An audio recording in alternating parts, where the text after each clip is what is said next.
and then we can roll initiative and do feedback, or not feedback, recap.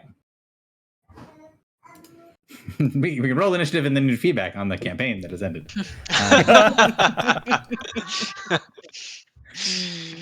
It was great up until it wasn't. I will say, like, normally I see at least a path out of the scenarios we get into. I see a path out. Okay, Don't good. worry. The one we came in. It took All I'm us saying is, Really? It took a while to initiate the thing last time, right? The portal took a while to spin up. did it? Yeah, for us to figure it out. Maybe we have more information now and we can get going faster, but it took us 5-6 rounds, I think. It is worth mentioning that, yes, that is true, but some of those rounds were figuring out how the mechanism works, and you guys are able to see that this mechanism works the same way as the last one did. And part 2 of that is there were big chunks of the mechanism that weren't moving, that were stuck. So you had to unstick the mechanism and figure out how it works. This mechanism is neither stuck nor something that you haven't seen before. And one of many took detailed notes. I could buy us some time. As long as those notes don't incinerate. Well, I'm also, looking at them. we have notes about how to get back to the world ship, probably. We don't want to end up there, do we? Faith, was it? Jesus Christ, children, hang on. Could you guys put yourselves in initiative? Because I think I'm still missing. I'm gonna get out the belt. Jesus. We are missing a filibuster in initiative. I'm working on it. Oh my goodness. I'm trying to pull up my character sheet and I don't know my password. So I can recover my password. Oh yeah, Mythweavers was different today. But, I see a thing at the top of the page that says sheet viewer update.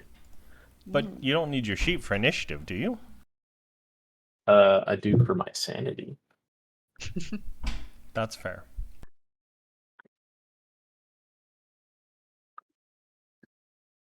Why does the gatekeeper have 3 initiatives? That is so rude. He told us he goes basically after each of us or something. I understand what he said. I just don't. I'm sorry. I'm back. Welcome back. Filibusters who were missing. 27. 31. 31, yes, true.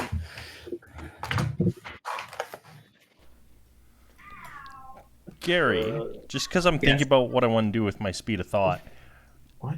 can we tell the lava wave that he started, is it focused everywhere or just inside this bubble shield thing that we have going on?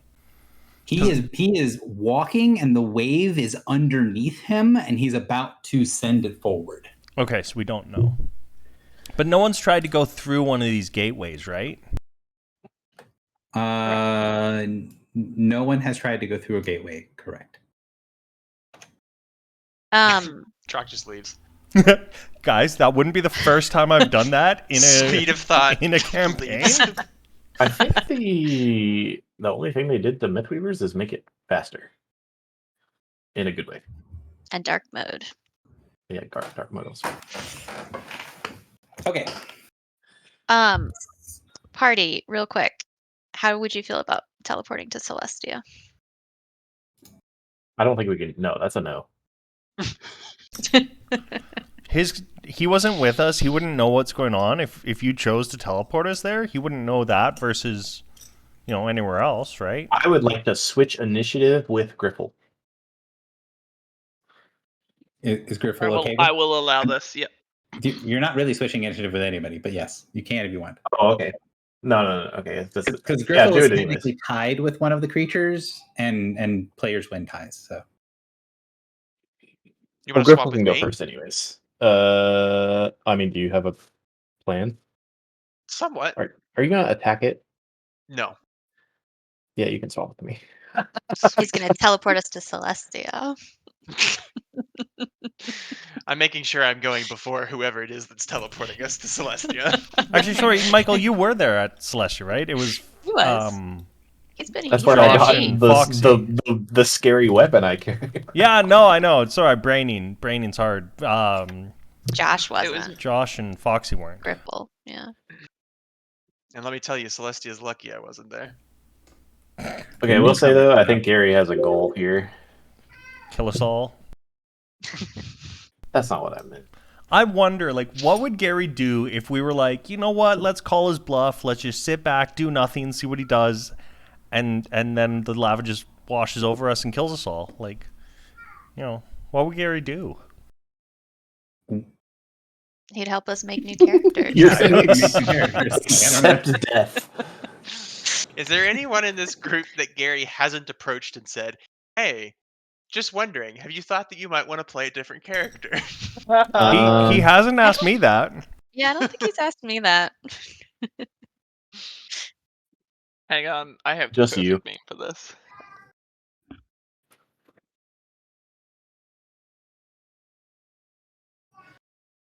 Also, the noise that was happening that I had to go and stop was that Tessney chose now to grab the hand vacuum cleaner and chase Brahma down the hall with it. Hell yeah. Which is fine. Demon but child. Really loud. So I had to get the belt. Murder Right, your So sister we're in quietly. initiative order. I do want to do some recap here, but I want to kind of aim the recap at basically how we got into this specific situation and then hit go, and then we'll kind of do the full recap after you guys get out of this, either, you know, death or kill the thing or run away or whatever. I just want to let everyone know Gary messaged me before the thing and said, this might happen this session or next. And I said, are we going to live? And he didn't respond. Anywhoozle. So how did you guys get to where you are? How do we get here? We Teleportation. killed a slaver ship. And then we left the slaver ship and we said, we should go to the surface. So, and then we were talking, I don't remember the character's name. The woman who is made of plants. Kiki. Kiki. Yeah. She said, my family and her friends. I don't know. Maybe it was just her mother. Was it just her mother? Her mother and the companions that her mother was with, and her boss, because Masibu was on the mission as well. So they went to this place, and they have experience doing this. And she gave us sort of flashbacks. She went through PTSD about it, and then told us how to get in, and we listened to her. And one said, "Let's go." We jumped through a portal. They said that they sent through stuff to make sure that it was safe and fine. And then when they But they determined all it was died. safe and fine, the rest of them went in and they all died. And I think that was seem to their remember we mistake. had two initiatives of turn. So they waited 12 seconds and were like, yeah, it's probably fine. Well, to be clear, it was more. They opened the portal, the first portal. They sent some stuff through, not to be like, "Oh, is everything happy and friendly here?" More of a, "Will we be immediately incinerated on the other side?" Right? It was a kind of one of those tests of like, "Oh, this is the surface of a planet. Is the atmosphere breathable?" We didn't do that. That is what Kikiwa and her mother and their companions did. Is they basically went, is this a livable place? Like, is this an atmospherical place? And then once they found out, yeah, we don't need special suits or rituals or whatever, like this actually goes someplace that you can breathe the air. That was the, okay, now we can go in and see what's going on there.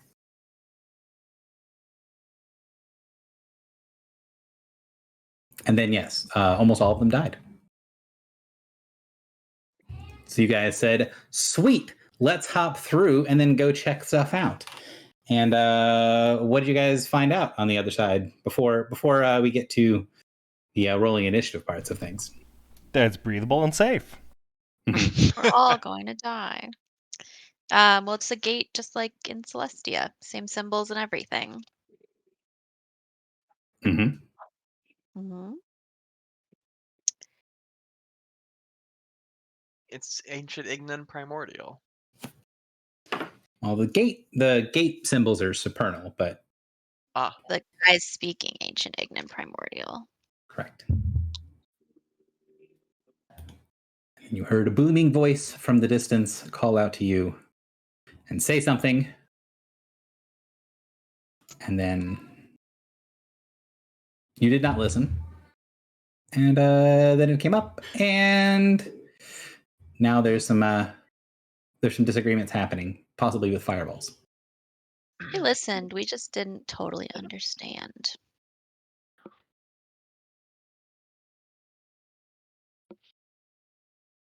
So, yeah, we're doing the fighting thing, and if you guys Look, if feel good, If he wants us to be polite to him, he should learn to speak the damn language. I know, right? Oh my Jesus. Damn foreigners. These dang foreigners, they better come to our. They're coming. He was to here our realm. first. Oh my god. Going back to my ivory tower. That's what they want you to think. So you're saying he's not a foreigner. He's even worse. He's a native.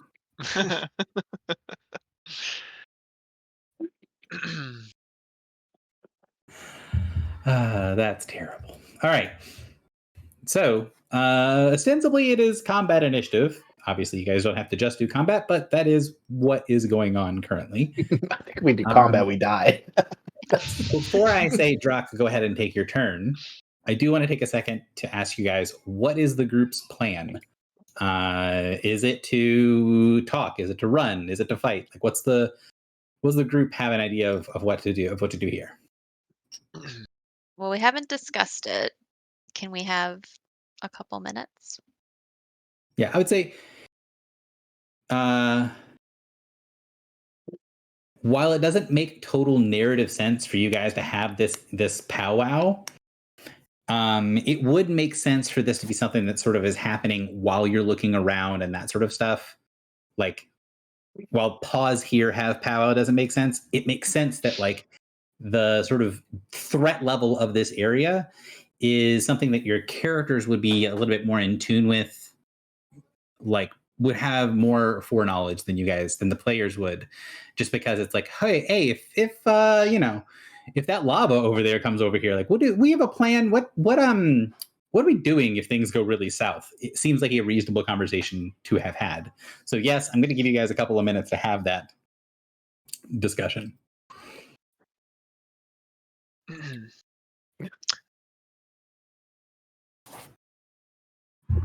All right, Josh, what's your grand plan?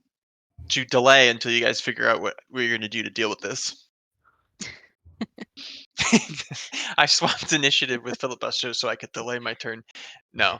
I'm going to attempt to prevent the lava from killing us. Okay, I like it. Phil, what's your plan? I don't have a plan. My plan is based off what Griffle does. Griff, what's your plan? Why? You are the wisest among us. Oh, Captain, my Captain. My thought. Oh god, I didn't think I'd get this far. I honestly thought I would perish in a pillar of flame. My thought was to try like some skill checks. Like I wasn't just gonna rush into battle, because this dude seems big and scary. But I hadn't quite decided on exactly what to do just yet. I was gonna maybe try like, I don't know, a religion check, cause he's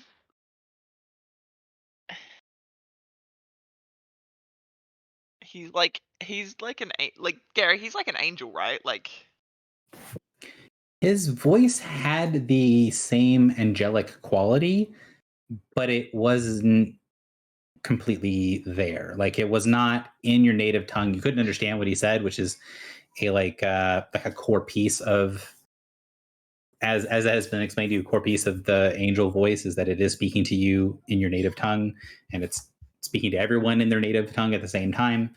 So it's always intelligible. And Drak, what did you learn? Because you did something which is still currently active, for the record. You did something at the end of last session to try to get more insight into this thing. I was trying to go to the end of the hall or near the archway to see what was kind of going on and see what I could see down the way, and what I was trying to figure out what direction the other people were trying to go. But I don't recall what happened because then I just freaked out with the lava. Clotho saw the gatekeeper Oh, right. and said it was like hollow. Yes. Like it was like a mech. It was like Sweetie. Yeah, and then what's her Sweetie with no name pilot. asked, "Is this what Sweetie's like without me?" Right? Hmm. So maybe it would be fine to kill it. Yeah. If we can. Seems dicey. Well, Filibuster will be able to do extra damage because it's larger. That's It is true. larger than him. Hmm. Does he do double damage if it's larger than all of us combined?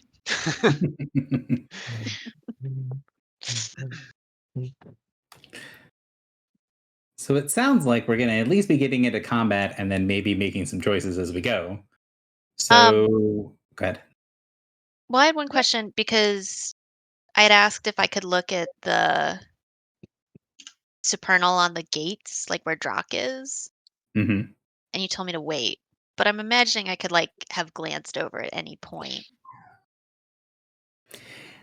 So you can tell that there is the smaller gates on the sides have supernal, and while you can't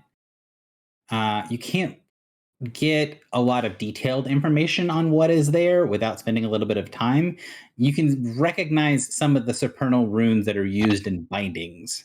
So it is some sort of like ward or binding on that gate, i.e., it's like a seal on the gate. Okay. And none of us have tried to go through any of them yet. No. Okay. And then I have one other question. Because Josh, you had a conversation with Al Shaib, Mhm. and that would have taken place before now, right? Yeah. Correct. So is anything from that relevant to this? The only thing that I would think is relevant to that is we need to, I think, restore the gods and the primordials as we are doing with the summer and winter court. And it is in the nature of primordials and gods to always be at war with one another. Okay.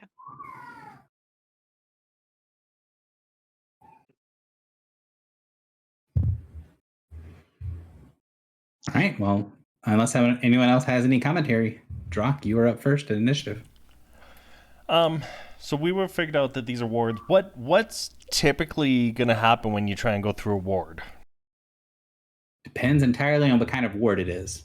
So the most common wards are things like Magic Circle, where it's just a barrier, like you can't go through unless you meet certain prerequisites. Or, I mean, you can overpower it, but if you overpower it, you take a little bit of damage. There are other wards that are triggered things like explosive runes and things like that, where if you go through it, then it explodes. All kinds of different things. Like it's one of the major categories of rituals. So Lots of random stuff. I mean, it's not like would one have gotten any sense of what type of ward this is? not with a quick glance. You need to examine it a little bit more. Does Drock know enough about wards to be able to like kind of approach it and see what it might do without actually fully triggering? You can see that there is some sort of plane of energy that is inside of the gate. So it's probably either going to stop you from moving forward or explode or something similar if you try to walk through the arch. Do you guys remember in Celestia, On couldn't go because only mortals could go? Yeah. Or mortals and gods. Only mortals and gods could go. And I don't remember, Gary, would my character remember, was it a gate like this that was like the barrier to her? Because I remember there was like a certain point she couldn't pass through. Yes. Yes, it was a gate was like this. it was a gate like this. Yes. So okay, so then I think my working theory, one's working theory would be that this is the gate that stops all but mortals from passing through. Because I have seen a gate like this that did that before. All right. Well, I was going to try and walk through it, and I was going to use speed of thought to do it. So that's what I'm doing. So you go through, and when you hit the kind of plane where the wall is, the barrier is, it lights up this brilliant reddish orange, and it kind of congeals around you. It feels like you're like moving through gelatin. And then you feel the ward kind of cling to your body and slowly like seep in through you, and you see the ward as it touches the mantle of summer that's around you. It reacts with it and it gets very warm, but not painfully hot.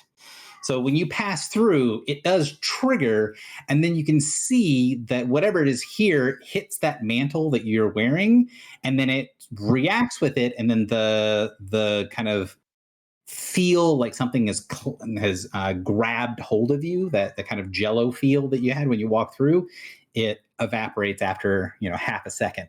So you're grabbed really tightly for a second, and then it dissipates.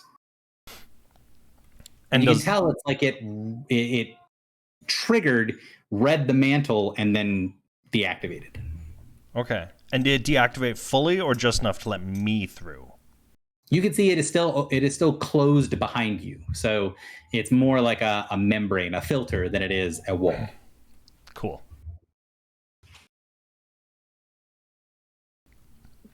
I didn't have any plan past that, is the problem. So if my initiative were next, I could dimensional shortcut us all to the door. I know Maureen, you switch with Griff, but I switched with filibuster as part of his initiative thing. I will say that Drock still It's actually has a full Griffle's turn, initiative thing. and Drock has not technically started his turn. Yeah, that doesn't mean So I know you what could delay. to do.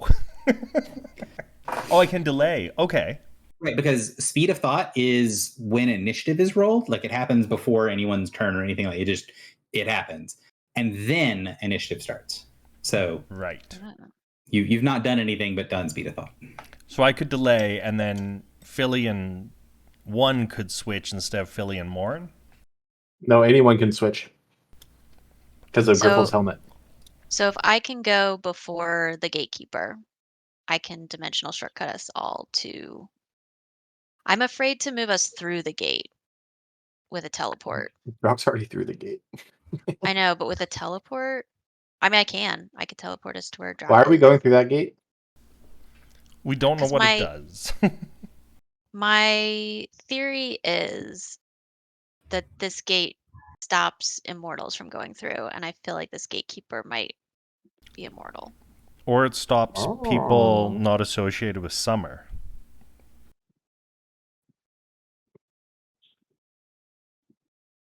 Why that gate specifically? Or is it just all of them? Because that's the one Drock was next to. Oh, okay. Just like because convenience wise. Oh, yeah. I mean, I think we have to get out of here. I don't think that we can beat this thing.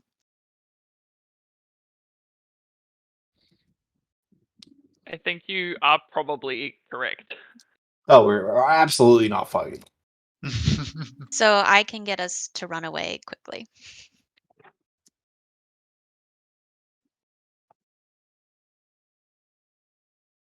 I think we should do that. I So think that's the smartest thing anyone said this whole session.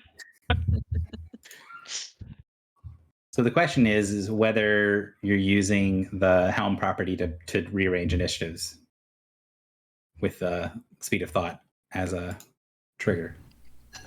Yeah, I'm totally fine switching with people. I think it's a total of 3 people with the helm, but I can look at the handout. I thought it was only 2.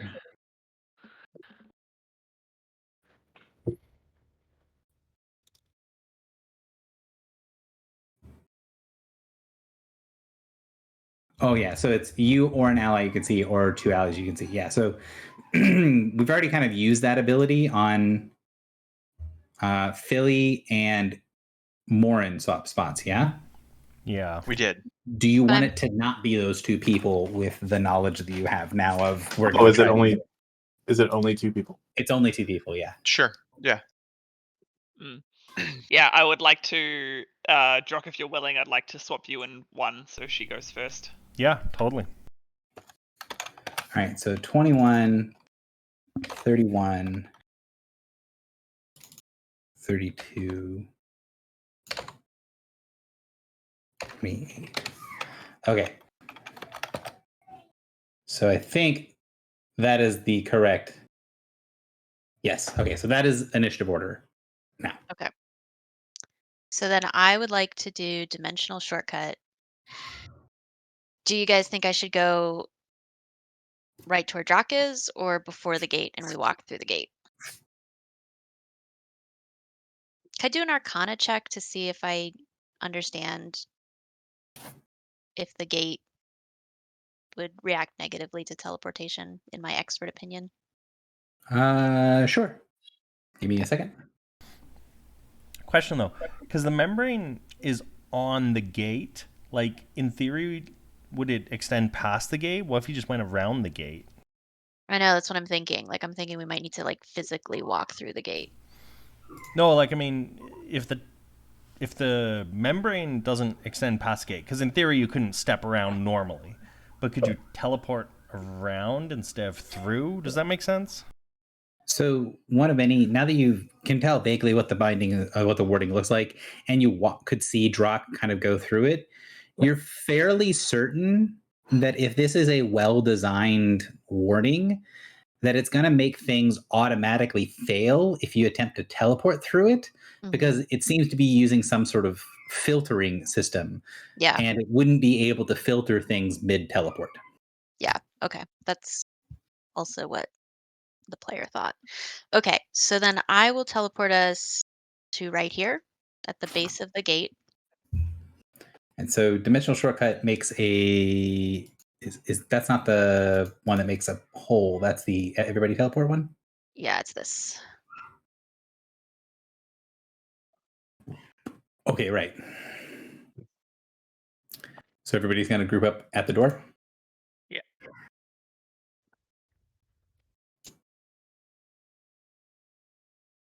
So something like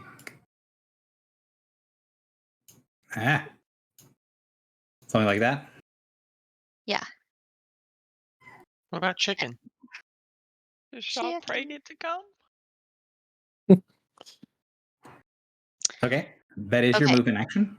Yes. But then I can use a standard as a move. Is that correct? That is correct. Yeah, you can downgrade standard to move. Okay. And I will walk through. Okay. You go, and when you touch the barrier, there is this immediate searing pain as the barrier solidifies in front of you and ignites. Nice. Well,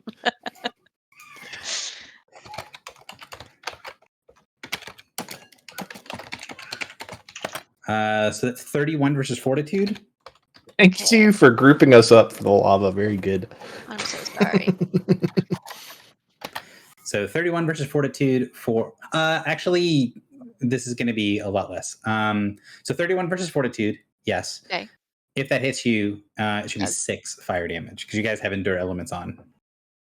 Oh, okay. Oh, Yeah. Hooray. So 6 Okay. fire damage. All right. So that was my move and my standard. Now, if you want to continue moving, you can. Basically, that used 1 square of your movement. So Okay. if you want to continue moving, you can do so. But you're now aware that that barrier is not going to let you through. Okay. Can I? but it did let Drock through. Yes. Yes. Hang on one sec. I need to check. Drock, can I read your weapon? Yeah. I don't have. Can you share your sheet with me? The weapon should be in the artifacts handouts. Everyone should be able to see those. I can only see Orb of the Watcher and Bane Slayer. Can I, Right. as There you go. can I, as my miner, do my spiced bread power and then try to walk through the gate again? You can definitely do so. Okay.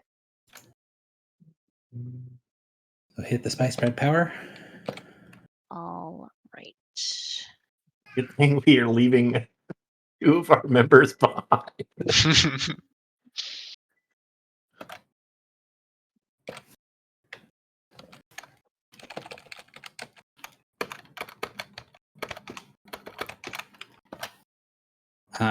So if 28 hits, fortitude hits you, you take 5 points of fire damage.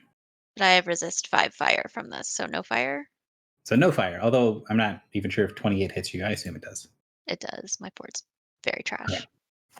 So, yeah, you call on Summer. You activate the power. You kind of like get this glimmer over you. When you touch the barrier, there is like a momentary like dent in the barrier where it's like beforehand it's a solid wall. This time there is a slight amount of give, but then the wall just burns you.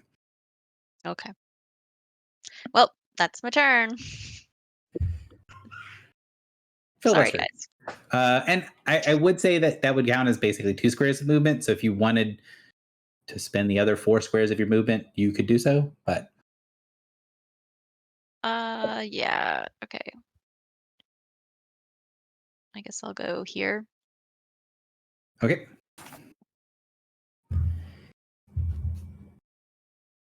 Phil, it is your turn. Why'd you go to the left? Oh, you didn't get through. Got it. I can't get through. Cool. I bet I can. Can Sharp Prey walk through? Oh, can I try to move Sharp Prey through?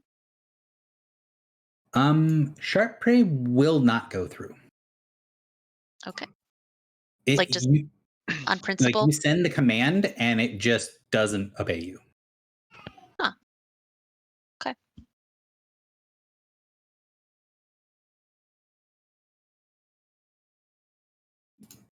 Sorry, I'm still reading. Brock, what's your concordance? Do you know? 11. Okay.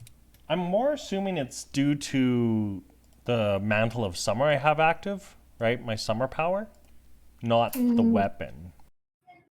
We can agree to disagree. Oh yeah, like I said, that's my assumption. No idea what's going on. Griffle, do you have an action in mind? Kind of. Yes. I will delay for Griffle. Okay. So this is all like lava garbage, right? We can't get like. It is Yeah. down. There is a ground below you, but it looks like it's about 30 feet down.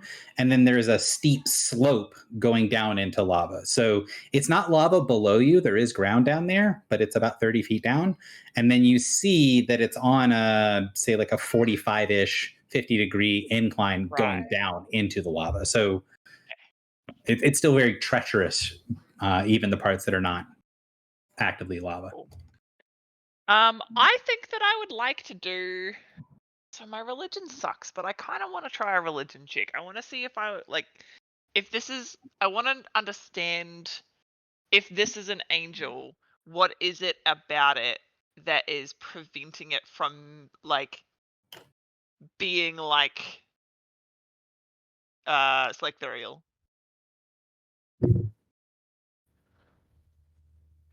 Where is my skill check? There it is. I am bad at religion.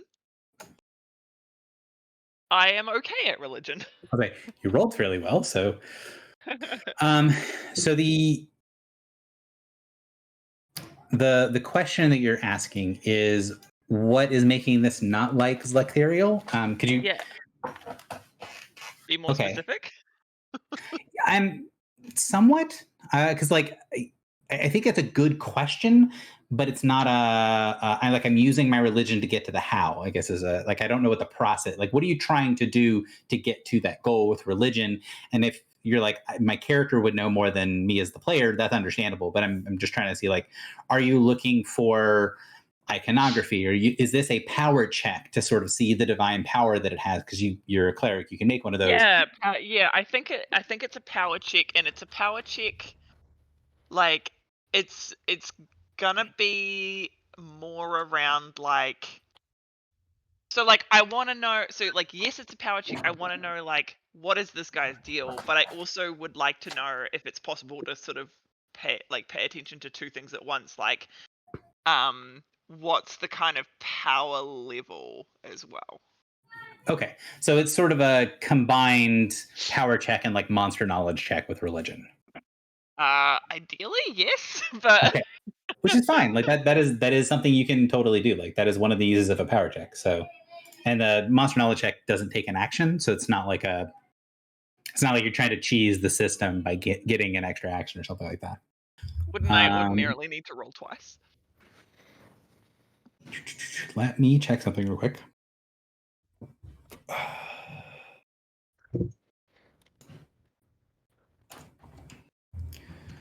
is incorrect. So you can try to. So the two things you get there. One, you're looking for the religion as the monster knowledge check. Actually, I guess this is the question for you. Would you prefer to roll twice and get, hey, here's the monster? Because that is kind of normally how we would do it. Is here's the monster knowledge check versus here's the power check, or do you want me to just take the 19 for both? I mean, take the 19 for both. Okay, so I'll do the monster knowledge check first. So the obvious parts is that it does seem to be a creature of fire. It has a bunch of fire type abilities, and you're pretty certain that it has either complete immunity or some insane resistance to fire. The one of the elements that you can tell is that there are symbols that are on the like pauldrons and across the chest and waist and legs that are basically variations of the same symbol. So it's the same thing repeated a bunch of times with like very slight variations. So more like sort of like different stylizations rather than different symbols, right? And this repeated symbol that you can see on it, you get the impression that if you kind of knew what that symbol meant, that would be a big piece. Like you're looking at something that's in a certain way, kind of like looking at a fellow cleric that's displaying a holy symbol. If you knew what the holy symbol did, you would know a lot more about the cleric. And then we'll kind of move into the power check on it, and you can sense that there is this powerful aura of energy around the creature, and there is a little bit of divine power mixed in with that. But most of the energy, most of the power that you see from this creature doesn't seem to be divine oriented. And every time your senses sort of sink into one of those symbols on the armor, it's kind of like you're looking into a blank spot, into where there not only isn't divine power, but like there's specifically a void of primal power, or sorry, of divine power. And I would say that you guys have been around enough forbiddances to recognize kind of what a forbiddance looks like to a power check. Right. So that symbol that is repeated all over its body is part of a forbiddance. So he's like a cleric or angel of one of the forbidden gods.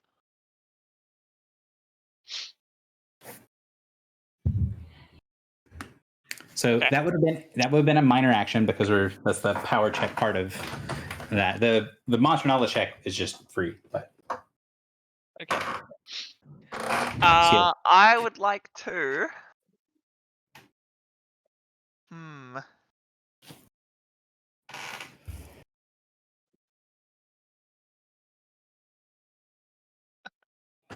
don't know.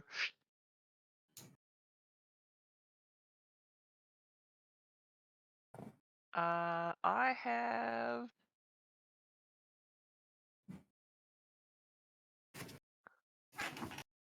I mean, I have a holy symbol because I have a symbol of victory. Mhm. But it's been I just sort don't know of what it looks like. when we had this discussion last time, you had a previous holy symbol that you'd thrown away, but the symbol of Yes. victory was sort of you got it in Hardhome, and it was sort of like a defaced thing. It was like a generic symbol almost, like Yeah. one that was not yet changed into looking like a holy symbol. Yeah. Ugh. Guys.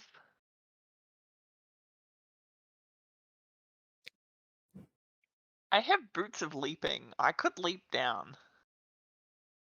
Into the lava? That is just, I would say, don't do that. Gary said it's not lava until you get further down. It's not lava till your legs are gone. Don't worry.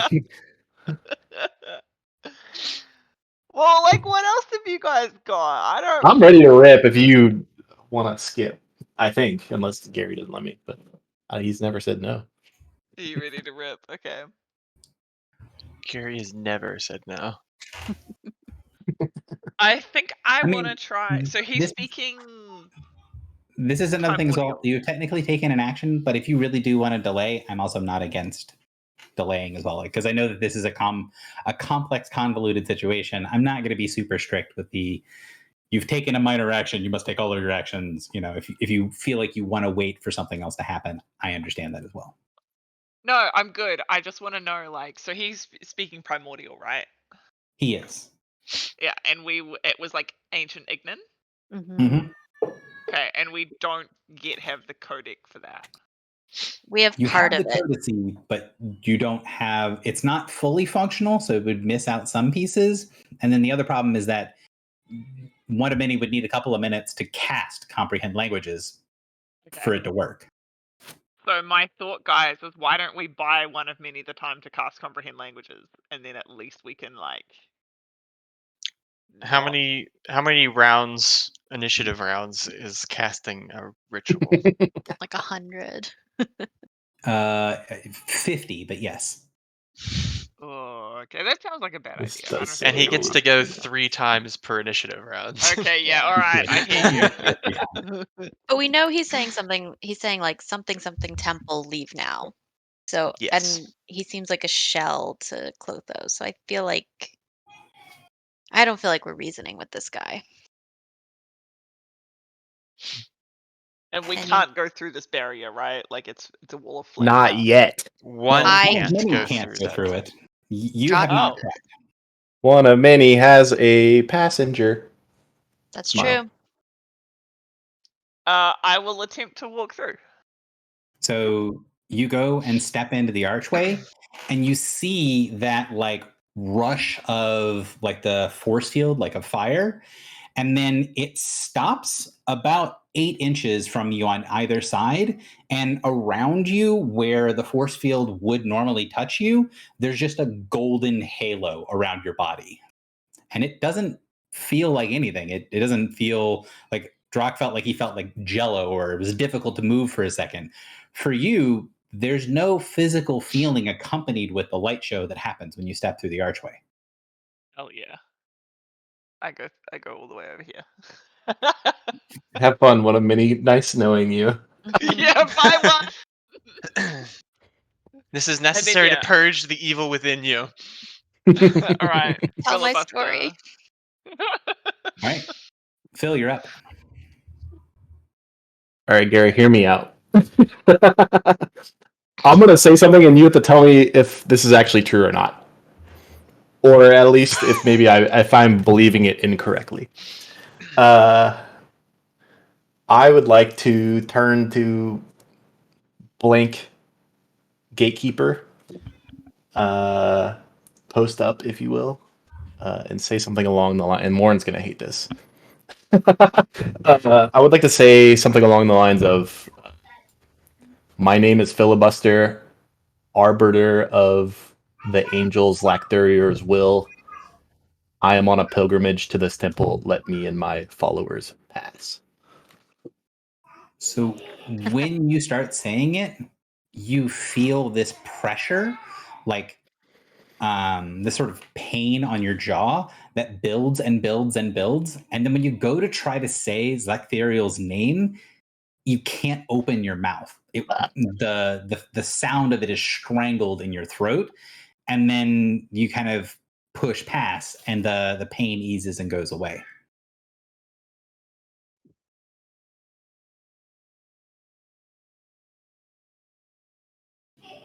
Weird. But he is able Uh, to say it eventually, or no? He can't say the word. He can't say Zectheriel, but he can say the rest of the sentence.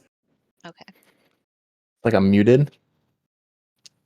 It more felt like something was grabbing hold of either side of your face and holding it shut, and then pressing down to hold your throat shut when you tried to say the word. And then when you kind of, struggled for a second past it, it released.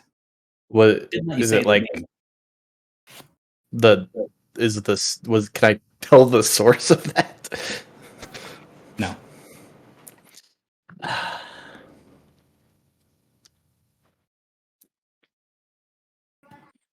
I would like to not abandon one of many. I Resurrect me. don't think that's how that works. I think you might just have to like let your innards get burnt a little bit. I would like to attempt to cross the barrier. So you take a step forward. As you step in front of the barrier, the sort of because you had previously turned it into like a short spear. So the short spear that you're holding, that's the form Baneslayer's in right now, it starts to glow, and you see the glow reflected on the barrier in front of you. So the barrier, which is invisible until you try to go through it, as you get close to it, it lights up, and you can see symbols in fire start to swirl through it and then push back against the light of Baneslayer. And you see the symbol of something that looks like a fiery bird. You see another one that looks like a great spinning cogwheel, and a third that looks like a sunburst. And you can feel as you approach it, like something, like the energy is building. You're pretty certain if you step forward into that, it's going to burn you. What are the three? You said a bird, a cogwheel, and a sunburst. Yes. This feels like a pick one. It's the three. Ideally, you can see this. It's the three parts that are in the other symbol. What? What symbol? are you The talking about? symbol that's repeated on the creature, on the gatekeeper. Oh, did you put that on the screen? We don't see it. Can you put him back? There's a big one somewhere. Hang on. Hang on.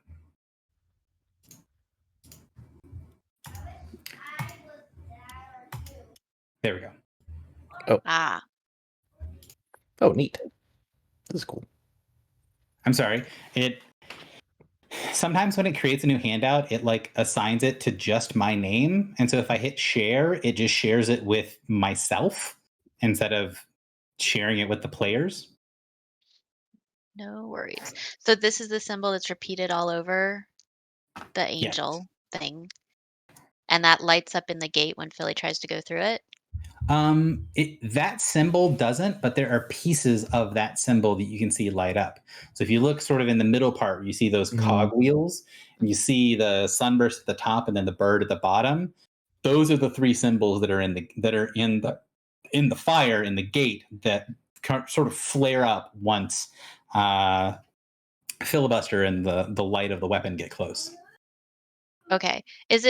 Are they in like the plane of the gate, like the membrane, or are they on the In the top of the membrane, gate? yeah. So like Okay. they're inside of the fire of the gate. Gotcha. Okay. Did I see that? No. Okay. It's so rude to ask for permission to come in. That's what I've learned. right, Gary? Depends on what you're dealing with. Bird, cog, sunburst. Well, my plan that I thought was cool didn't work. So, Samesies.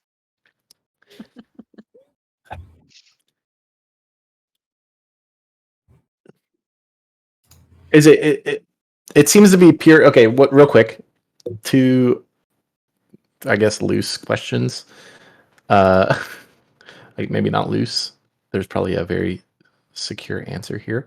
The gatekeeper is like ready to rock, right? I mean, the gatekeeper, when the gatekeeper stepped forward, you can see below it, it is drawing from that huge pool of lava below it. It is drawing a wave of magma to wash over the platform. Like it is basically mid attack at the start of this fight. Okay, and then next question. The gate is purely reacting to Baneslayer. It does appear to be reacting to Baneslayer, as far as you can tell. Okay. Extension of that question is the, I don't know if it's like a voice or the entity or Baneslayer itself. Is it reacting in any way currently? Because it said I'd expect to be welcomed before.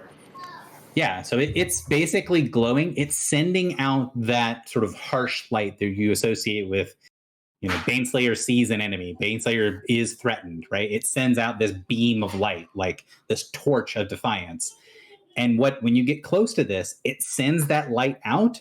And in that harsh light, you see the barrier light up and then start to swell with power. And then you see those 3 symbols on the barrier. Oh, so Baneslayer is fucking, it's threatening.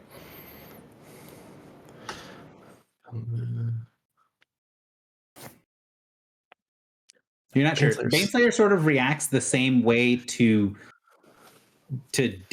all forms of danger. I know Baneslayer is such a little dick. I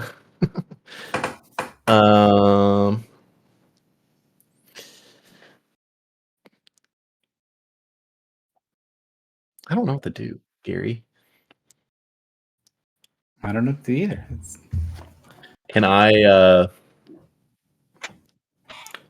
hold Baneslayer behind me and like reach out? I imagine in my head like the symbols are like in a triangle formation or something like that. Okay, yeah. Can I triangular formation and they're very slowly rotating. Yeah, can I hold Baneslayer behind me and then reach out with like my other hand and like put it in the middle of those?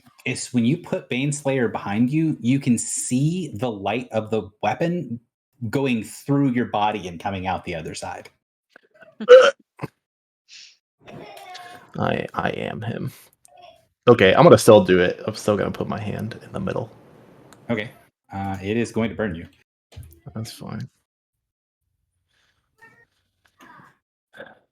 That hits, I think. Well, no, that definitely hits. 13 points of fire damage. Is it minus or no? The penalty is already in there. Oh, got it. Okay. I just rolled an 8, a 10. And there's no. Did it react to me in any way?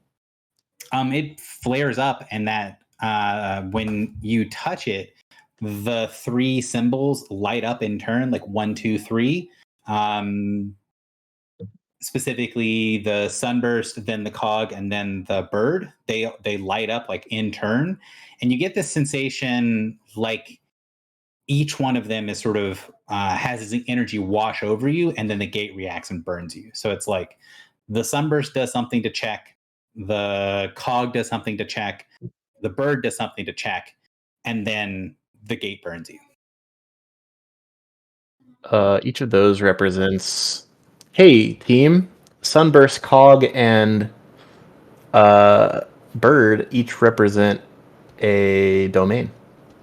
Yeah. Sunburst probably being light, Cog being that one thing, and then Bird maybe freedom. Wait, freedom is one of the things I believe in. This is so rude. Okay, in that case, I will internalize that thought. The thought Well- of I believe in freedom, Gary. Mhm.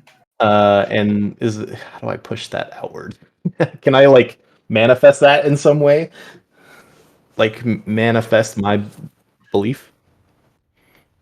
So basically, if you're holding your hand out, basically right before it's touching the barrier, and you're kind of having that idea of the symbol, you've been able to project, especially with Baneslayer, the symbol, like the broken chain, right? The holding Mhm. orange.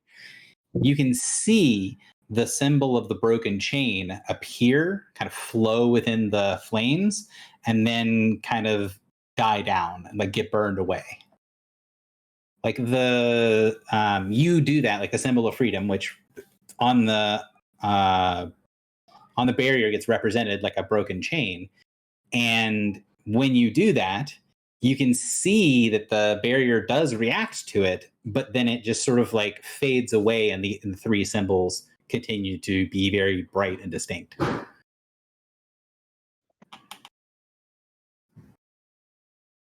I feel like I'm not taking an action. I don't know what to do. Do I have any? Oh, okay. Here's another thing. If Sunburst is like light or radiant, if that's another alternative, I Real quick, my want to say, like, does someone have an easy pastable list of the domains? yeah, I'm finding it right now. Actually,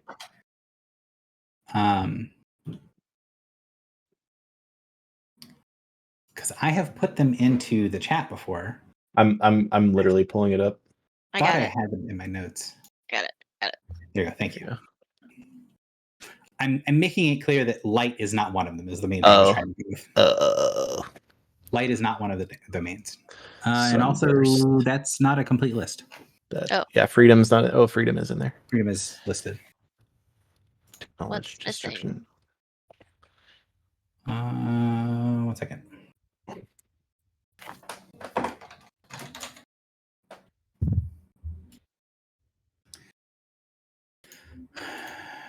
So I'm gonna list all the domains, and then make sure that they're all listed. So change, civilization, creation, darkness, death, destruction, earth, fate, freedom, hope, justice, knowledge, life, love, luck, madness, poison, protection, skill, strength, strife. Oh, that's why. I see why it's listed incorrectly. Hang on. This is my fault. It's because I grabbed that direct Discord. Also, out of the ones you mentioned, we're missing Earth and Love. Yeah. And there was one around Madness Storm? I didn't catch that I think we're missing. Luck. Life, love, luck. I thought there was something after Luck. Possibly before or Laugh. after Madness. It's laugh, guys. Live, laugh, love. Live, love, luck, laugh.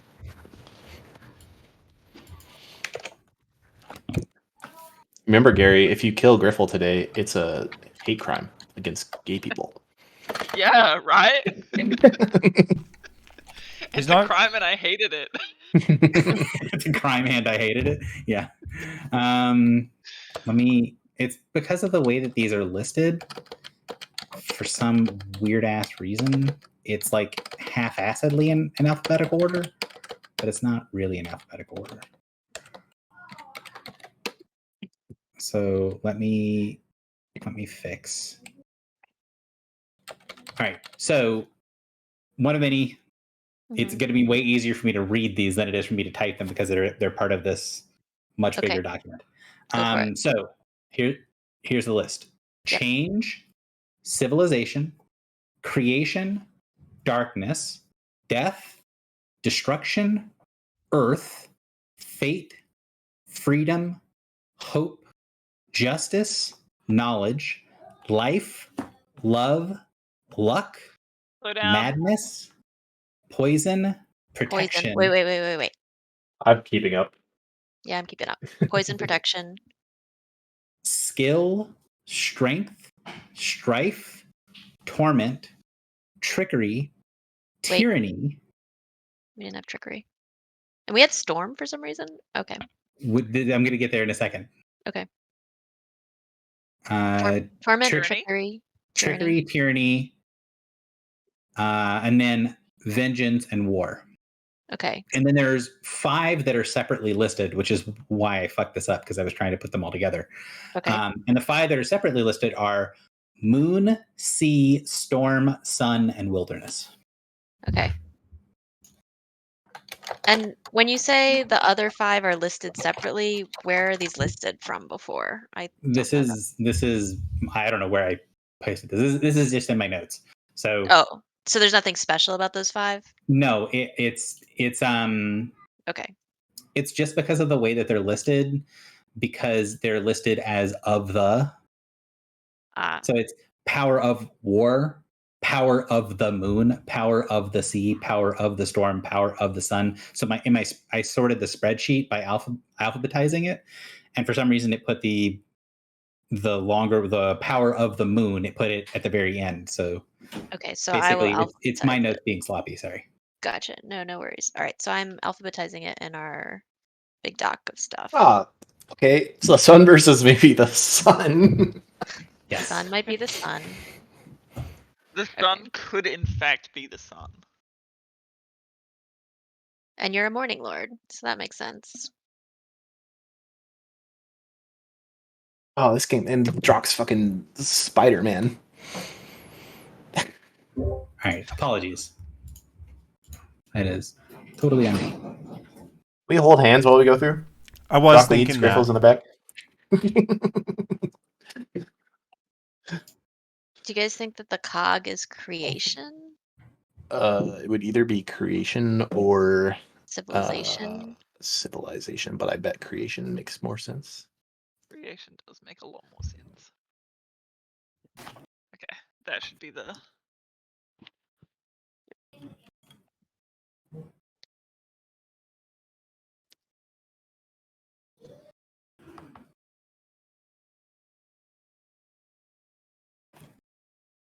Okay, anyways, well, Sorry. sun,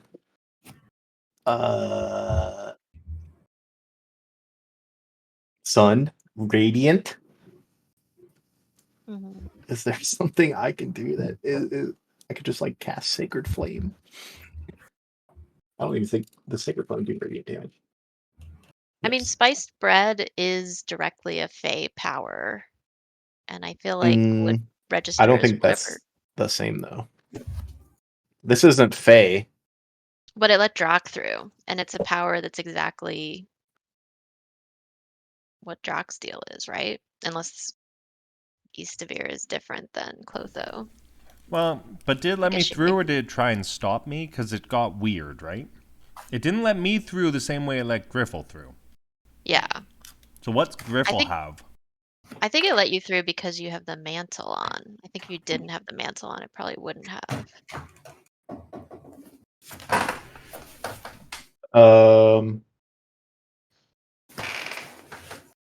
Man, I'm not trying to piss the barrier off. I will say so far you've taken effectively a movement and a minor action. Sure. Can I? I'm gonna piss the barrier off. I don't care. Can I Sacred Flame the barrier? You can. Like I'm using radiant energy on the barrier. So you send a little bolt of radiant energy out. It strikes against the barrier, and then as it swirls away, you see symbols light up in the barrier. This is going to be a question I'm going to ask you if you remember. Do you remember what your domains are? Because we asked this question back in Haven. Domains are freedom, change, and oh fuck, I think it's hope. Freedom, change, and hope. No, I don't think it is. Because we had this discussion about it not being hope because of a bunch of different things. I'm don't have it written down at least. I also don't have it written down. I have a notebook somewhere with it. What's that? Let me look at this list. Freedom, change.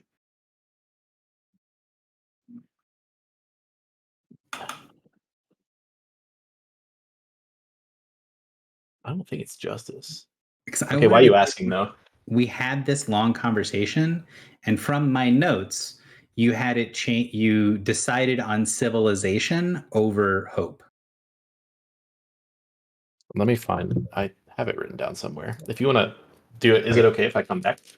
Yeah, you can come back to I this. sit here and take damage. The short version is that when you do that, it's going to send off 3 symbols that are 3 different symbols than the ones that are on there, and it's going to be an hourglass, a broken chain, and then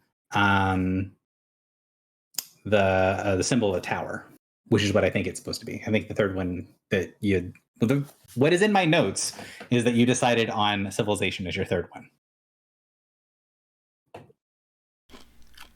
Which is the tower? So then The tower. what's the gear? We don't know. We Effectively, I shared no domains with what we're seeing, so freedom is incorrect. So it may be life. It may be hope, actually. Wait, so you see a broken chain, hourglass, and tower? Yes, I'm trying to find my freaking notebook with this. that is what it says in my notes. Okay, and so that's freedom. What's the hourglass? Change, Change. freedom, change, and civilization. Civilization. Okay.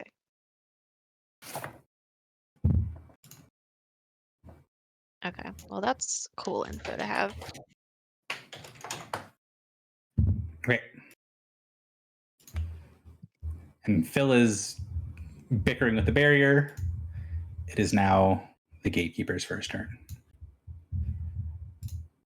The gatekeeper lifts up that torch, that long-handled torch that he's holding on one side, and he lifts it up high into the air, and you see this massive swell of lava and flame come up from below him and kind of roll around his feet, roll up and wash over the outside of the spinning wheels that are on the exterior part of this that have the supernal on them, and then wash over the front of and the top of the platform. If you are located outside of the interior barrier, you can see that some of the energy is sort of lost as it goes around the gate. So Griffle and Drock, if you get hit with this, look at the half damage line. If you don't get hit with it, you don't take any damage. So GM layer. Here is the blast.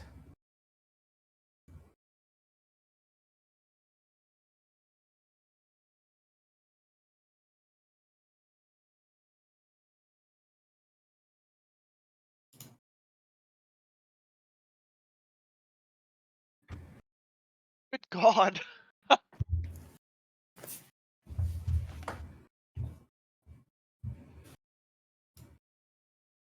So the sharp prey can't be targeted by burst and blast. So ignoring them for book order. So that means 36 versus Morin, 35 versus Griffle, 36 versus One of Many, 37 versus Filibuster, and 39 versus Drock. I'm not even going to ask what that's against. And it's all against reflex. He also rolled super well. Congratulations. So, if you get hit with that, 30 points of fire damage. Wait, Gary, I muted. Does you have to retarget it because of 1? I don't think it matters, but yes. Oh, I found it. You get the 36. No, you get the 35. You get the 30. Or 1, 2, 3. Yeah, you get the 36 instead of 37. I don't think it matters. Oh, I got 37 instead of a 39. Cool. But I do think that that's Yes, hits Gary. all the way through. In my tenets, it says freedom, civilization, and change. Freedom, civilization, and change. Yes, right. Different order than what I said. I found the notebook. It's sitting right here. You're making me worried when you're like, no, it's hope, and I'm like, I'm pretty sure it's not. All right. So, yeah.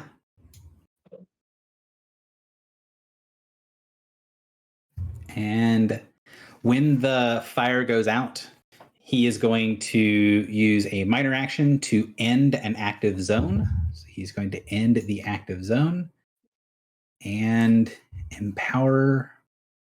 What's the power? Elemental empowerment.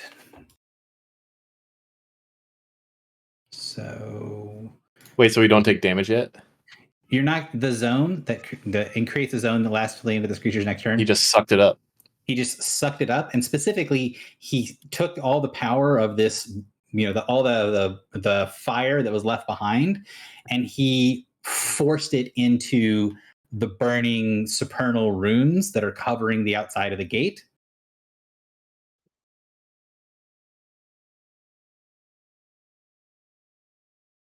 Which means I think these are all inside. There we go.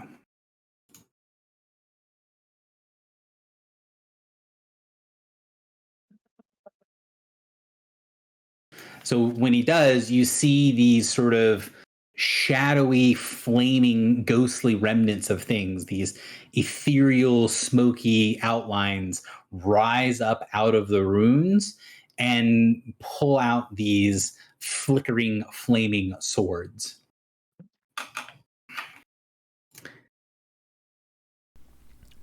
Gary, sorry, just to confirm on the damage part. So we were taking half. I resist fire 10, so I'm only taking 5, right? Resistance before halving. So halving is always last. So it's 30, you resist 10 of it to 20, and then it's half, so you take 10. That's a dumb rule. Yeah. It's a rule that only makes sense under very specific thing. Like it makes sense sometimes, and then other times it doesn't make any sense at all. Resisting something that is missing you and dealing half damage is one of the times that it doesn't make sense. But then if you're hitting an incorporeal creature, it having the damage at the end makes a lot more sense.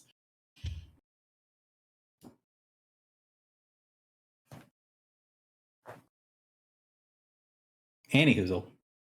I believe that's the only action he wants to take. Oh, he'll move.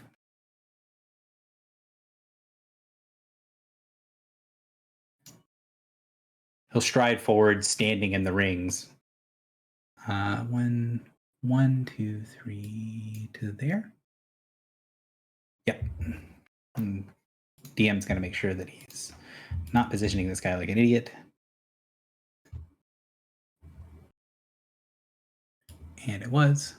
And you see when he walks into those great rings, the rings move through the creature, through the gatekeeper, like the rings move through the ground. Like it goes through the ground. It doesn't seem to be encumbered by the fact that it's moving through solid stone. The same thing happens with the gatekeeper. When the gatekeeper moves into the rings just pass through him like he's not there. These guys go at 30 and a half. They go before him next round. Drock, it is your turn. You are up. So I had no idea what to do prior to all these things spawning. Now I'm even more in the dark as to what I should do.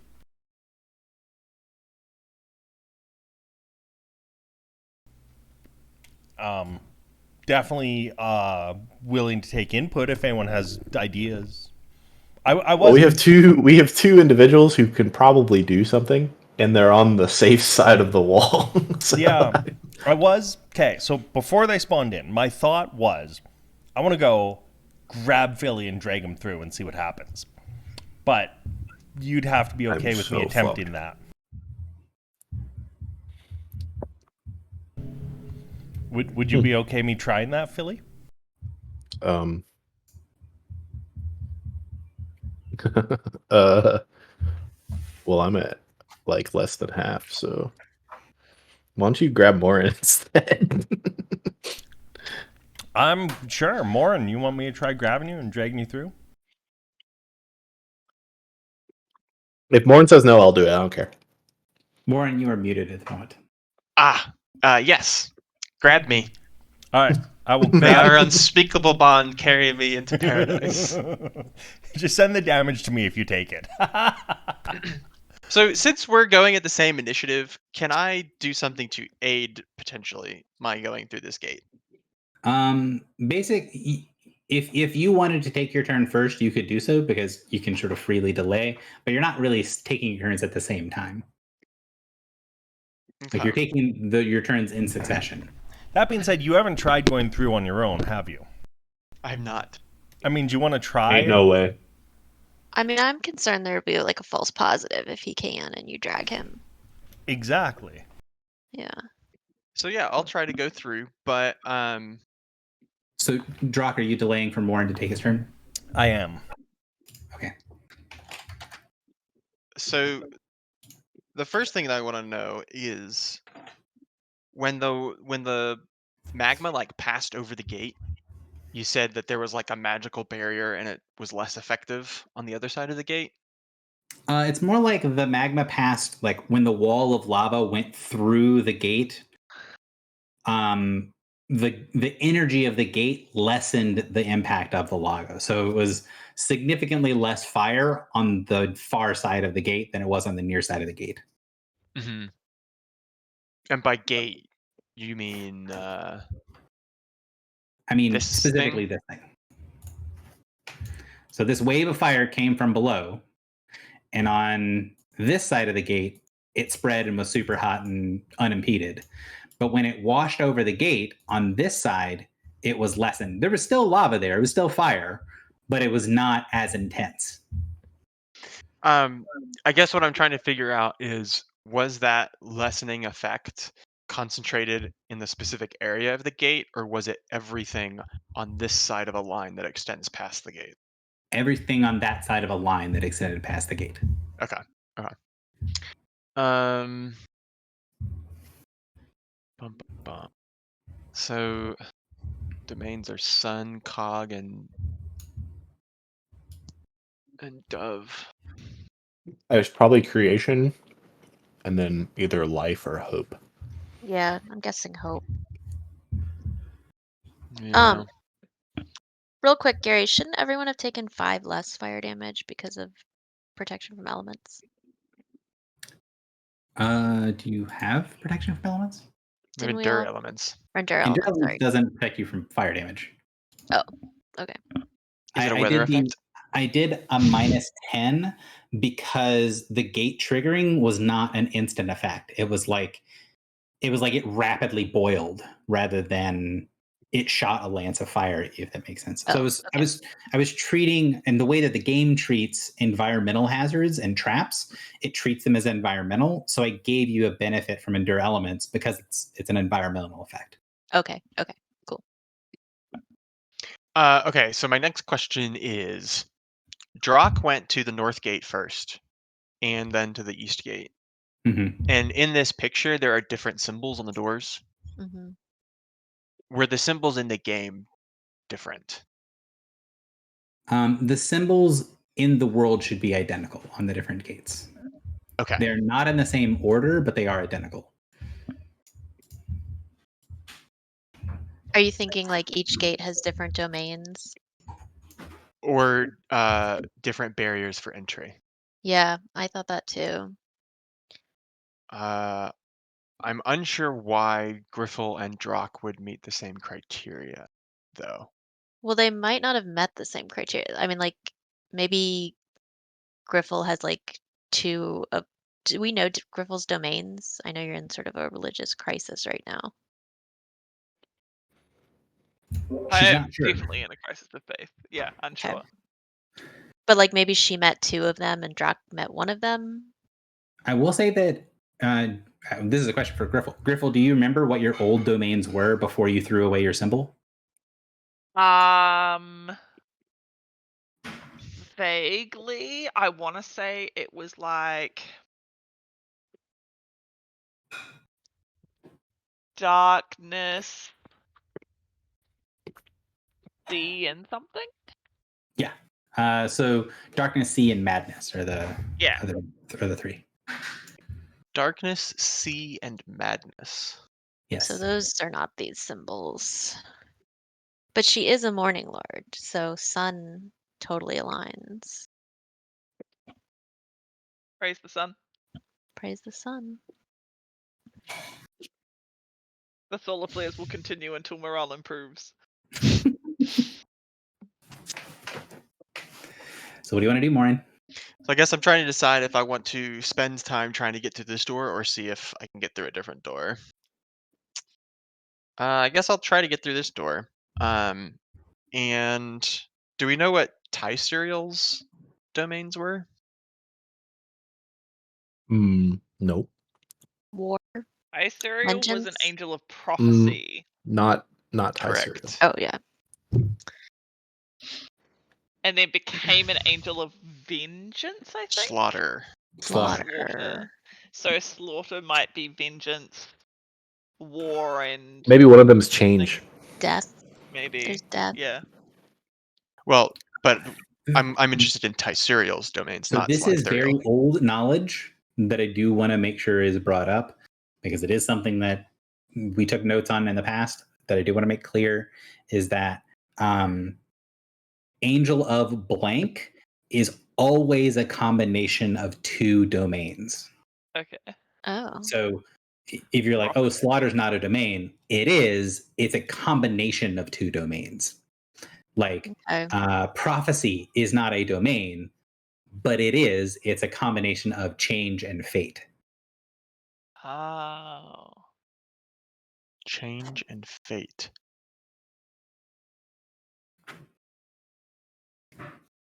Okay.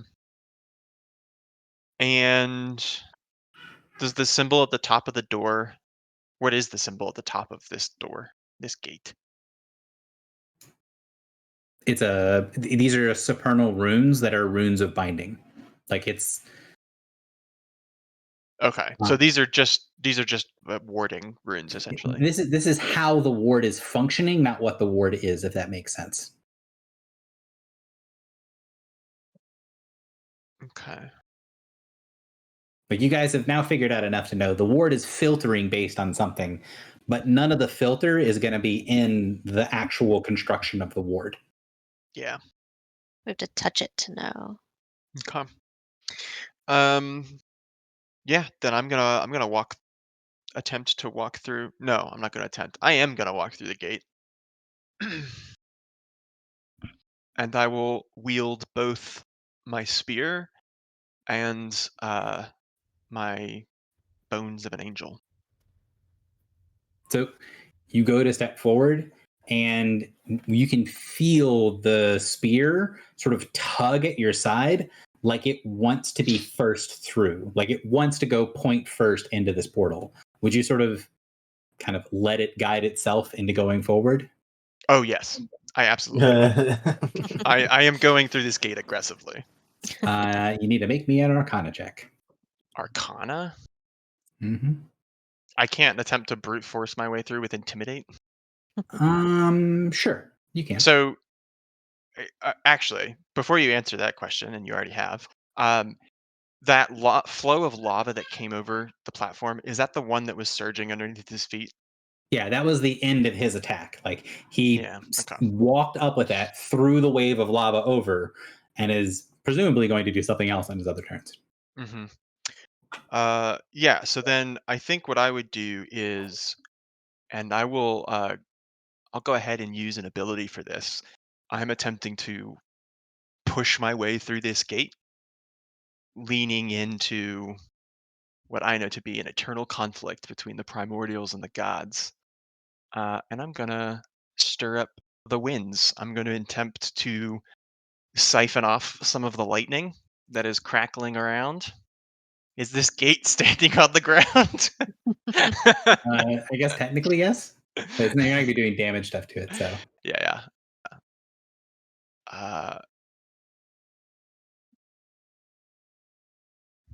Stir the winds. all right, And so you I'm just- expend stir the winds, which would isn't a counterpower, so it's going to give you +2 to your intimidate. Okay. I am drawing upon the storm to push my way through. And skill check +2 to intimidate.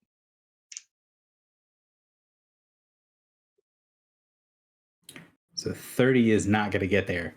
So the spear strikes into it. You feel this sort of focused wave of power and energy and air sort of burrowing into the shield. And you see the shield sort of bow, right? Like kind of like a membrane. Like it bows a little bit when you get a push into it. Are you going to actually reroll it? Do you have a reroll?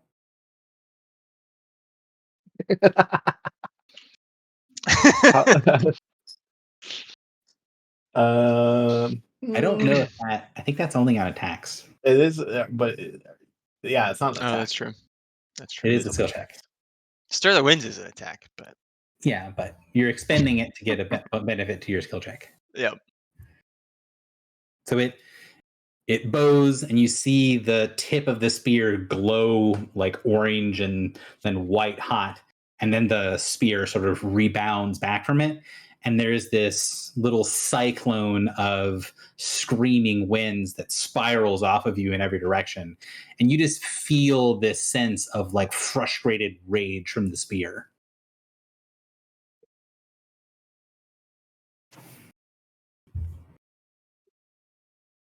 Pull me through, Druck. So I'm going to say you had to move up slightly to do that. So that was your movement, and your movement stops. Okay. Da, da, da, da, da.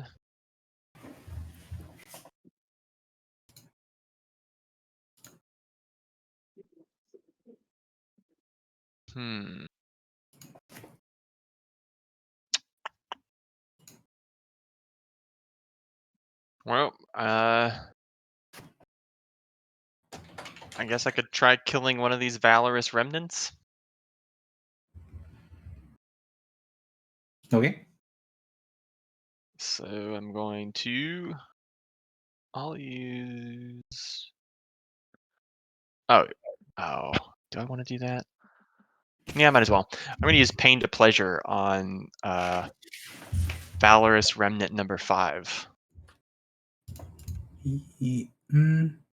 Okay. Can I see it? Yeah. Sorry, I'm making sure that the levels on the creature was correct, because the thing I normally use to track level was displaying the wrong number, but it was displaying the number before I adjusted the monster correctly. So this one. Yes.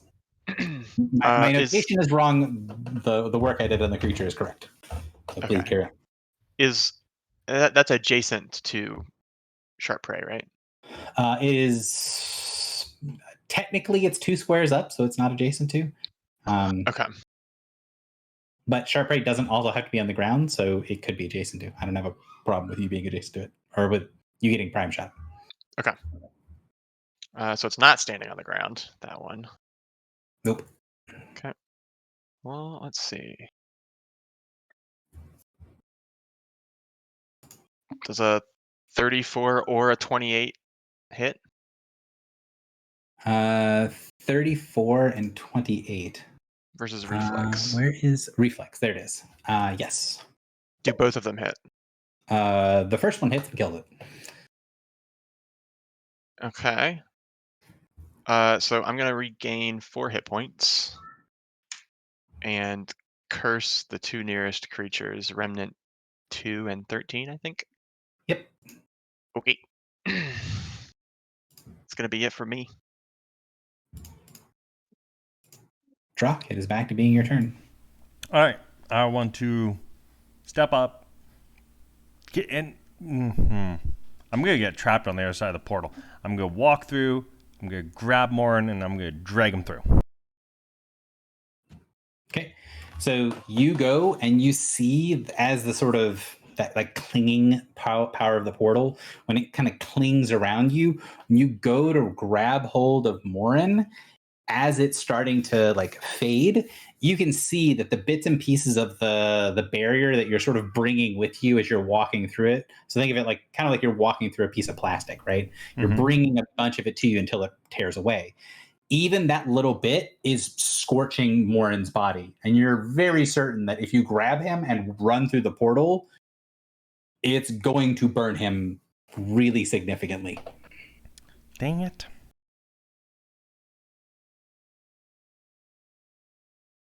Like other people, when they touch the portal, it's like they put their hand on the hot stove and then immediately recoil. If you grab them and hold them against the stove, you think it's going to do a lot more damage. Yeah. Okay. So I'm gonna bail on that plan. And it's still clinging to me, but not preventing me going back and forth. Hey.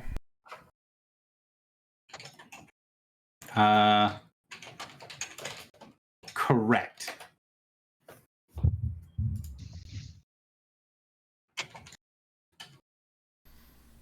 Oh, I just have zero good ideas today.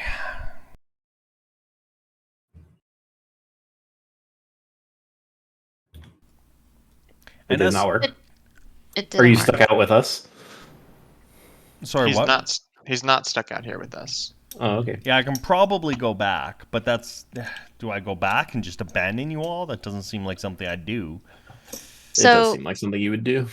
if I live through these 2 gatekeeper turns, I can teleport us one more time. To where? I don't know. A different teleporting us. door. Oh. But we're assuming all the doors have the same... Well, we saw... Gary told us all the doors have the same symbols.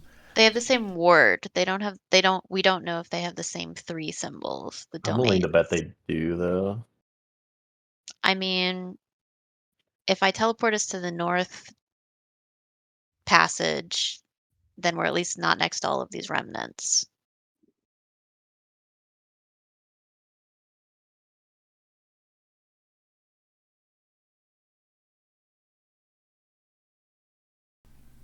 I don't know what else we could do. Triple won't be able to be near you. Well, I guess if you delay. Drock, you move, you do the thing. What next? I don't know. Drock, can you see from the other side of the gate, like further, what's down further to the east? Yes. I probably should have described it when you guys first went through, but once you're out of the gate, you're out of the sort of immediate, the sort of like blinding thing of like being in the firelight, if that makes sense. Like where you're around the campfire, it's hard to see things outside of the illumination. You can see that that pathway to the east continues on and then goes into like a wall, and you can see that there's a bunch of decoration over the wall, like it's going into the side of a mountain, but there's a lot of decoration and stuff around it. Like statues? Not statues, like artistic renderings on the wall, like friezes and things like that. Got it. Any of which would have given an indication of what exactly the ward is preventing? The other side looks dark, although there is some faint light you can see at the end of the walkway that's coming from inside of what's on the other end.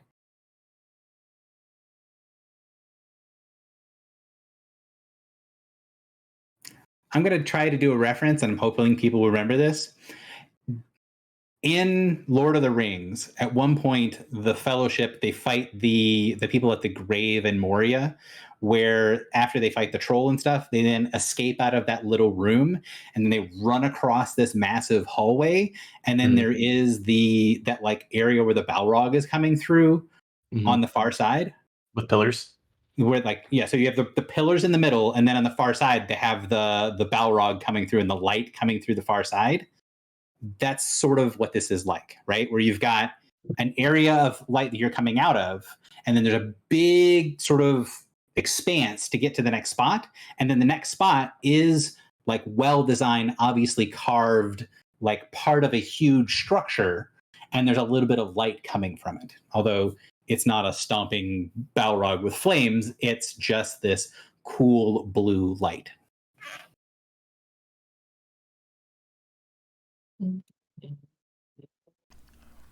Oh, okay. I really don't know what to do, guys.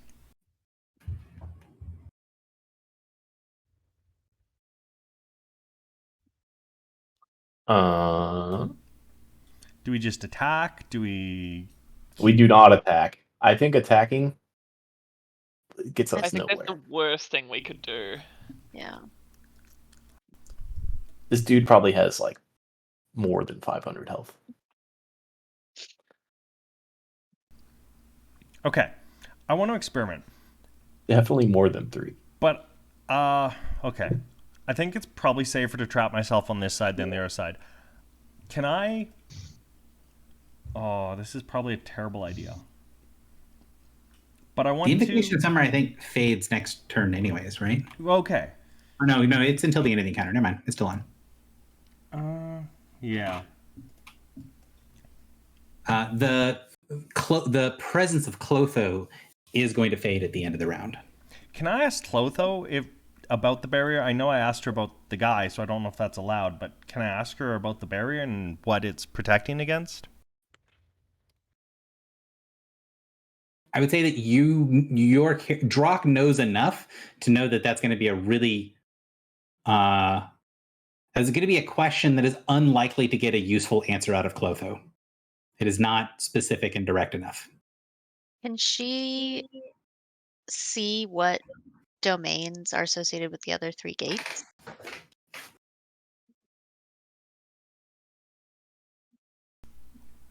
I mean, I could, yeah, I don't mind asking. I don't think I'm close enough to be able to tell, but Would that be the thing you asked? Is basically like, are these things the same? Because like you've already used her ability to see through your eyes on the gatekeeper, so she wouldn't be able to look through your eyes again to see other things. This is just she's still around. You can ask her a question, and then her presence is going to fade. yeah, I could ask. Yeah, are all the gates the same? Are the domains on the gates the same? Something along those lines.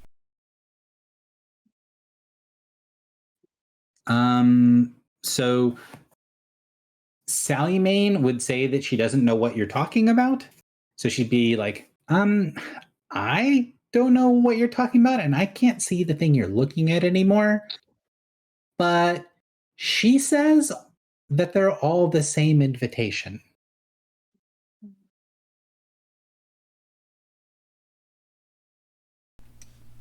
Okay, so that means another gate's not really going to help us. Mm-hmm.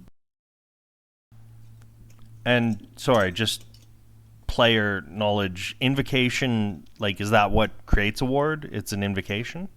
Said invitation. Oh, invitation. Sorry, okay. Thank you. So it's the same invitation. But I still feel like I'm somehow forcing my way through. I'm not cleanly going through like Griffle did. Correct. So whatever the invitation is, it's not even like really allowing me. When Griffle stood in the doorway, you said like the light didn't even go around her, like she repelled it. So the wall of fire appears up, that sort of orange glow. But that wall didn't go to her body. Like Drock, the wall is there, and then it sort of wraps onto him, again, like that plastic wrap idea, right? Where it clings to him a little bit, and then the fire dissipates. When Griffle stepped through it, it didn't do that at all. The fire went to just a few inches off to her side in every direction, and then just stopped. Not like it hit a barrier, it just ended, and you saw this golden halo of light around her, and then she just walked through. So I wonder if Griffle could bring us through, or like hold it open for us to pass through.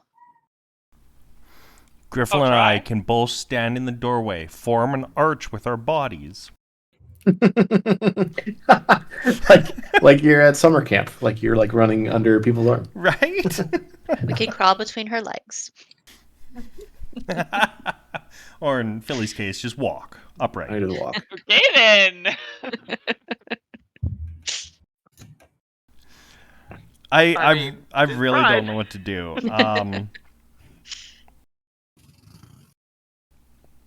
I don't want to attack. I don't really know what to do or say. I'm gonna finish my movement, walk back to the other side, and I don't Do you know. have anything defensive that you can do? You can total defense. Yeah, you can always total defense.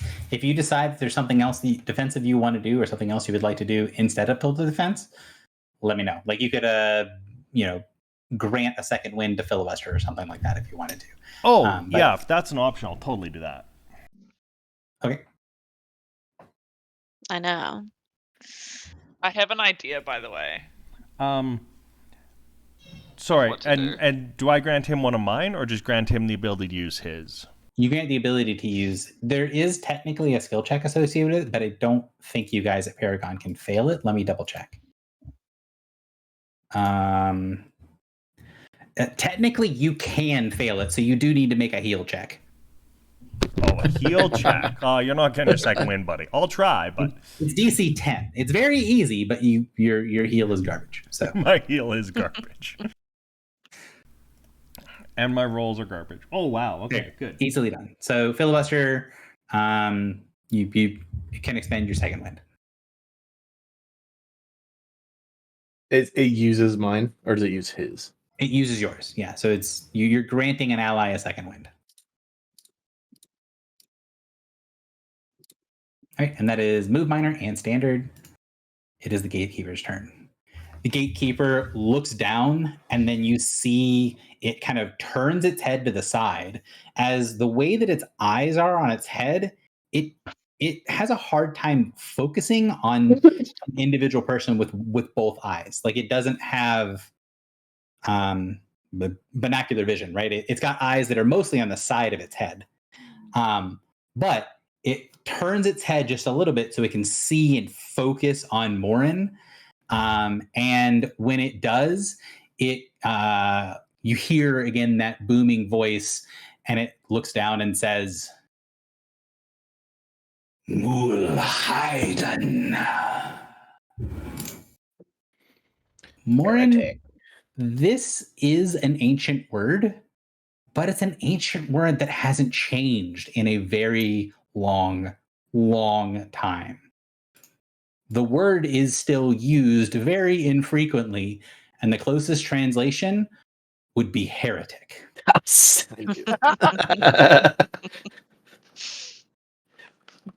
Boom. Oh, I will. So- Don't you worry. He raises that lamplighter staff, turns it towards you, and uses roaring flames on you. So he is enraged, so he is going to make all 3 attacks on you. Okay. Jesus. Enraged? What does that mean? He has certain triggers that allow him to be enraged, and one of them has been met. We pissed him off. So 30 versus reflex, Morin, for 35 damage. Let me see. Feel free to send some damage my way if you want.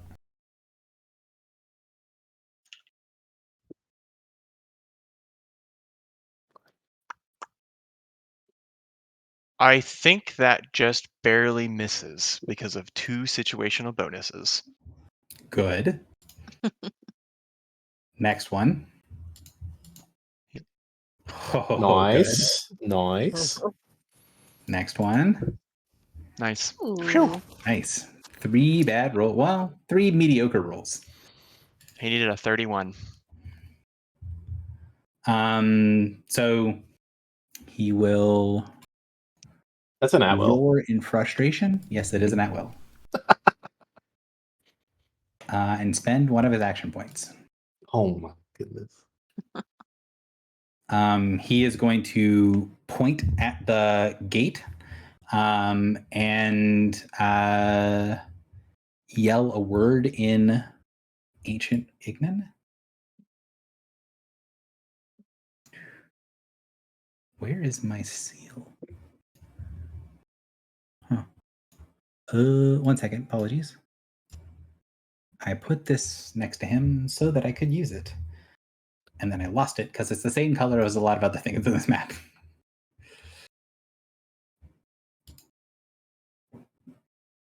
So this glowing sigil appears in the air in front of you. Looks like it's kind of flickering into and out of the gate as this glyph of flame. And if you want to see a closer up version of what the glyph looks like that.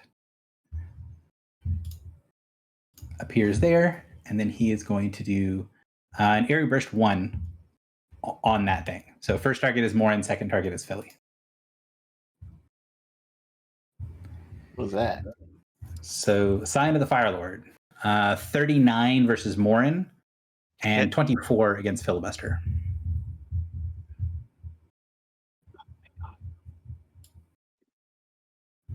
Damage. Is that 15 or 16? Half damage. 15?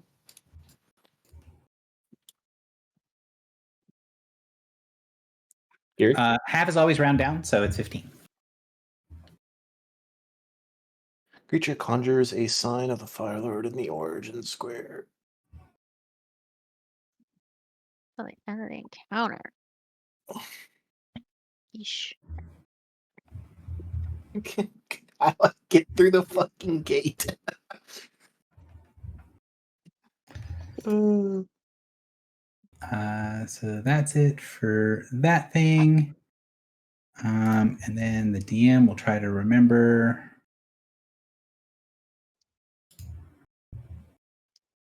Can he use Strike and Scorn? Yes, he can. So he's going to use Strike and Scorn. First target's going to be Morin. Second target's one of many. Third target is Filibuster. Okay. What kind of attack? Is a melee attack. Okay. I will use my bracers. I don't think you can. You used Warp and the Weave already. Oh. Well, You've not taken a turn since that happened. okay. So Morin, 31 versus your AC. A natural 1 against one of many, and then 35 against Filibuster. That'll hit me. I can do a thing. One always misses, right? Oh, it One misses. always Never mind. misses.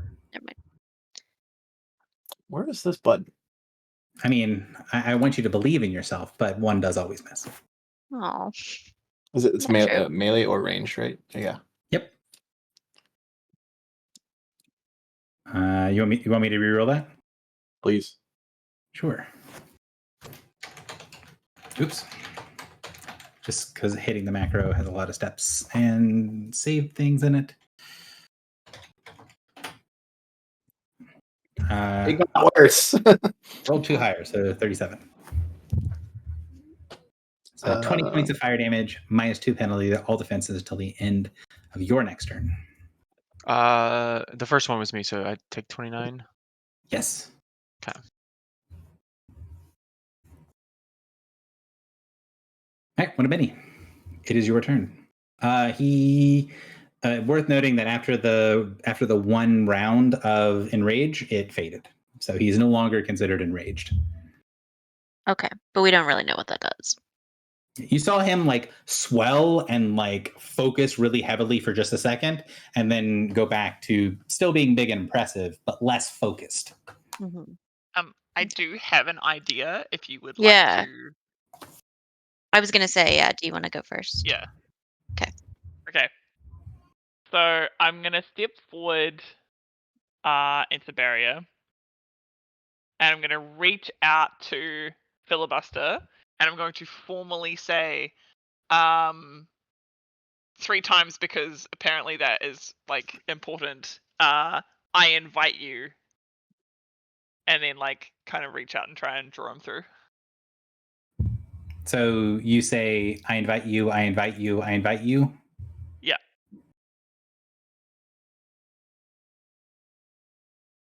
Only the Lord of the Sun may invite here. You get this ringing angelic voice in your head. It doesn't seem angry. It just feels almost kind of like when you run up against something in the helm, like hitting against a rule. And yes, only Oh, Griffel heard that. okay. That being said, you get the impression that something was correct there. Like this was a thing that is like potentially possible. You're just not the right person, Okay. or you don't have permission currently. Quick, Damn go it. find the Lord of the Sun.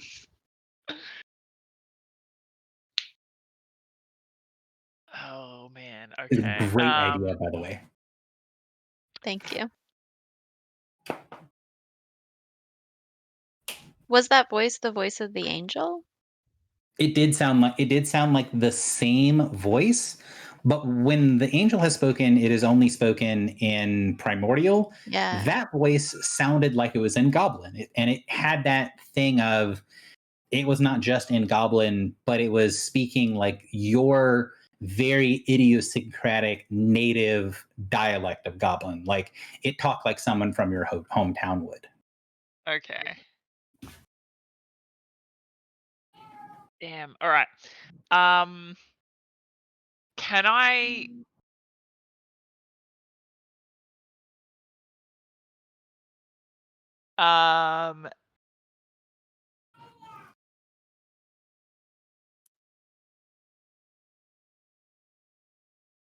So I want to.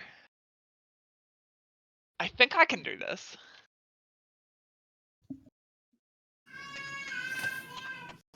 Unit allies.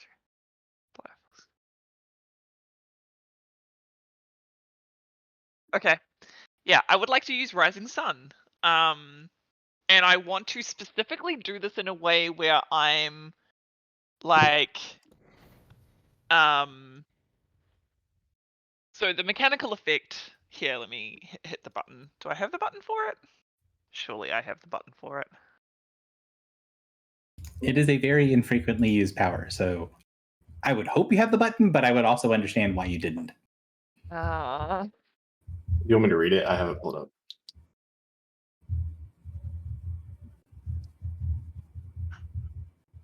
No, apparently I don't have a button for it.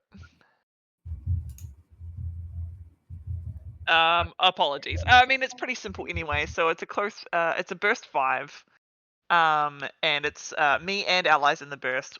We regain hit points equal to 5 plus my charisma modifier, which is 0. Would you keep moving because you have movement left? Could you keep moving to get closer to one of many? So she's included. Yes, I would. Sorry, yes, I would get in range of 1. Thank you. Yeah, that puts everybody in range. Yep, cool. Yep, and then like so the mechanical effect is you guys just get 5 hit points back. But Is your charisma modifier like, 0? Yeah. Yes. Okay, turn it up.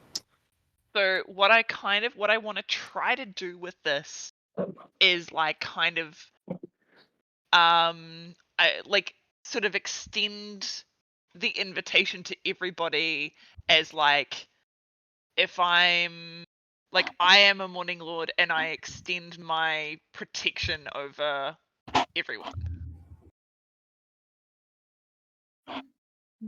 Okay. Yeah. So Like there's more powerful healing things I could have done, but I'm specifically choosing a Morning Lord power because I want it as like a display of like this is my thing. These are my people. All right. I'm not sure it's going to let me do this. Let's see if it will. Does that work? Yes. Okay. It's going to take me a second to actually do this. But you can see whenever the power washes over one of the spirits, they get this sort of golden glow to them. You don't get the sensation like they're healing, but you don't really get the sensation that they're strictly speaking alive either. But there is this sort of sense of peace and fulfillment when the light of the Morning Lord touches the spirits. Cool. Don't know what that's all about, but that's cool. So that's step one, and then I'm going to say what happens when that light touches. Wait, are these Sure. token tints? Can you tint tokens? Yes. Oh, cool. It's just I thought there was a way for me to select multiple tokens and then tint them all, but if there is a way to do it, I don't know how. But I want to say I've done that before, but it's just not doing it. All right, so the golden ones, they're sort of standing there. The sort of flickering flame weapons that they wield dissipate, and you can see that replaced in their hand, instead of holding these swords that are there one moment and gone the next, where they're this flickering flame, instead there's just a bar of light. It pretty much exactly looks like they're holding lightsabers now. When the light from the Morning Lord power washes over the gatekeeper, you see the body of the great creature flinch slightly, and you see on the symbol all over the creature's body the starburst on the top of the symbol. I'm going to put this back up so you guys can see it. The starburst at the top glows brilliantly yellow for a moment, and then you see that power sort of fade down, like it's bleeding through the symbol, sinking into it. And you get the sensation that the power, as it's kind of flowing into that symbol, it's bright, but then as it sinks in, it doesn't stay on. It's like the energy is using it as a conduit, and then it's sinking through, and you see the cog wheels sort of shift slightly, but it's like they're seized, like they shudder, but they don't move. And then you see, kind of like you're pouring a golden liquid on top of the symbol. It goes all the way to the bottom, and then it starts to fill that symbol at the bottom. The bird with the wings spread open. And unlike the symbol at the top, unlike the starburst, which glowed for a moment in the presence of the Morning Lord's power, the bird at the bottom stays lit. It continues to glow. And you see the great creature sort of turn its head side to side. And then you get this strange sense of like confusion wash over you. This impossible.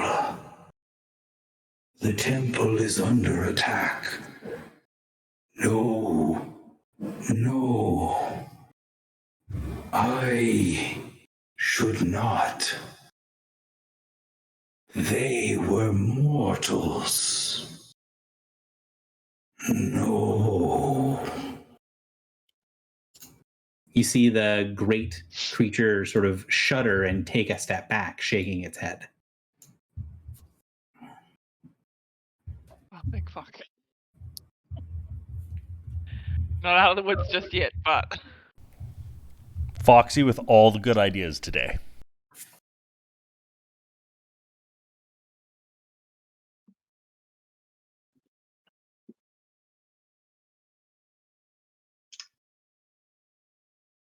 okay. Yeah.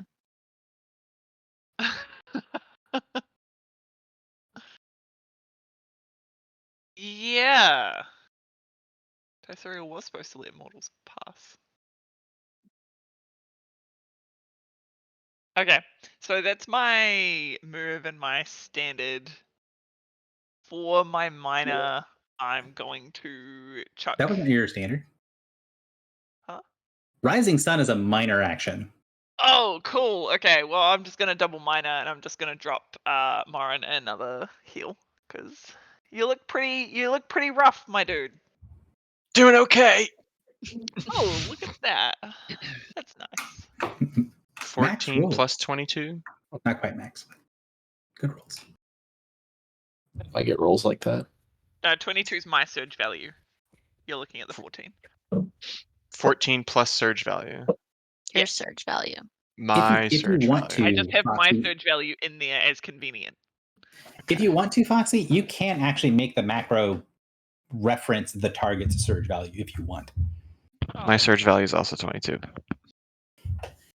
Oh, both of those things help.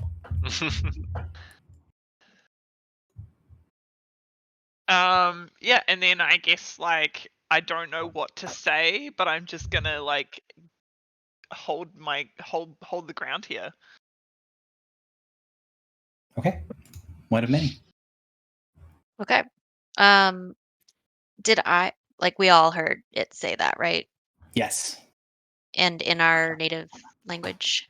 In your native language, it had that, not only the sound of the sort of booming angelic voice that you heard here, where it spoke things in primordial, it had that angelic quality. It had that quality of not only does it speaking when you can understand it, but it sounds like, a childhood friend or your own idiosyncratic, very local native language. Okay.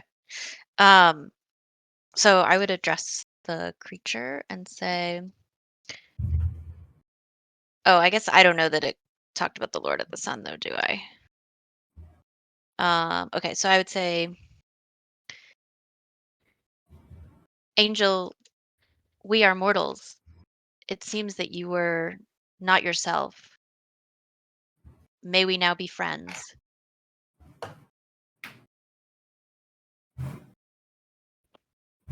My duty unfulfilled. I am fallen. But you, yes, you are attacking the temple. You must leave now.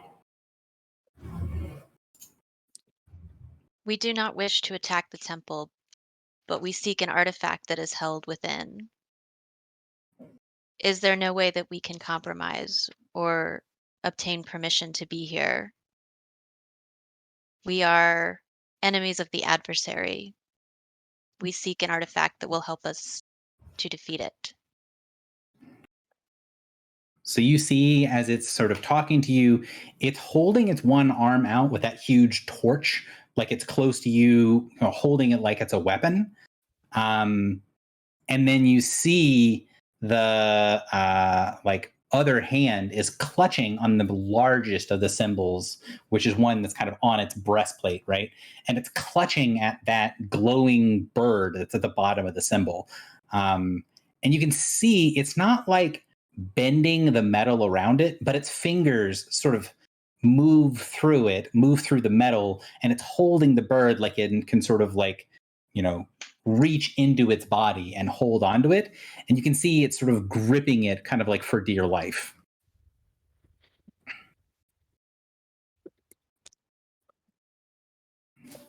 So you say, could you give me a diplomacy check or something that is associated with that? Sure. Okay. Skill check. Diplomacy.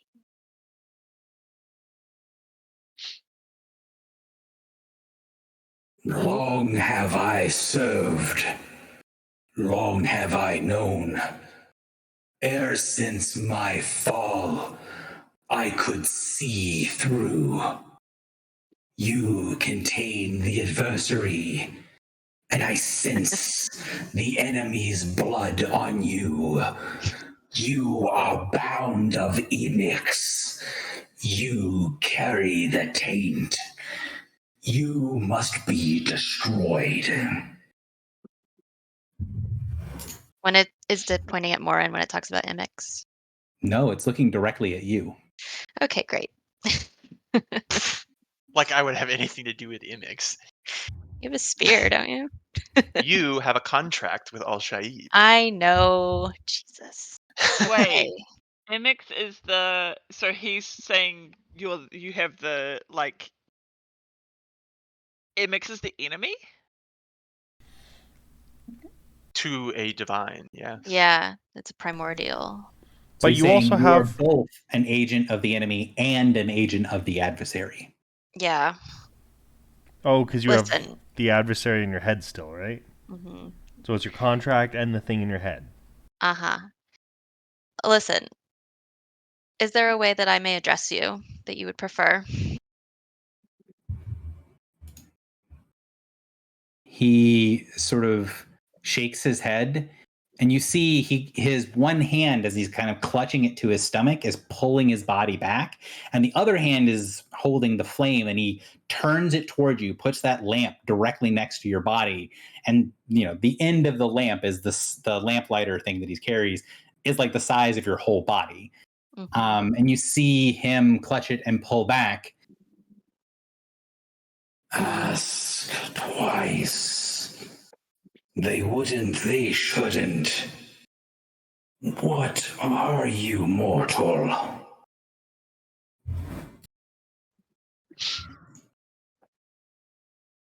Mortals are It seems to complicated. be very strongly, like its whole body is shaking, reacting to you asking it twice. Should That's I what ask I get. again? All right. Yeah, 100%. Okay. Hey, what did you ask what- it? Its name? I didn't hear the first time. Am I stupid? Her first thing she said was, "Yeah, can we be friends? What do I call you?" Oh, okay. What is your name, creature? The hand wavy. Thrice asked and done. I am. And then you see his entire body sort of erupt with flame. He staggers back several steps, and you see his whole body becomes a torch, and the heat becomes unbearable. You see another wave of fire start to rise up as another wash of lava starts to pull forward. As he's kind of being in the center of this vortex of flame, you see him still holding that part of his stomach, and he pulls and wrenches off his chest plate, and you see inside the chest plate these writhing masses of black tentacles. Oh. I am Enetriel. Enetriel. And then he holds up the breastplate above his head, and you see the flames that sort of wash around him rush up his body and start to sear into the tendrils in his hand.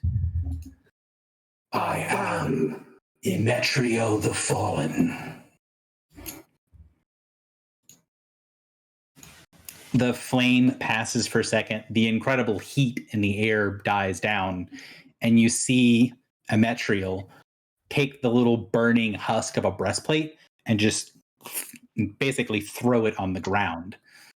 And you see that he has what looks like the same sort of flesh that his head is made of, this sort of bumpy elephantine chest. So it kind of looks like a person, but it does have the same sort of skin as the elephant on his body.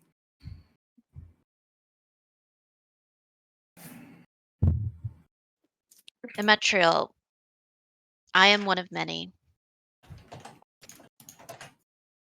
I You are have. now out of initiative order. Oh, good.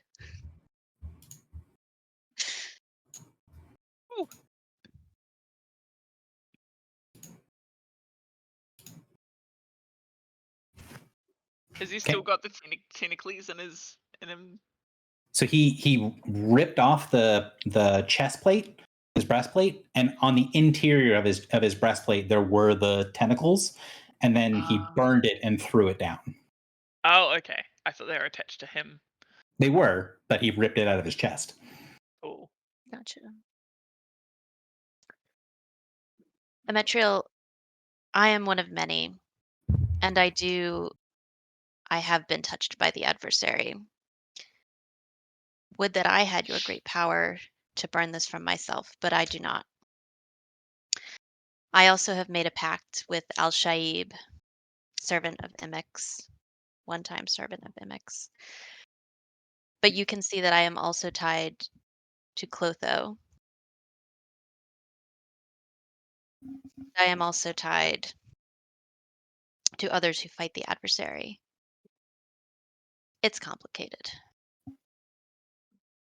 I So you also see. serve. Go ahead, Can I sorry. also mention? I also am attempting to find Morthak the Watcher. So Emetriel kind of nods at you. He lets go of the flaming staff and it sort of floats in the air next to him. And he extends out one of his hands over top of you and says something, but you can tell it's forbidden. The sound is there, but nothing happens. There's just a void. And then you see Emetriel kind of turn his head to the side again, like focus one of his eyes on you. And then he very slowly says it again, and then nothing happens. What has happened? That the Lord of Fire, that the Redeemed is no more, that his name cannot be spoken. What have I woken up into? It's bad out here. But Yeah, that is why we are on this quest. it's pretty bad.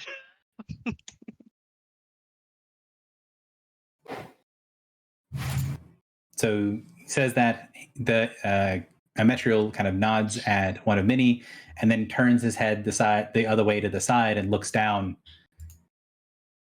Welcome, young Morning Lord. Are you here to face the trials? The temple is still under attack, but I do not believe the Lord of the Sun would turn you away. Trials. Is he? Who's he saying that to?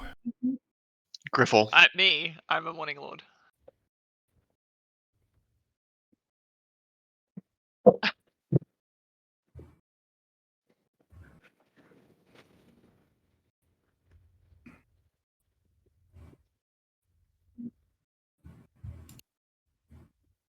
Does Griffle just say trials?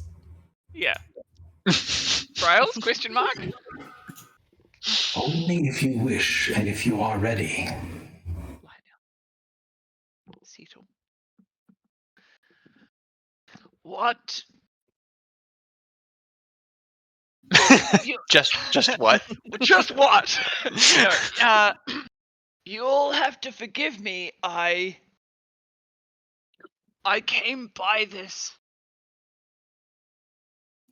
I came by this on my own. There was none to instruct me, no one to light the path or lead the way. I don't know anything about trials or what that might mean. Then you come in ignorance, something that is not a sin in the Church of the Redeemed. I do not know the tenets well. It is difficult for me to understand since I have fallen. But the Lord of the Sun will welcome newcomers. I get the feeling it has been a very long time since someone has managed to pass the gate. You see when he says that he tilts his head and that other eye sweeps across all the scorch marks and burning remains on, like blackened remains in the middle of the ward. Mhm. Shit.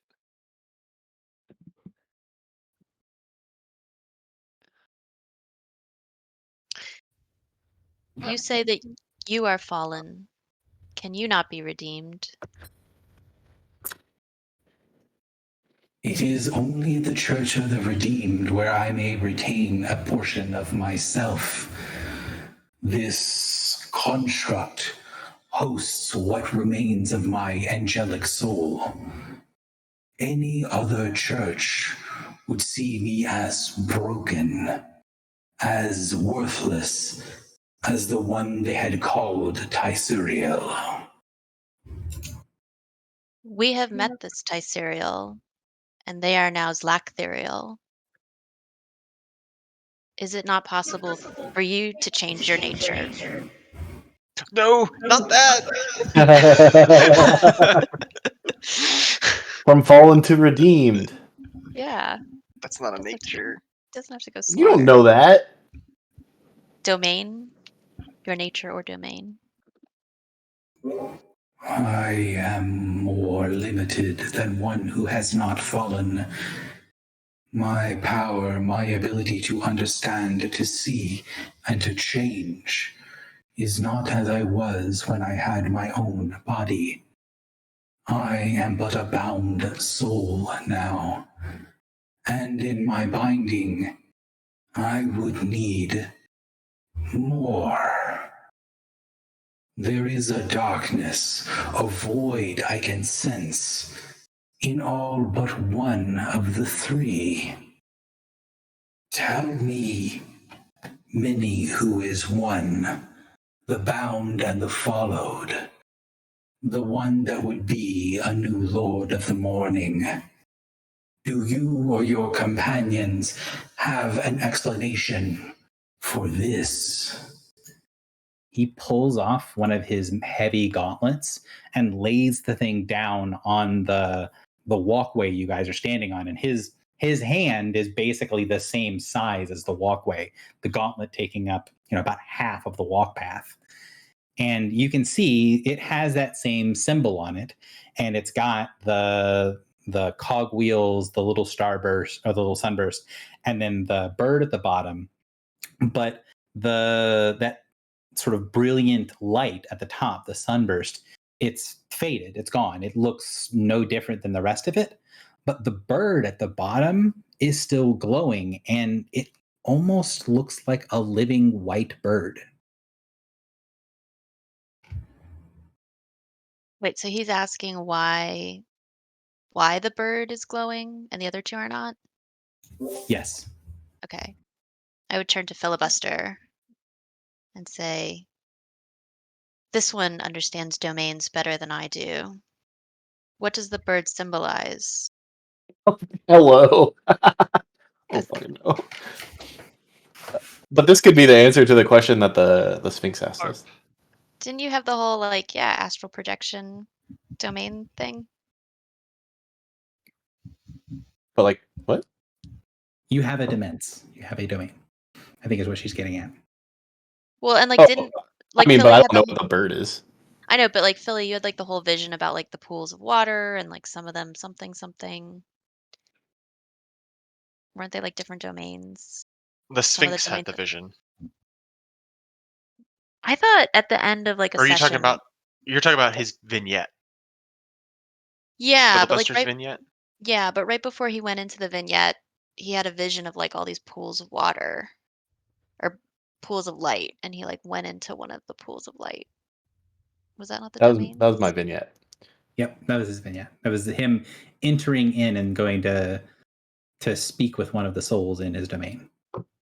Oh, okay. In his demence, which that's not how you pronounce that word, but I'm intentionally pronouncing it wrong because it's a similar sounding word with a different spelling.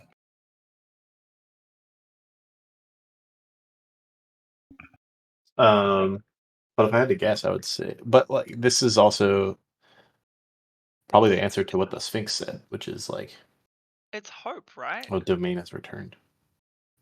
Some domains have returned. Okay, At so least then one. Specifically, Emetrial. the Sphinx told you that she thinks only one domain has returned. Oh. And she's trying to figure out which one has returned. Oh, okay, I didn't remember that. Emetrial, what domain does this bird symbolize? So, rewinding back, did you actually say the thing about Philly knows more about this? Because I want to give Philly a chance to respond to that before you ask again. Yeah, yes. Okay, so Philly, what do you say to that? Of hey, you know domains. This ain't my place. That's all I gotta say. And then I would you say something in response? Sorry, say that again. Would Griffle say something? Because Foxy was saying something in the background. I want to say if that is just Foxy talking, okay. But if it is Griffle talking, would Griffle say something? Yes.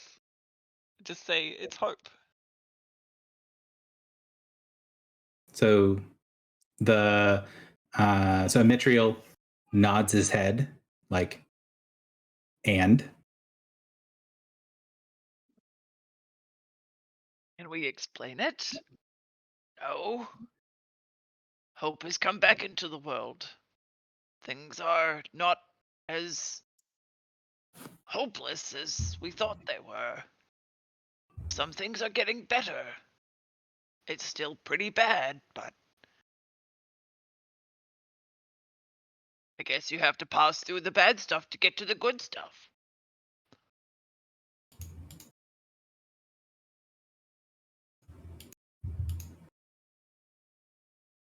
so when she says that, and when the angel focuses on it, and your characters can't, like, literally cannot forget when the angels talk to you.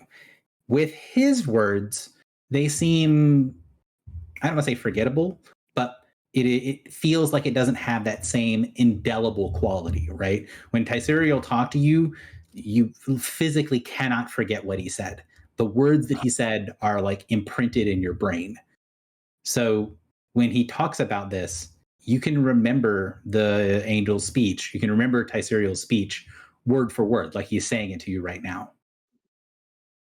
I'm going to go get a drink of water. And if people want to check and see, there might be something in there that's worth thinking about now with extra context. I'll be right back. Yeah, the hope returns to mortals. Early does summer come, but such can be expected from so long a winter.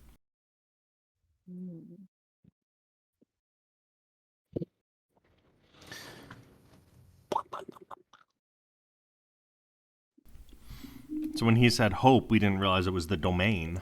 Mm-hmm. Well, Hang on. I don't think we need that Okay. context, but it was capitalized, like capitalized hope.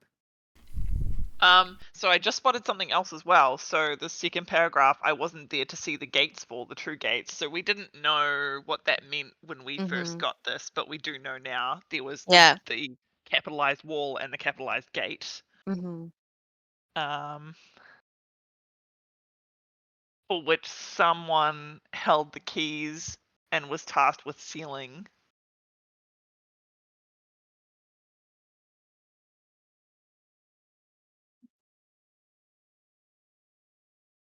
There's also the word fell, capitalized.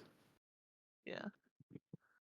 Also, they say his volcanic armor melted into 100 dreadlords as he fell. This guy has kind of volcanic armor, right? Mm-hmm. He does.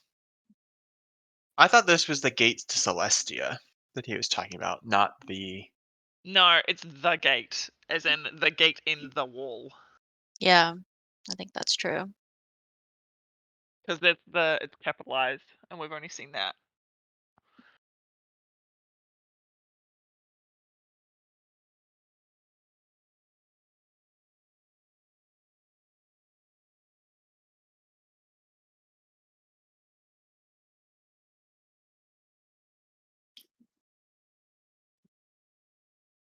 Yeah, I think the lowercase gate in the third or fourth paragraph is the gate to Celestia.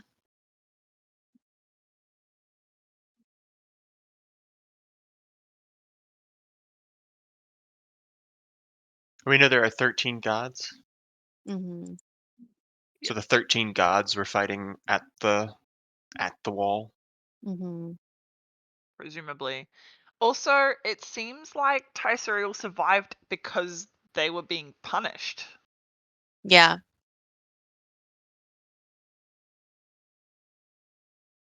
Interesting.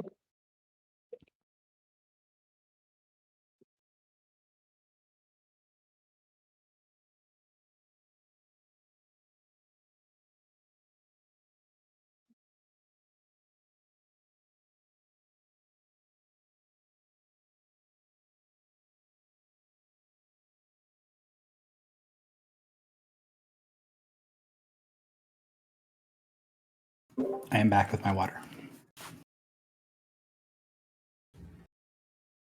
Gary, would blanks fill in this speech if they were known words?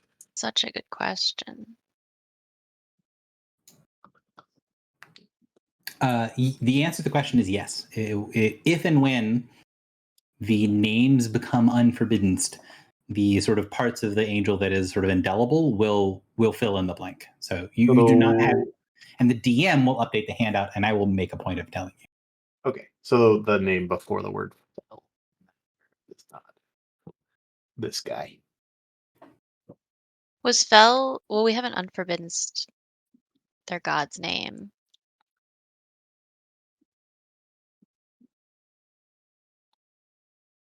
Like the gods are forbidden, but the archangels are not. Correct. Is Fel supposed to be capitalized? Yes. Okay. One of the fel is capitalized, and the other one is not. Well, there's like several that aren't, but Yeah. one of them is capitalized. What does the capital Fel mean? Means like descended, no longer is a god. Or And for the angel, lost their angelic body, lost their angelic power. and lowercase Fel is die? Yeah. Okay.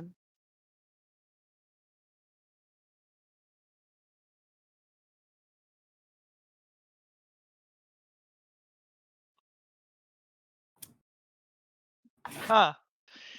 Yeah. So it's us. Like we've brought hope back in. Well, specifically you guys who visited Celestia. You brought hope Mhm. back.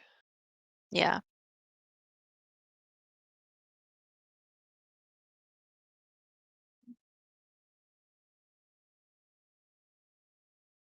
Does the you'd never forget this thing that was said carry on if you didn't hear it direct? No. But that being said, like they can repeat everything they heard because it's like they're saying it right now. Yeah. So like while Griffel and Morin were not there, like they can just say this is what was said, right? Mhm. You Yeah, won't get so- that same indelible thing, but you would be able to get the speech.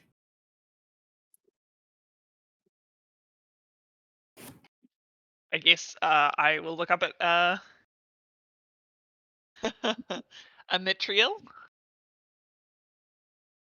And I will say it is these, and I indicate one and Philly and Drock, who have seen the gates of Celestia and brought hope back to mortal kind.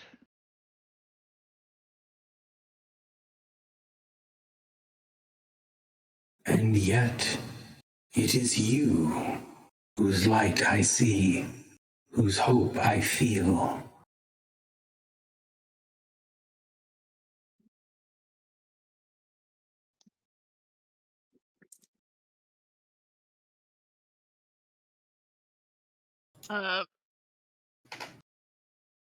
Ametriel, we have come looking for an artifact. Do we still have the boar for the previous one? Mhm. The sigil, yeah. Yeah, can we pull it out?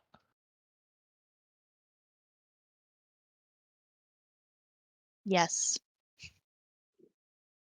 Okay, so one of many, I assume, is the one that has it. I would present it to you. Yeah. Metriel. Yeah, like I hold it up. I say something a little like this, although it may be very different. Do you know where we might find such a thing? Syllable of return. Yes, one of the syllables was gifted to the temple as the Lord of the Morning and she of the Rising Sun do share many things in common. I remember when it was gifted to the Lord of the Sun. This is a thing that well suits the Redeemer, a sign of rebirth, of things that were once a piece of the universe brought back again. of the fallen that can rise once more. That is why I am here. That is why the sigil was left with the Lord of the Morning that was in residence at this temple.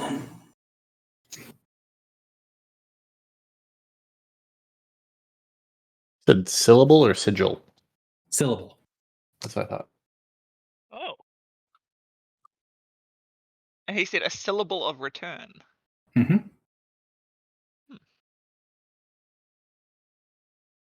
Like a part of a name? Yeah, Hmm? that's what that sounds like to me. Names have Right. syllables. Hmm. Do you know where? Where's the reliquary? Behind the I am trials. to hold the gate. I am to direct travelers and to push back against those that would attack and invade the temple, those that would harry and harass people here to give glory to the sun. I do not know the exact location, but if it is within the reliquary that is located within the temple, You see him turn and gesture down the pathway that is to the east. Ah. Cool.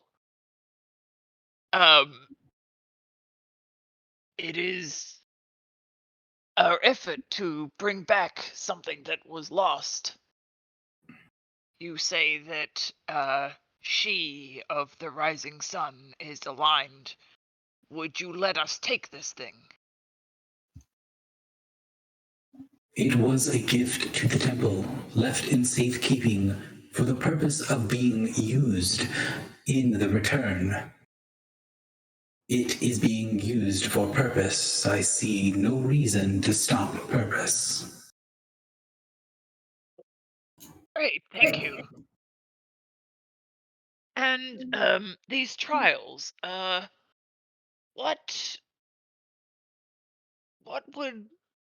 would I gain? Like, okay, so hang on. So the phrasing is not quite right. I think more like what I would ask is like, what are their purpose? As in, like, why would someone choose to undertake them? The trials are an acknowledgement that the light exists in many places and that darkness exists in many places. But one who passes the trials is their own light. They do not walk under the sun. They bring the sun and bask others in the glory of the light of the Redeemer. I said That that sounds wrong. pretty He would cool. not say it wrong. He would say the redeemed, not the redeemer.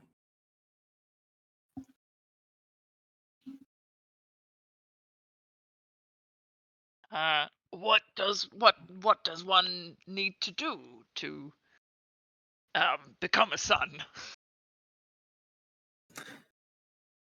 I am, even when I was something else, not privy to mortal changes and understandings. It is not my nature to partake in such things. They are ritual. They are a display of what one is. It has been explained to me many times, and yet it is still a mystery. There is a thing that is a trial to determine what something is, and this is a thing of mortals. I am. I do not change. I can be swayed and altered, yet I always am at my core the same. Even if I am to change and become a different type of entity, the essence of what I am is. It has been explained to me that mortal kind is not one such. Their immutability must be put under a sharp light.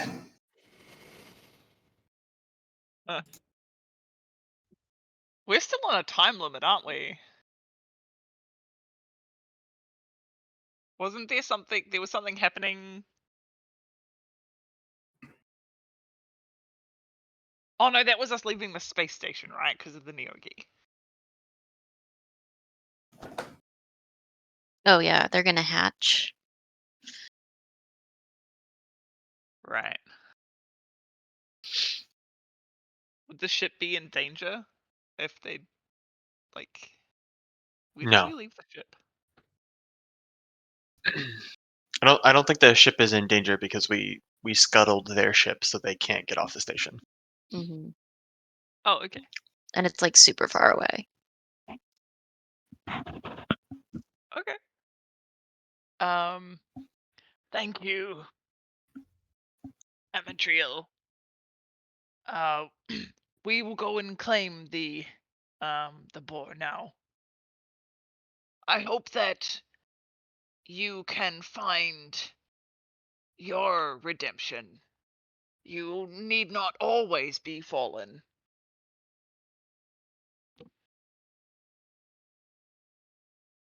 So the angel shakes his head, or what was an angel shakes his head. This is not something even the redeemed could do. I am broken, fallen. I cannot be remade. It is already unnatural that I inhabit a body of a former enemy. Anything more than this would strain the bonds of nature too strongly. I am happy that the bindings placed on me have been removed. You see he's kind of like looking down into the chasm and smoke that's below where you guys are standing, where he threw the big chunk of breastplate. And I cannot sense the forges any longer. The foundries are silent. The choirs are silent. I cannot hear any of my kind anymore. But you say I am not the last. Zactherio remains. Yes. Maybe I can find a new purpose in bloodshed.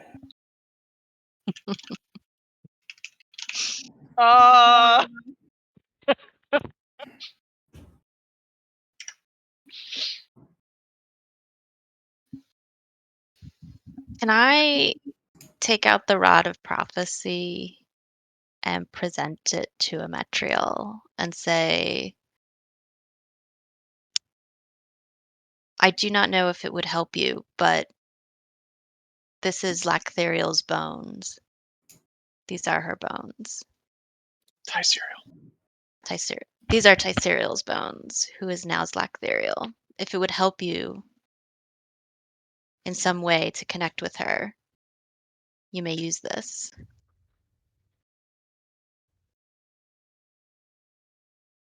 You who are corrupted offer me a tool of corruption. No, I cannot trust such a thing, little mortal. Though I will choose to believe that you mean me no ill will in the offering. Thank you. I am sorry for that which follows me and corrupts me.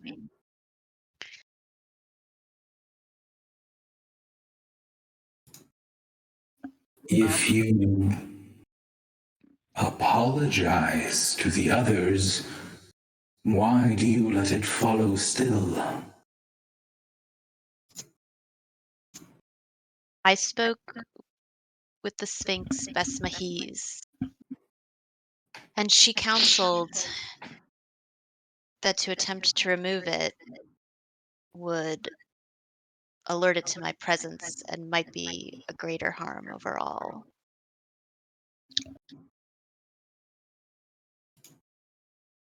An attempt that is failed would be catastrophic to mortal kind. Yes, So it is your fear of failure and frailty that prevents you from taking the action that must be taken. Look, if you have a better idea, I'm all ears. Metriel, we are at war with the adversary.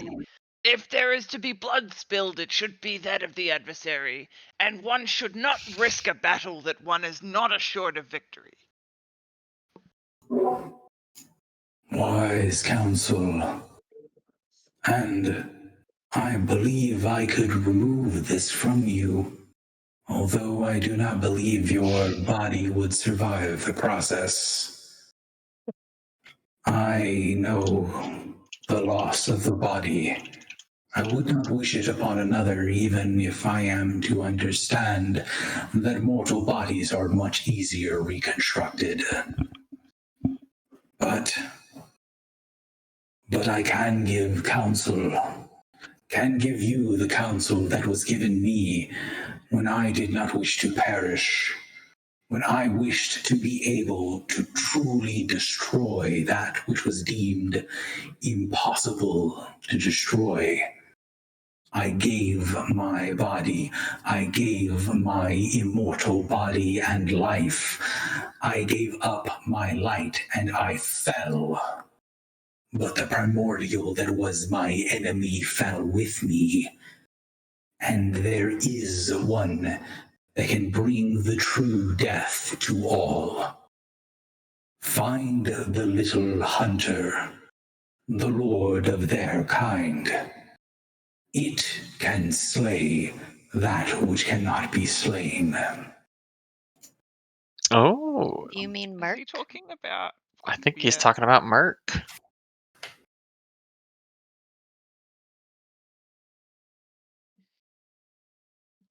Here, you're muted. Was that a question for me? Yeah. What was the question? I didn't hear. Sorry, because different people were talking. Oh, Is it Merc? is that Merc? You think so? He said the lord of their kind and nodded towards Griffle, Filibuster, and Drock. Yeah, so Okay. Merc. Cool. So Well, what he's saying is Merc can get rid of this thing for you. yes. Okay. I will ask next time I see him. But until that time, I am corrupted. But I hope that you will allow me into your temple so that we can seek this glyph, this syllable. The Lord of the Sun will be informed of your corruption, and it will be their choice whether to allow you entry into the proper temple. I will let you pass the gate for what you have done for me and what you have opened. This sense of return is useful. And as the Morning Lord says, if there is blood to be spilled, it should be the adversary. Yes, it is not in my nature to fight in the front. I am to keep, to bind, to hold. But it is my place, it is my nature to relight the forges, to prepare the weapons, to find the strength so that others may carry it into war. I will stay and remain and hold this place until you leave. And then I need to leave this broken husk. I must travel around and find the other bound bodies, the other constructs that can host my consciousness. And it is time that the forges are reborn.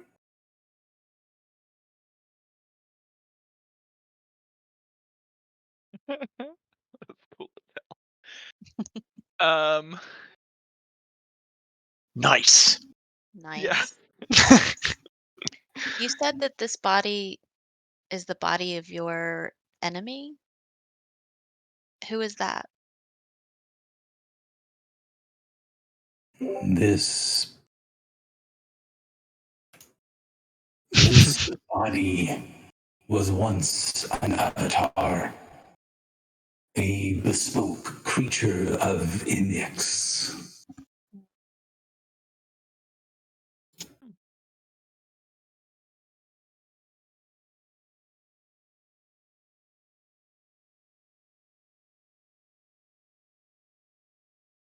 Give me a break. It is hard to switch back and forth.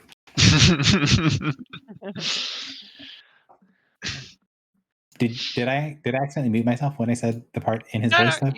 No, Okay. you first started it with not the voice modulator Yeah.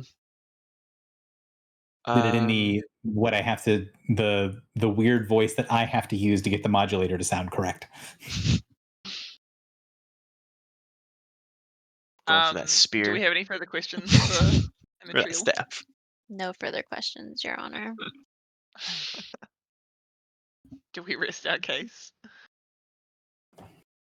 Yes. All right. Thank you, Immaterial. If there is anything more we could do for you, we probably can't do it. You know what? I'm going to step forward and wield my spear and say, Amitriel, in order to beat back the adversary, we require a reunification of this world. I seek to reunify the primordials in their war on their plane against the adversary, and would seek that staff as an artifact of weapon to wield against the adversary. And I'm going to, first of all,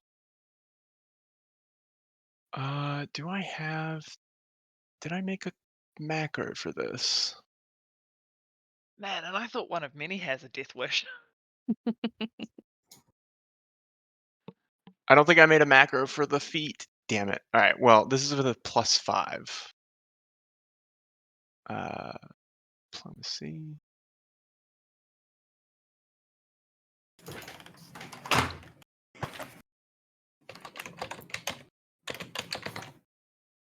So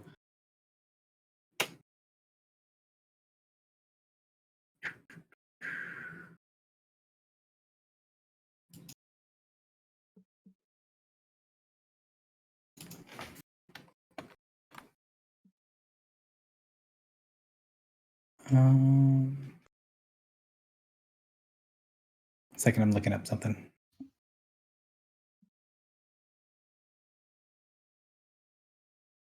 Why did I not write the name in my notes? There it is.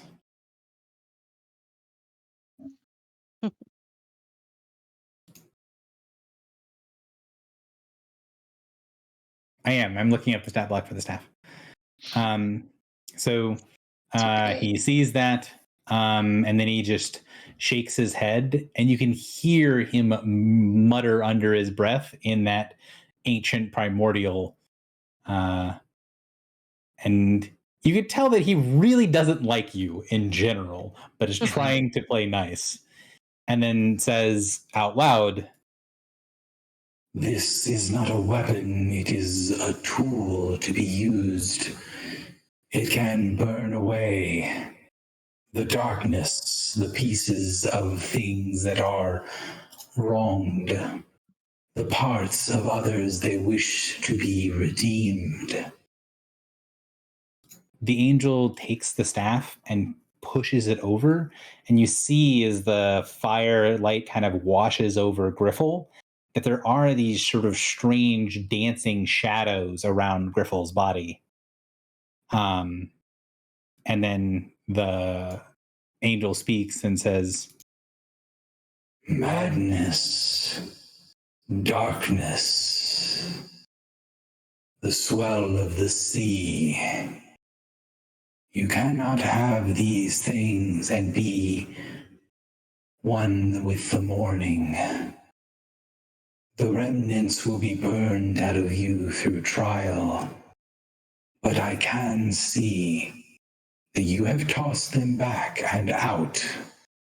You are ready, child of the sun, and this tool would not be a weapon for one that could not see that.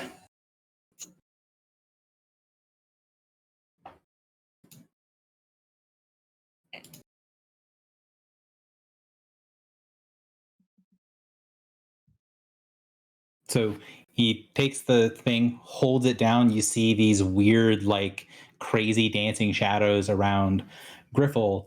And then when he says that last part, this weapon would not be a weapon for one who does not see that. He twists it in his hand, and then you see the like lamp part of it, the little flame part of it, arc. And when it arcs, you see it leaves behind a blade of fire. And then he holds it down to you, and it shrinks smaller and smaller and smaller until it is a two-handed axe that is kind of still looks huge for everybody else, but Griffle looks appropriately sized for the type of weapons that bugbears like to use. Oh yes. You're fucking welcome. Morin knows a weapon when he sees one, Oh yeah. and he fucking takes them. But Gary, I need it to be a spiked chain. Good thing the forges are back up and running.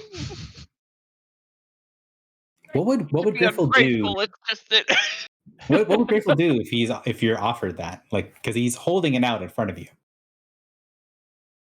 yeah, I would take it. Like, I'm sorry, I'm not saying no to like a flaming axe. That's cool as hell. So when you go to try to take it, the axe generates just an egregious amount of heat, and before you can touch it, you can feel like your fingertips starting to burn, and you stop trying to grab it. Okay. Ah, I see. The trials, yes. I'm not quite ready. You do not have light. You still see this power as something without. Until it is within you, it will be outside of your reach.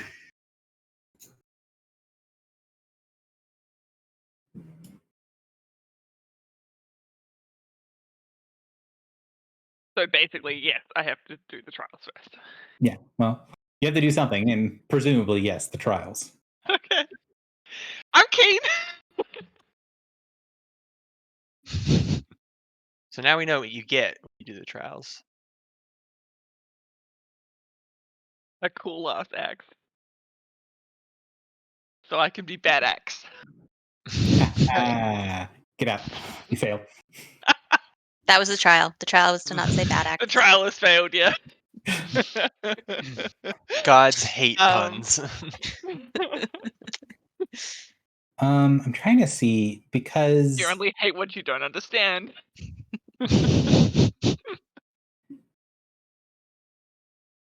Wordplay and puns are extremely cultural specific and exclusionary.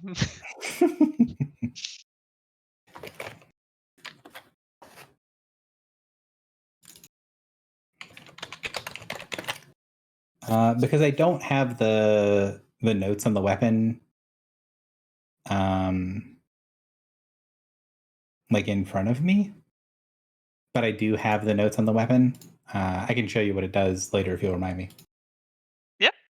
Just check Discord. I posted the fucking the stat block. Don't worry.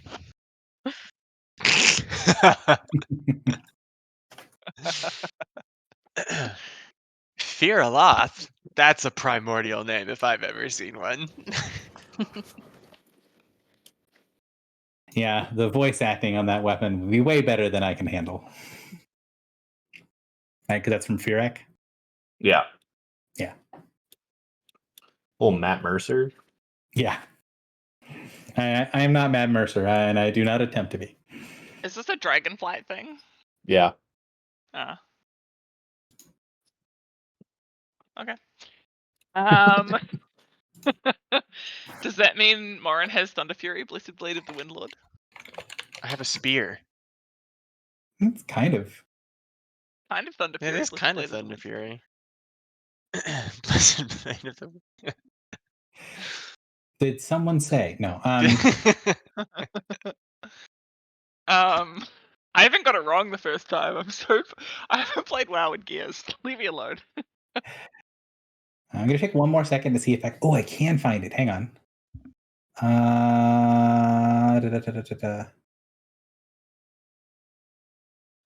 This means we all have concordance weapons now, don't we? Yeah, but yours is the worst. So I'm not involved in like a constant struggle with my spear. Yeah, I don't think it wants to kill its master. I don't think that's true. Yeah, Your constant struggle is to not kill me or not. You know.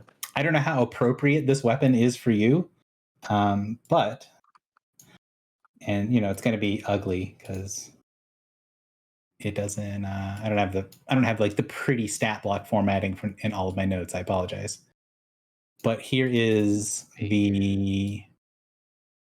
I'll put it in prosperity chat because it's going to be too long to post so much. But here's the original explanation of the weapon.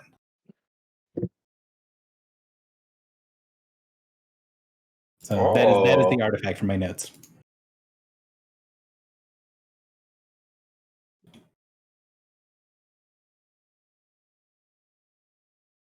Okay.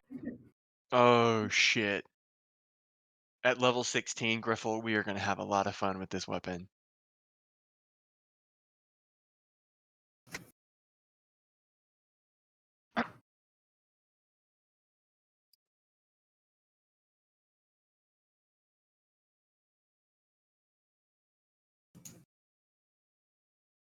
That's so cool.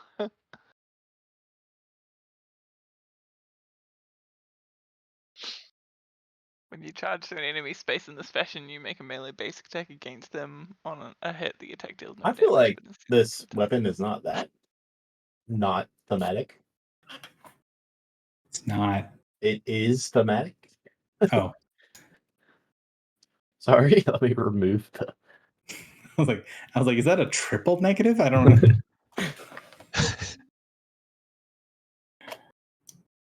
But yeah, again, in my notes, I write down what these things are and what they do.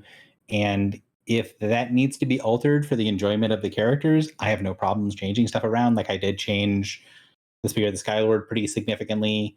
I did change Baneslayer a little bit. And I don't mind changing this, at bare minimum, just letting it not have to be an axe. But yeah, that's cool as hell. I love it.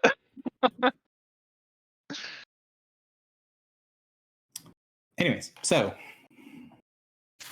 and without somebody interfering, it was going to be like a cool, revealing moment. The gatekeeper is going to wait here for you, and then when you come back out, hand you the weapon. But Marin got greedy. Absolutely. Look, I don't blame you. I think it's temple time, guys. Is it temple time? feels like it's sample time. So before we go, because I don't know how everyone's getting through the gate, but now I'm curious because combat's ended, my mantle's faded. Can I still pass through the gate? So you could try. It's going to be a barrier and not allow you to pass through. But then when Emetriel sees that that's what you guys are doing, he will open the gate. Okay, so it was the mantle that was allowing me passage. Yes. So while the mantle was on, you were able to sort of make your way through.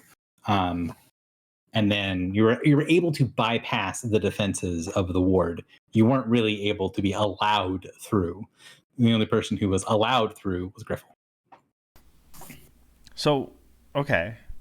Which is kind of what I was assuming the whole time. How does... Well, I probably don't know. In character, would I actually understand why or how the mantle allowed me to go through? Decent question. There is some context that was provided that might give you a hint, but there's no, it was explicitly stated. Well, it seemed like the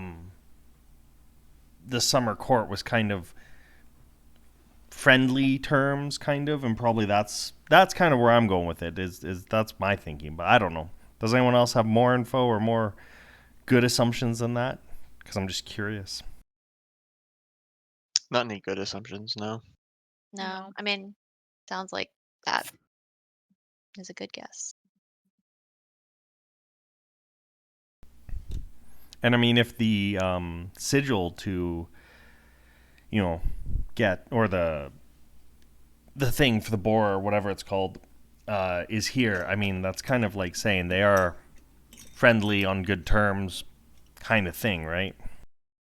Well, the angel said that that they knew that there was the sigil here because it was given as a gift because the Fey court was closely aligned to the Lord of the Sun or whatever, Yeah. something like that. Basically, the core concept, right, is that it's a god of the sun, which, while they aren't kind of on the same like power source, it makes sense that the Summer Queen, the Summer Lady, like they share a lot of overlap and commonality. Yeah. Well, actually, that brings up an interesting question. So the Lord of the Sun, the power source, assuming it's purely the sun, what is the power source for Summer? Do we know? The domains, Isn't it primal power? Primal power. yeah, It's a different right. power source. because they're not gods. Like in the same. She's not one of the 13. Correct. They are not divine power. They do not have divine power. Got it. Okay. But yeah, just So there's, similar concepts. Okay. So there's 13 gods, and they all have their archangels. They're opposed by the primordials, and then there's the summer and winter court that are In primal opposition to power. one. Yeah. Interesting. Okay. The other thought I had, because I know he wouldn't take a control rod from one of many. Griffle has a rod. Would he take it if Griffle offered? I don't think that we should be giving him. I don't think that's a good idea in any way, shape, or form. Okay, that's fair. I don't think it matters who it comes from. I think it just matters that it's like, this is a thing. He said this is a tool of corruption. Yeah, offered by someone who was corrupt, so it could easily be manipulated and not what she claims it is. But I figured if it was from you, it might be, the claim might hold more weight. But again, if he doesn't want it on principle, that's a different thing. So I believe it was on principle. But Griffle's domains are also Yes. antithetical to his. Yeah. Sorry, it was muted. Previous domains. But they're clinging to her. Yeah, And the trials will burn them away from her, right? that's what he said. That's what he said. also, do we know how to contact Merc? Is it and actually, because that sounds like something good to burn out of one as soon as possible. He gave us a gem, and he said if we use it before we figured out how to restore power to dragons, he would kill us. Before we exactly figured what out he said. why his armor isn't working Yeah. Correct. like That's it what he should. said. Do we? I mean, I guess we know it's because of the dragons, right? But if that's not a satisfactory answer, I'll be killed by yet another unknowable, dangerous. But maybe killed to be resurrected without a thing in your head. Maybe. Maybe he'll just kill you when he sees you anyway. Yeah, just Well, for we the fun did of see it. him. Oh, we saw him in the vision. We weren't there. And we met we- him prior to you having the thing in your head. To be fair, in the vision, from the perspective of the person you were seeing the vision from, he did also kill you. That's true. We could go to where the vision is and then see him without activating the gem, and then it's a loophole. But wait, he's gonna kill us anyway? Kill you anyway? No, I don't know. He's gonna kill us if we use the gem without being able to answer his question. Sorry, maybe I So- misheard what Gary just said then. In the vision, he killed the viewpoint character. Yeah. Oh, okay, but that's not necessarily us. That's just whoever. Yeah, okay. Those Yeah. were the cultists. It was the speaker for Nihal. I need to step away for one more minute. I'll be right back. Okay. Since we're at the end of this one, we take a break for 5 minutes. People can get water and go to the bathroom, whatever. BRB. Break until 15.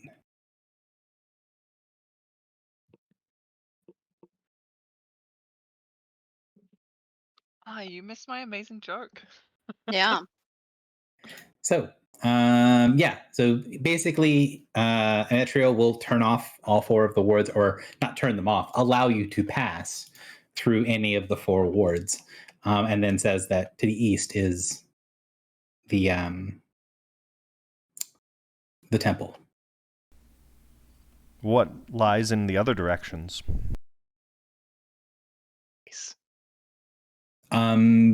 He would I'm not going to turn the voice modulator back on, but to summarize, basically, he'll say, each of the directions has something specific to it, but the main sanctuary is to the east. To the north is the ritual grounds where they do like festivals and important ceremonies and things. And then to the west is the visitors grounds, basically people there that are not, who are either like the family members of the people that are like priests and things like that, people that are not necessarily devotees of the Sun Temple, but have to be close by for different reasons.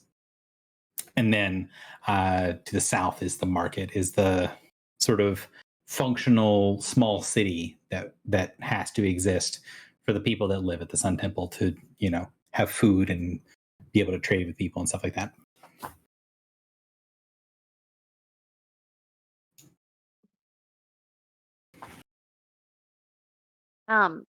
Quick question. So the temple is under attack by the beam. Does he know how we could stop that, or what would happen? What would be the benefit of stopping that? Or what even caused it? This is a question for me, or for the group from me. I don't mind sort of going back to the scene of, all right, we're now talking with Ametriel again. But I do want that to be a conscious choice, like to be able to, if you want to kind of go, cool, we're not going to the temple. We're gonna go back and ask more questions of Ametriel. Cool, but I want to be in that moment. I want to kind of get back into that headspace. So, Well, we could do it on the that way afterwards. out of the temple, right? Let's go do what we need to do. Think of any other questions we want to ask, and then on the way out, ask a few more questions before leaving.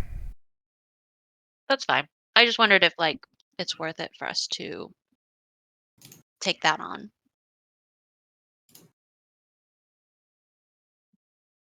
I like the idea of having the stuff to ask on the way out, at least partially just because I have to have a lot of notes pulled up for Ametriel, and I have to kind of be in a very specific headspace for talking as Ametriel, and I just closed all those notes and put that all away to go to the next section. Oh, no worries, no worries. I can do it over Discord too if that's easier. I'd like it to do it, at table effectively, but let's not do it after I've just closed all my stuff. Let's just write out the questions in Discord, or somewhere, so we don't forget them, and then on the way out ask. So, what caused the beam? Why? Things like that, and then what was it that you asked initially as well? One. I don't know. I was just about the beam. Oh, what would happen if we stopped it? Is it very beneficial? Is it something we should do, right? Mm-hmm. All right. So going to the east, the passageway from the kind of portal area to where you guys are heading, as you walk through there, when you're inside of the boundaries of the containment where the gatekeeper is, like basically on the outside of the defenses of the temple, it is there's like lots of burns, there's lots of stuff there, and years of things happening that it's very difficult to have like tracks or anything like that, right? The wear and tear of the place is very different. But on this long bridge, or this long bridge that's over this chasm that goes into the stone wall on the other side, that when you get close to it has all of these friezes, most of which have big chunks of them that look like they've been like obliterated, like something has burned them away in such a way that kind of looks like a burn mark, but in the context of where you are, you're pretty certain that was not caused by any level of heat. And there is an archway that leads into this area that has this sort of blue-white light that's coming in, that's shining into the doorway. One of the things that you guys would recognize coming in here is that the ground below you, where you're walking, has this feel of being worn. Like you're walking down a path that has had, millions of people walk across it, and it has this sort of like natural smoothness to it, where like the tiles of the floor and stuff sort of bleed together, where this is a thing that has seen immense traffic in the past.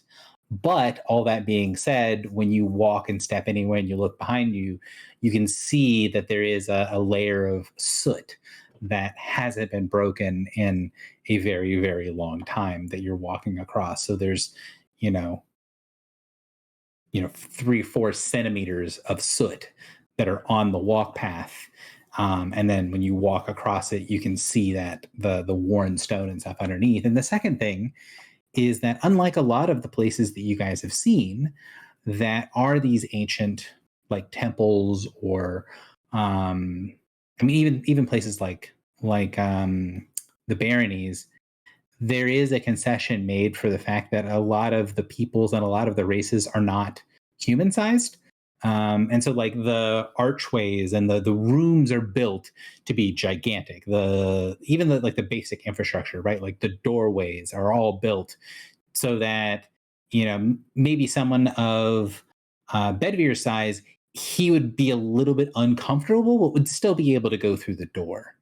This place doesn't really have that. This place looks like it is built to be grandiose at a scale that looks more like human size. So the door that leads from this walk path into the interior is only like a single, it's like 7 or 8 feet wide. It's narrow enough that you can walk 2 people abreast, but not comfortably, right? Like it would feel a little crunched. Like it's very much designed to be one roughly human-sized person goes through the door at a time. And it gives you the sense of being very old, but also kind of weirdly being very small. And then the room opens up, and you can see, get this pulled over, the interior of this kind of cathedral-looking temple with these very high arches and these tall walls that again get accentuated to feel like they're even bigger than they really are, just because you're used to these ancient things being built with all different sizes of people in mind, so that when they build this thing that, Bedvere could actually stand up completely straight in here and walk around and be comfortable, but it's built on such a smaller scale, a scale that's designed for it to feel impressive for humans. It has a different weight to it, has a different feel to it. Like all the rows and rows and rows of pews, which are not very commonly used in a lot of the religions of the world. Pretty much the shepherds are the only people that use pews in their sanctums. Like even that has this weird sense to it, where it's like, again, those are seats that are specifically for a bunch of smaller people to be together. And the interior of this, one side of the pews looks like it's almost completely intact, and then the right side of the pews is completely destroyed. You can see that there's damage on the left side as well, and then there's bits of tiles, bits of ceiling stuff, there's bits of debris, there's kind of stuff all over the place, that this place does clearly show signs of being abandoned and in pretty terrible repair. And you can see bits and pieces of the wall are kind of cracked and crumbled.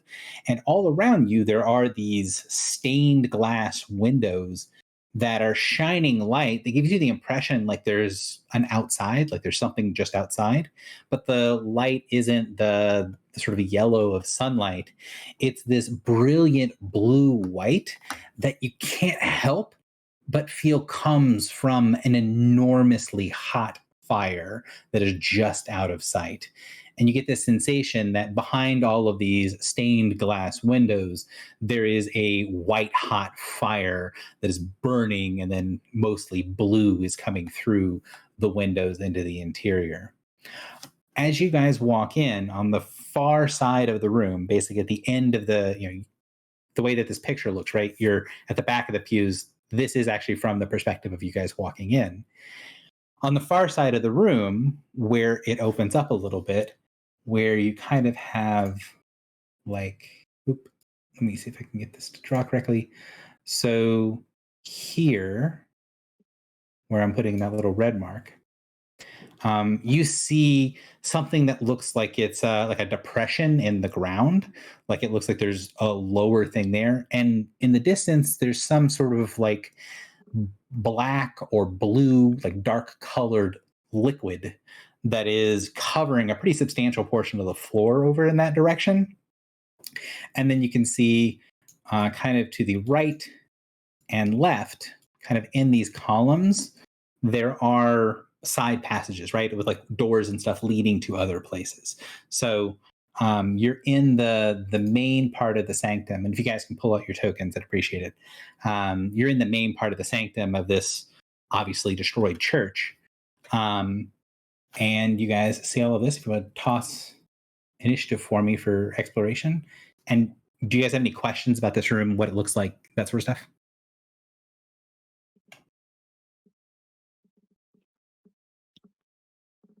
Nope. Can I cast Healing Word at the end of the last encounter? I mean, you guys can all have taken a short rest. Yeah, but Healing Word gives me extra healing. Yes, you can also, if you had a healing word left, you can cast Healing Word. Right. That's not good. Wow, that was...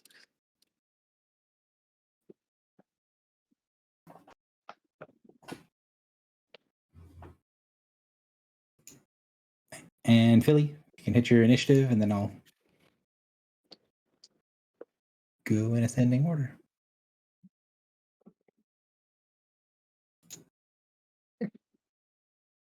Dang. All right, so by default, one of many is first, although obviously other people are welcome to take their turn if they want. Can I try to do what I did in the vault in Tantarus and sense the syllable? Sure.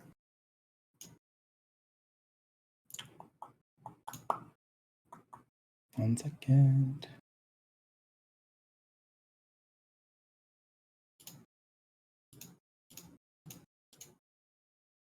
So just casting your arcane senses out throughout the room, trying to feel for the sense of resonance with things, or not your arcane senses, your primal senses out to kind of feel for the resonance of things. You don't sense anything here. You don't sense any like the void of primal presence. It's not like there is a section where it's like, your sight is blind. It just doesn't seem like there is anything here. Okay. So that's going to take a little bit of energy and time. So I'm going to move to the next question. Griffle, you are next, unless someone else has something they'd like to do. So is there anywhere that feels to me like, is there anywhere that's like resonating with me? Like, I'm discovering this new place. I like have this kind of tenuous connection with it. Is there anything that would stand out to me? So there is a sense of like obvious purpose with a lot of places in here that kind of stands out to you. And this room feels like this is the room for preaching, right? Like this is the main hall where like sermons or whatever would happen. But there is that inherent like discomfort that you feel in this room, right? Because you don't know exactly what it is that you want. You're not really completely connected yet. And the idea that being in this room gives you the sense of wanting to sermonize, it's like it's uncomfortable when you don't feel like you've got it all squared away yourself. And then the rooms to the sides, they more feel like the functionary parts of it, right? Like these are the either like the side rooms for different activities, or down one of the two side paths is likely going to be like like the private quarters or something like that. You don't know this temple well specifically enough to know automatically which way is which, but that's the sense you get from the place. Okay. I want to go have a look at this. You said it was covered in water, right? Yeah, it looks like some sort of dark water, dark liquid. Yeah, I want to go check that out, see what that's about. So as you walk a little bit closer, you get about halfway across the room. You can see the light isn't hitting the water correctly.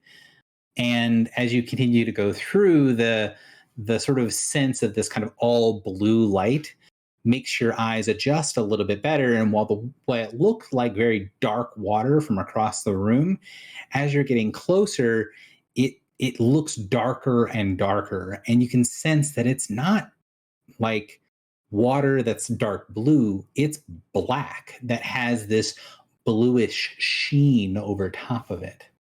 And as you get a little bit closer, you can see something that is sort of floating just above the water. This sort of white robed, kind of like ghostly looking image that's floating just at the surface. And you get the impression that it does extend down below the surface of the water, and it's facing away from you and sort of floating in a way that gives you the impression of like complete weightlessness.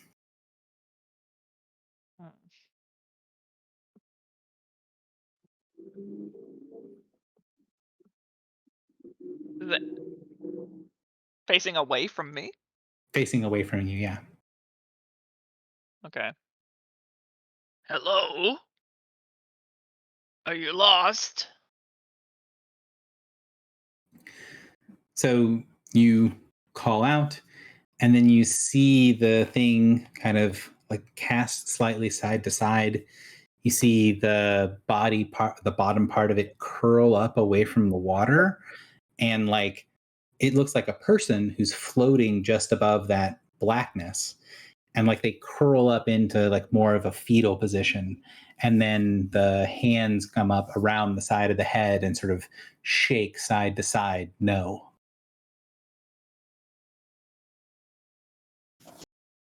Oh, so you're not lost. It continues to shake. Are you continuing to get closer to the pool, or are you kind of yelling from the middle of the room? Yeah, no, I'd keep walking closer. So as you do, you keep walking closer, you see the thing kind of twist in the air slowly and look towards you. And you can see underneath the hood is this mostly translucent face of an older looking man. Kind of, it might be human, might be like humanish, like Genasi, one of those races. It's kind of hard to tell because the face looks very skeletal. It's like a ghost.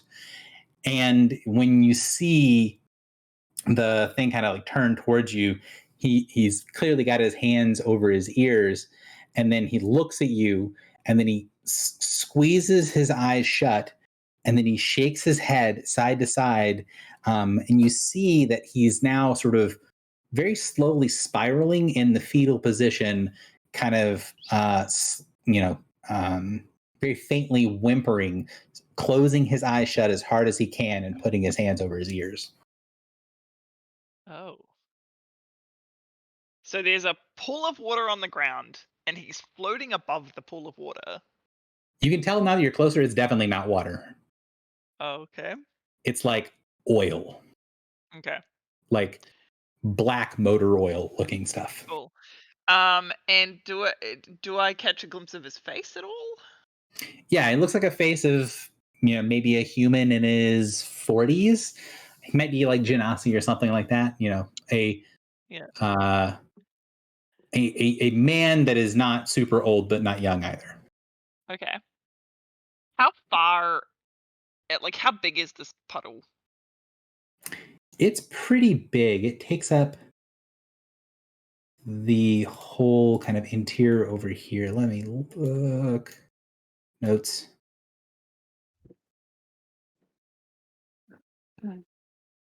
So the pool is maybe 70 feet in diameter. Oh, and he's like in the middle. He's not quite in the middle, but pretty close. Yeah, Damn. Okay. he is maybe 40 feet into it. So he's slightly closer to the far side than he is to the near side. So I couldn't just like grab a stick and then kind of push him Yeah. away from the puddle. Okay.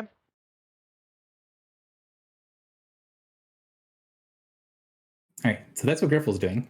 Phil, what are you doing?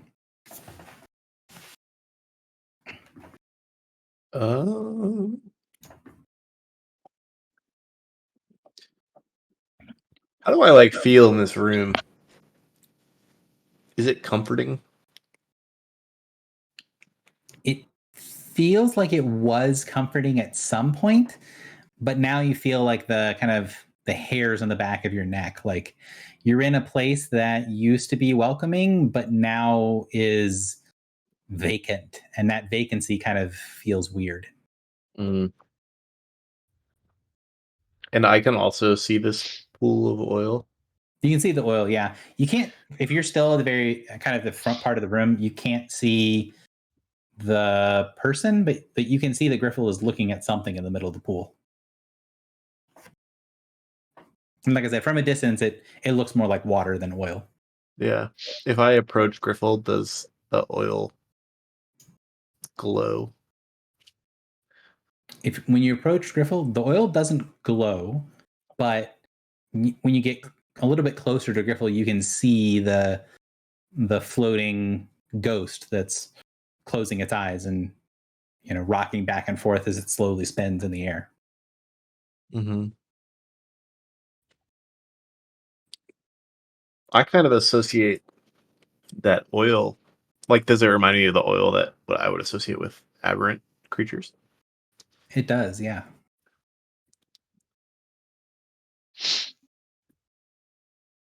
Can I dip Baneslayer into the oil?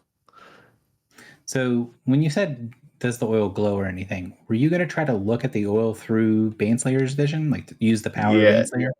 Yeah. Okay. Because that is like a limited use power. That's not right, isn't it? Because it's an encounter power where you use it.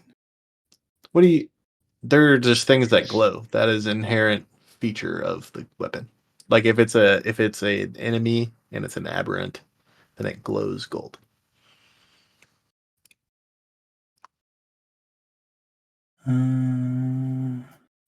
Oh, okay.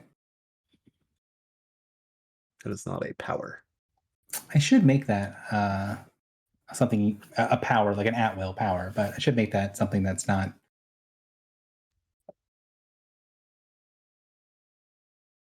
Okay. So if you got close enough to the oil does glow. Feel free to update my weapon anytime, Gary, with the other stuff. I know. I keep forgetting to do all of this. I don't know why I keep forgetting to do yours specifically. Because I have all the stuff. It just looks like garbage. No, that's fine. So I still want to do the thing that I said.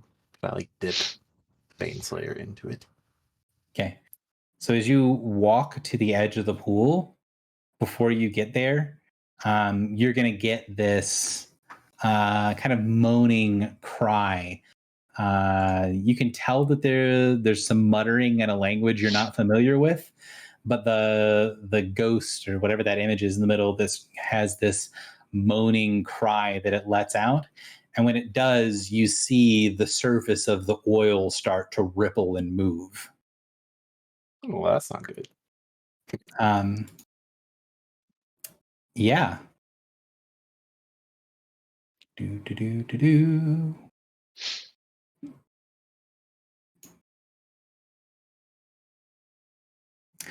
Because this technically all happens at the same time, I do want to know what Morin and Drock were doing in the room prior to what's about to occur. I You don't know. technically go in order. Oh, okay. Yes. Go ahead. So, I was curious what kinds of similarities or differences there would exist to places of worship in the Church of the Elements. So this cathedral, it's not like a 1-to-1 with the Church of the Elements, but Mhm. it's a lot closer than a lot of the other stuff that you've seen from various other religions.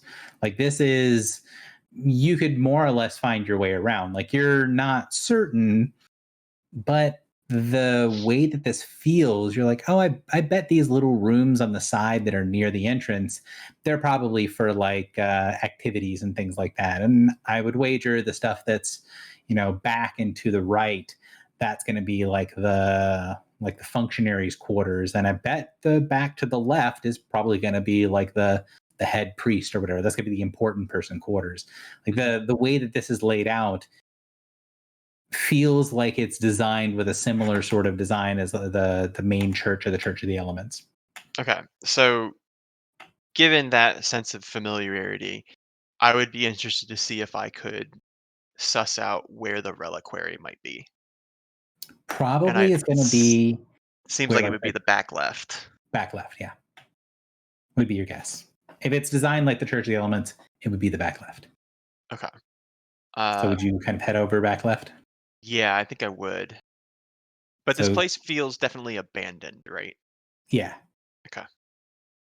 And Drock, what are you doing? You were the last person who would get to act before things get triggered. And Yeah, originally I was thinking, I know you kind of described that the sides were kind of like personal quarters and stuff, but I was going to like walk along, let's say, the left side and just see if there's anything that stood out, and just kind of walk up the left side. Okay. So basically, what you can do is walking along the left side, you can sort of confirm what Morin was sort of expecting, which is that the first couple of rooms on the left-hand side, and the first couple of hallways on the left-hand side, look like they're probably effectively multi-purpose rooms, right? These are the things that, like, if someone wants to have like a birthday or they need a room for meetings or whatever, this is a very functional multi-purpose room off to the side.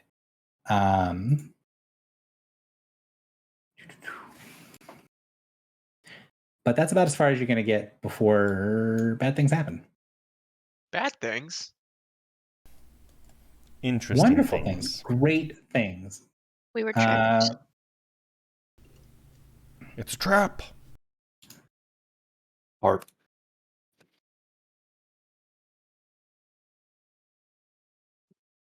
One second. So I'm not going to be super strict on where people are for this map, but here is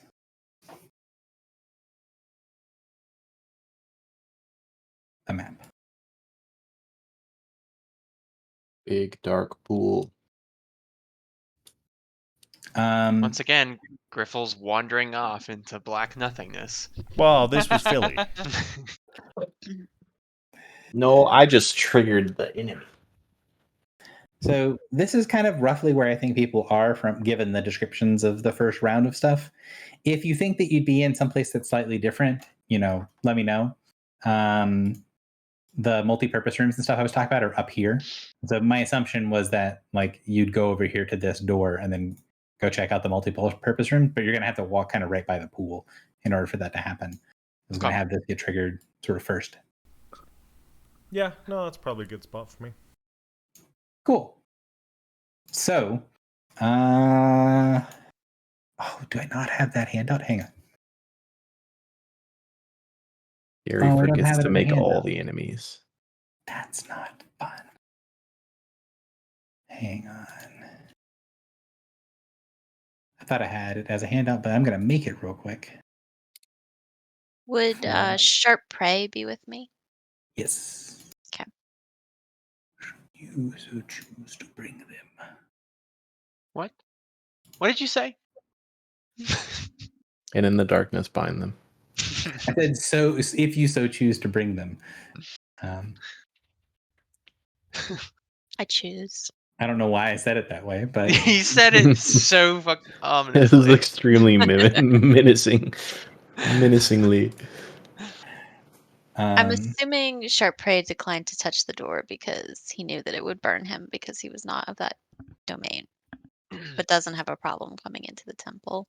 We're learning Sharp Prey is smarter than all of us. yes, for those. Also, the idea that kind of that Ametrio was talking about, right? Like things like Ametrio, it doesn't need to test things; it just knows or it doesn't know, and that's kind of what Sharp Prey was like. It was just like, no, that's not a thing. Yeah. So, you see the surface of the pools sort of move and twist, and then you see these things shamble out of the oil with this sort of layer of dark liquid kind of draped over it and flowing into the body. And when it opens its mouth, there are these big, hideous mouths of ghouls pulling themselves out of the pool. And then behind each one of the ghouls, as they pull themselves out of the ichor, you can see this strange, wispy, ethereal tether. And at the end of the tether, there is what looks to be a ghost or a spirit in a black or blackened robe that is sort of madly gibbering and laughing and screaming and making just sort of inane noises to itself behind it. So this is what these things look like. Oh, spooky. Oh.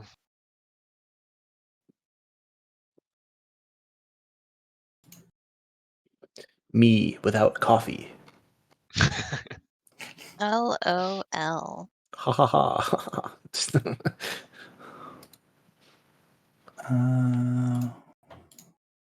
Hang on.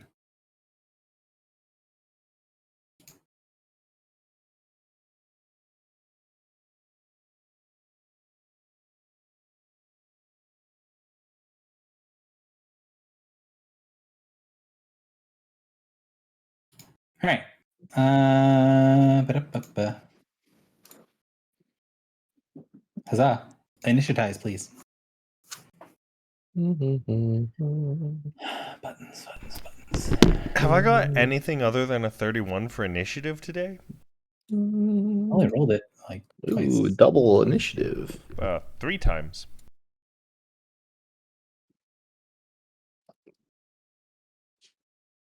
Oh, Griffin and Jock got the same roll.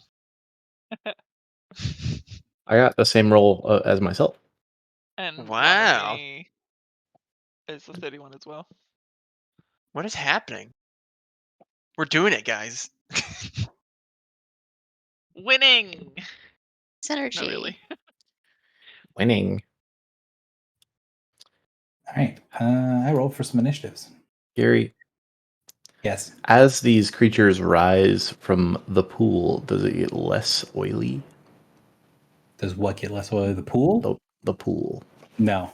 It looks like they aren't just like standing up. It's like they're swimming out of the oil. The oil looks like it is deep.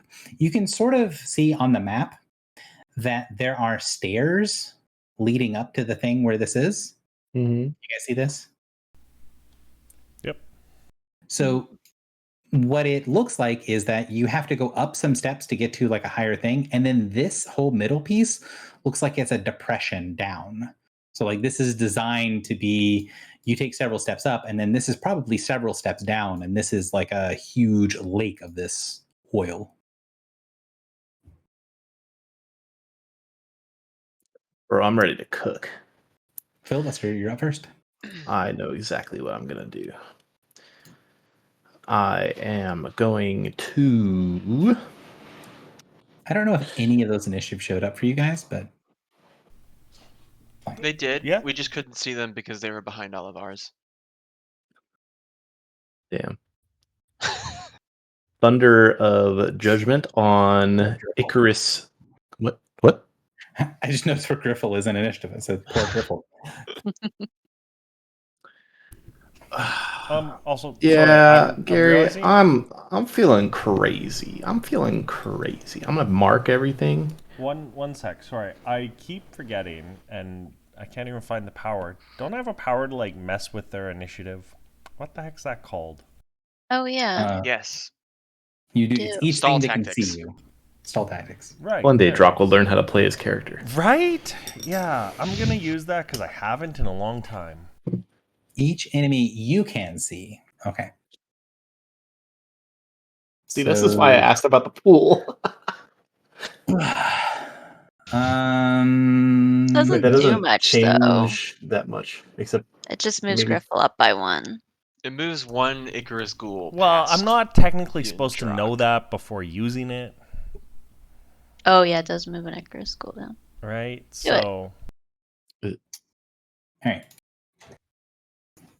Gary, It's gonna take me a please second. rewrite all of the initiatives. It's fine. I don't mind doing it. It's just it's gonna take me a second to actually get it done. only the ones I can see, so the other 50 don't count. Correct. He knows. So the ones that have not yet risen out of the Icor are not going to be penalized. The what now? Descending. The ones we don't know about. That looks correct. All right. Filibuster, Thunder Judgment on peoples. Oh, you're marking Yeah. everything you can see. Okay. Yes. Your mark is what color? Yellow? Sure. This is thematic. So I'm also moving yeah, up for my speed of speed of thought.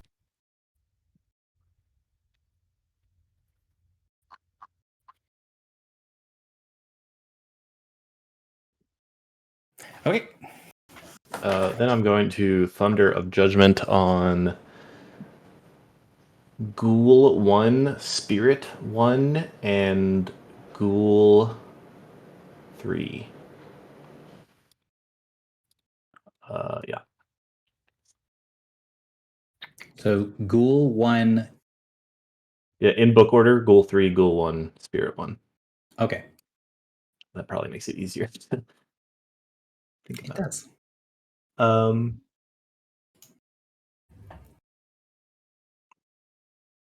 No. Sorry, I'm just reading my stuff. Let me click my little reminder button here just to make sure I'm not missing anything.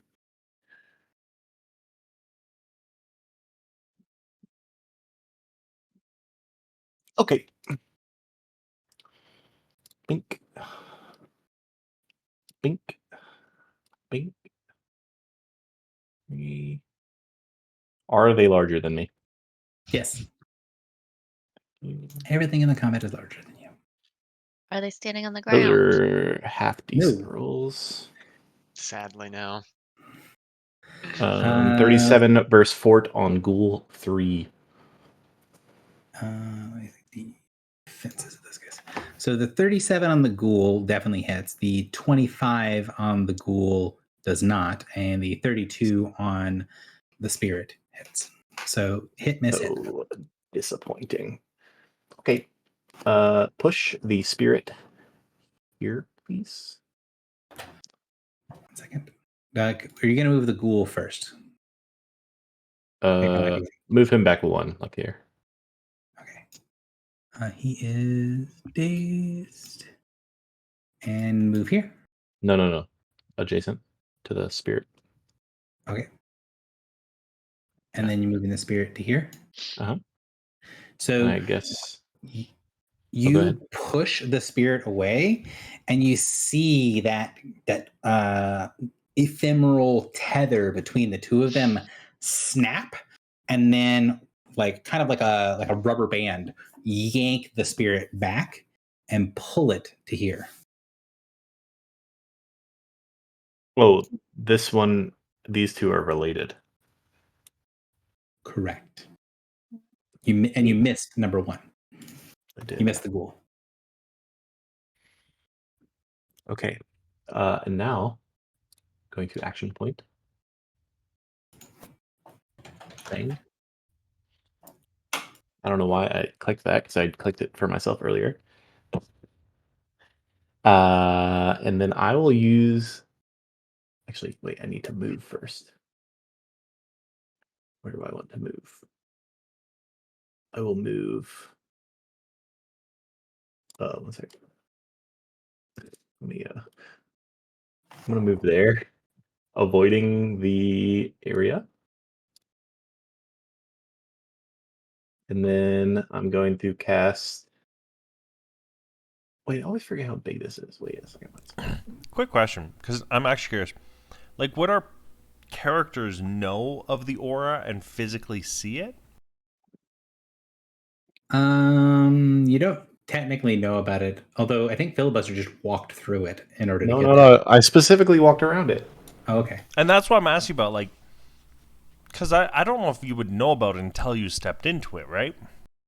For the purposes of making everyone's life easy, the 4E rule is that you know about things like auras and stuff like that. You don't know what they do, but then you know that they exist. Okay. Interesting. Mechanically, yes. If you're like, this doesn't make sense that you'd sense it. Not really.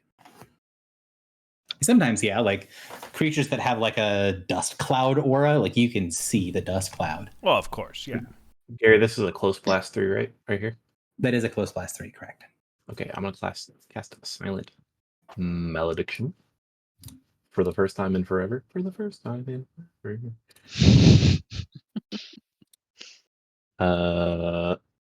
Is Spirit 1 dazed or no? Spirit 1 is dazed, yes. Sorry, I was... it didn't really seem to take that much damage when you hit it. And then 2, it needed to do the snapback thing. Thunder damage, that's not good. Oh, I probably should have hit it with some radiant stuff. Oh, it's okay. We have a magical glow coming up last. 4. Four, 3. Oh, what is this? Oh, I see. It's this one. 2. Okay, let me translate this for you. That's a 33 fort versus ghoul 3. You're talking to yourself, so... Fuck. Oh wait, first I have the Ghost. Oh, this actually kind of works out. So I have Ghost of the Past and I have Curse Eye Tattoo. So let's do Curse Eye Tattoo on Ghoul 3. Okay. So -2 to saving throws, save ends. And then I will do Ghost of the Past on the attack roll against Spirit 3. That seems appropriate. Okay. So I'll get 2 rolls on that, and we'll just call that it'll make sense. Oh, well, I guess I can just click Ghost of the Past, and that'll give me that thing. This one, 8. Okay. Gosh, this is so many buttons. 2. So, and that's on number 3? Ghoul 3? What was that? It's on Ghoul 3. What is it? The 8. No, the 8 is on Spirit 3. Spirit 3. Okay. And then I need a multi-target. Oh. 2. Okay, so 27 Fortitude versus Ghoul 3. Those are all hits Oh. on everything. Oh, really? Even if it's... Oh, wait, it's an 8 on... Okay, yeah, so that'll definitely hit. Yeah, so stun save in on all of them.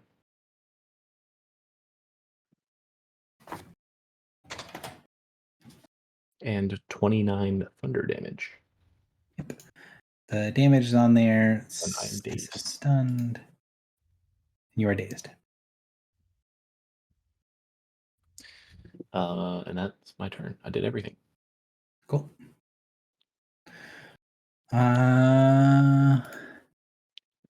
Ghoul 3 is also bloodied in addition to his other woes. Maureen, you're up. All right. I'm going to 1, 2, 3, teleport 3 squares. And I'm going to curse 5, 5, 5. Let's do Ghoul 1 and Ghoul 2. My color is purple. My color is purple. I'm an Aries. Yes. And then I'm going to cast Crown of Stars at Ghoul number 1. Sounds good. I don't have Prime Shot. Not standing on the ground. God. Oh, but I do have advantage against him.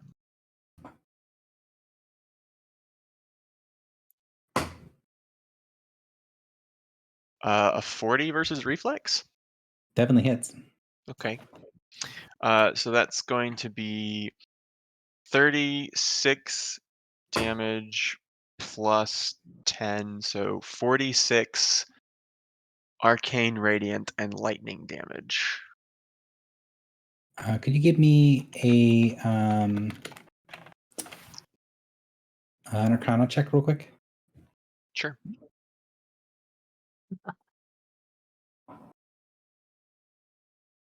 Go crazy. So you can tell that all of the damage went through because it was multiple typed, but you're pretty sure that if that attack was unaugmented by your powers and abilities and other stuff, that it would have resisted most, if not all, of the attack. But I don't know which one. Like the baseline Crown of Stars. It's resistant to radiant. Yes. I see. Oh. So it being lightning and or psychic enabled the attack. Correct. Does that mean it didn't resist anything? Yeah, correct. It didn't resist anything, which is why you had to have the check to get, like, you hit it with a kaleidoscope of things. The Arcana check was, do you know your attacks and know that, you know, how it lands well enough to be able to recognize what in the mix it was actually resistant to? And the answer is yes. Cool. I think that's it from me because I don't have an action point. So Right. It is my turn. So you see the surface of the water sort of, or the surface of the ichor sort of ripple and move. -4 damage on Spirit 3 from you. Oh, also, Ghoul number 1.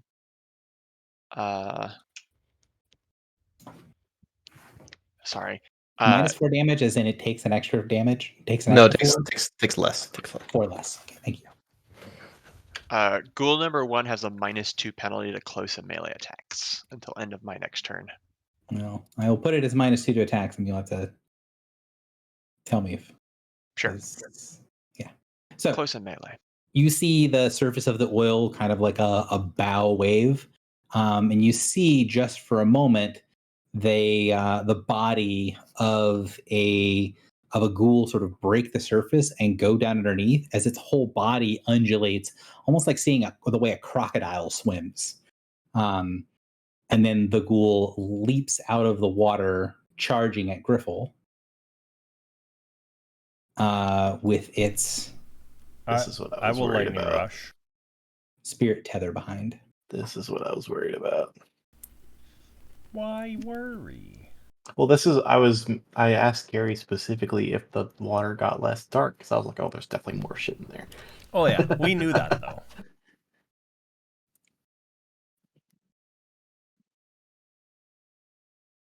So lightning rush is first. 36 is definitely going to connect. So 36 fire. Yeah. He resists. So 36. So 36 is the hit. 24 damage. He resists more than half of that attack. Oh, interesting. We kill this shit. And is it the fire he's resisting or just the physical? Resisting the fire, yeah. So if it was, well, I'll find out. Okay. So that's that. So 31 AC against Drock. Drock, you need to move your character. Yeah, I did something I can't control. There we go. He feels his damage expression is very wrong. Hang on. Hang on. 31 AC misses anyway. Okay, well, I'm going to make sure that his claw attack isn't referencing him as a... There we go. For some reason, it was like, oh, this guy's level 3. No, he's not. And that was a charge. That was it for him. Now you're aware of the aura. So this sort of burning, horrid stench from the ghoul, which will affect to make it a total of 33 AC. Auras do not stack unless they explicitly say so. But does 33 hit your AC, Drum? 1 sec. I don't think so because I'm still on my first turn, which means I have concealment, right? I don't know. The new thing I took gives me concealment on my first turn after using Speed of Thought. Speed of Thought? Sure. I mean, if that's the thing. What's the name? Blurred Speed, I think is the one. I'm trying to find all this stuff again. 1 second. Blurred Speed. When you use Blurred Step, you shift 2 squares instead of 1. Not that. No, not that one. 1 second. Sorry. Speed of Thought. Blurring Speed. That one.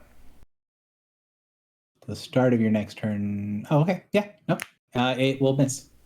Yay. I thought I had yeah. something else. No, just that, I guess. Something until hit? I don't know. The only one that I know is, I think Filibuster has a hat that does that. But. Oh, choose your yeah. turn. I have Force Shield, +1 AC, and Reflex until hit. Cool.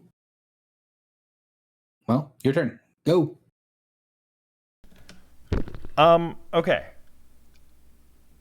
So he resists fire, but like, do I have a choice of actually using the fire or not? When I use the weapon? You gotta look at your weapon. I'm like pretty certain, yes, you can turn it off. But I've never tried. That's the problem.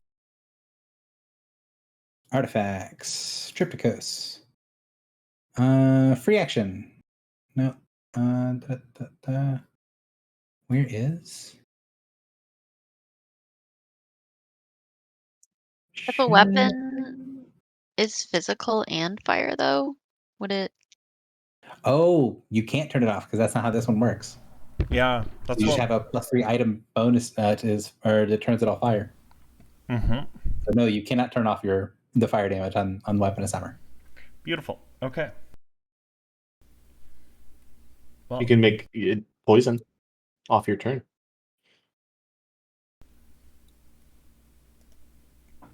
okay. Once. Once. Yeah, that's fair. Okay. That's fun.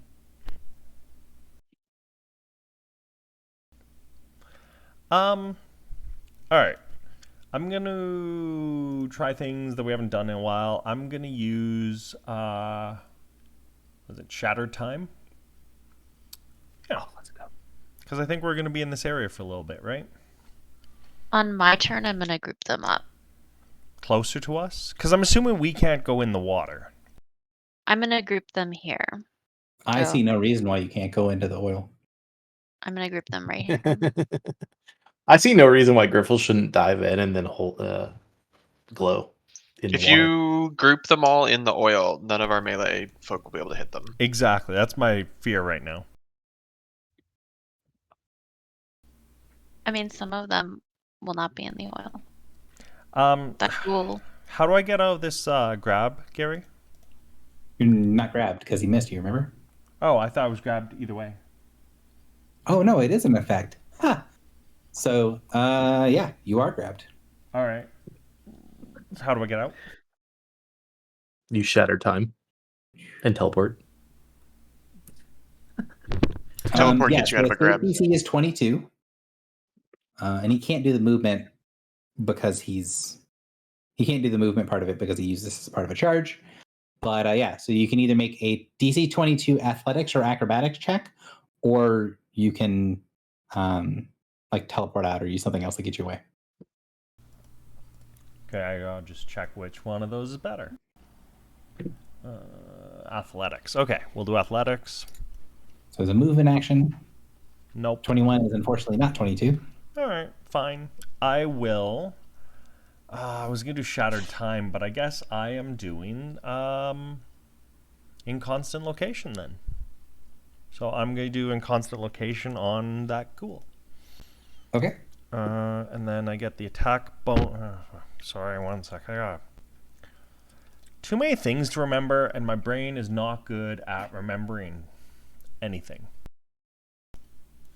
Damage. Okay, so damage, not attack. Okay, it's all right. Get rid of talking to myself so I can actually make the attack. So make the attack. No attack bonus, but then 3 damage. All right, 24. 24 does not connect. Oh, perfect. All right, well, then I will teleport here and end my turn. You are no longer grabbed. Teleports away from Morin. One of many. You're up. Okay. I will move up 1, 2, 3. I'll move to here. I will.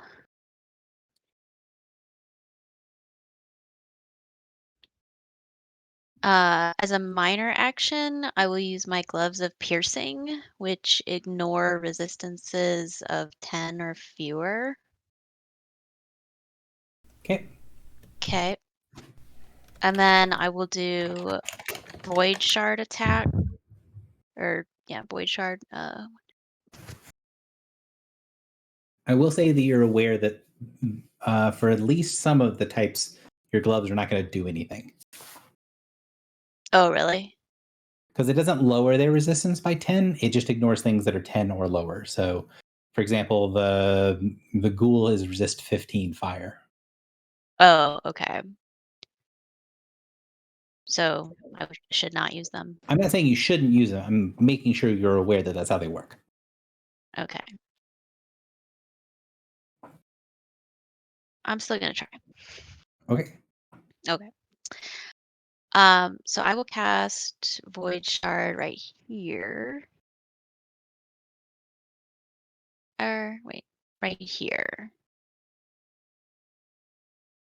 That sounds correct.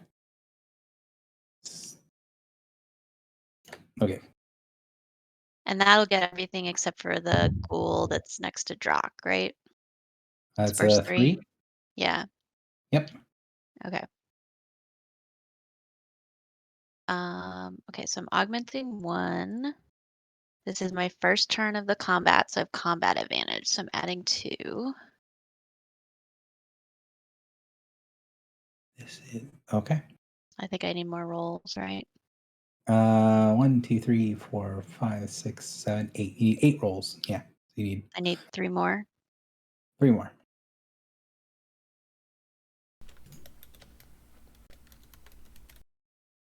And it's plus 21. So let's see. This is reflex. So okay, so that's easy. Did you never mind. Did you include combat advantage for those? Yeah, I can see. No. Oh, yes. Oh, Because it's 21. 19 and 2. Yeah. So let's see. So it's 24. So that is the 24 on Acolyte Spirit 3 is a miss, and the rest are hits. Okay. So I'm gonna just pull them inward towards the void shard.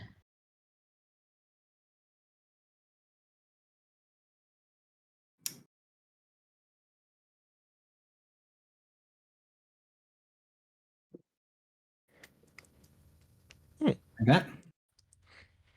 Yeah. And then I'll do void shard attack as just I'll do augment 4. And this is also with combat advantage.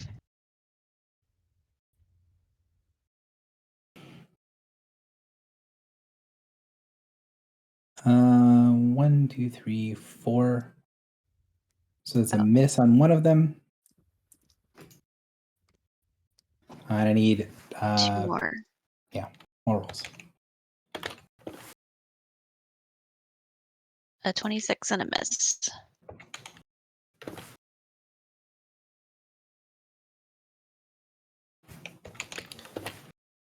So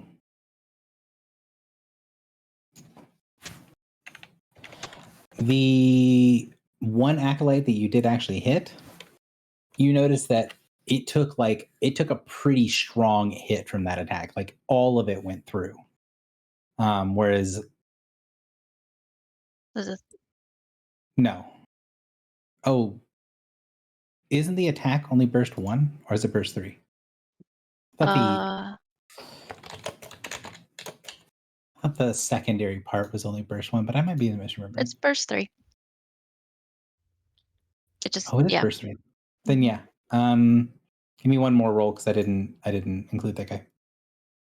I also didn't include that guy. So is that 18 for that guy? Yeah. That's it. And dazed and slowed. So how many hits? Sorry. All but 2. Okay. And it's gonna take me, roughly a year to daze and slow the map. I'm so sorry. Just I'm wait until sorry. you spawn 2 more sets of ghouls, and then I use 4-fold smile. Yeah, would my pull I'm assuming that my pull would pull anything that was under the surface. Yeah?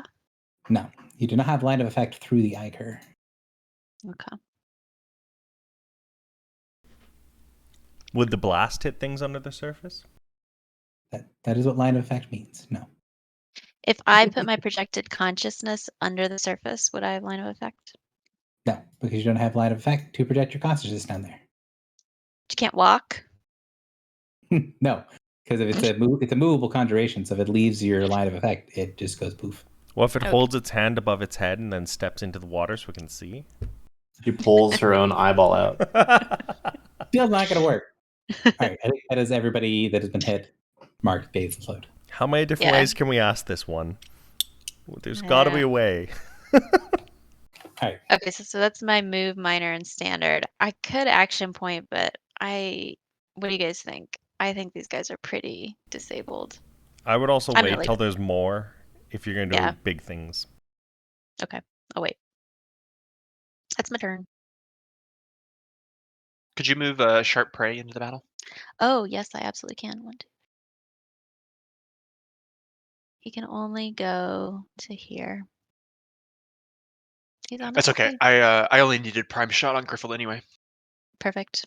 Or me. I mean, you didn't summon him in the middle of a fight, so What's up? he could be summoned into the fight. But that would be a minor action, which I already used. And I assumed he walked in the room with Oh, me. that's right. It is a minor action for people that don't have the feet. All right. Yep. Hello.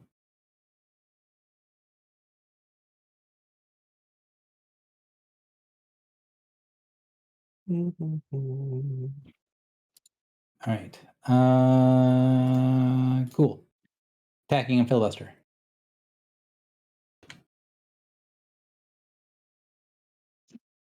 $32 to hit. Did you DC. add +2? I included the combat. fact that you were dazed. You do not get combat advantage to me by being, or at least the +2 part. Okay, well, 30 AC then. So 30. That does not hit. Good deal. You are grabbed. And since he charged, you can't use the second part. You will... Man, all of the acolytes rolled garbage for initiative. Cool 4. He's seeing what grouping up can do. What is happening? Where are we in the initiative, Gary? We're off the bottom. You said goal 4. Cool 4, because he's not on the... Oh, okay. 4 was under the water, Under the Yes. sea. under the sea. 4 does not have line of effect to us, though, so I'm told. Yeah. Yep, You he's cannot. got to swim towards and then jump.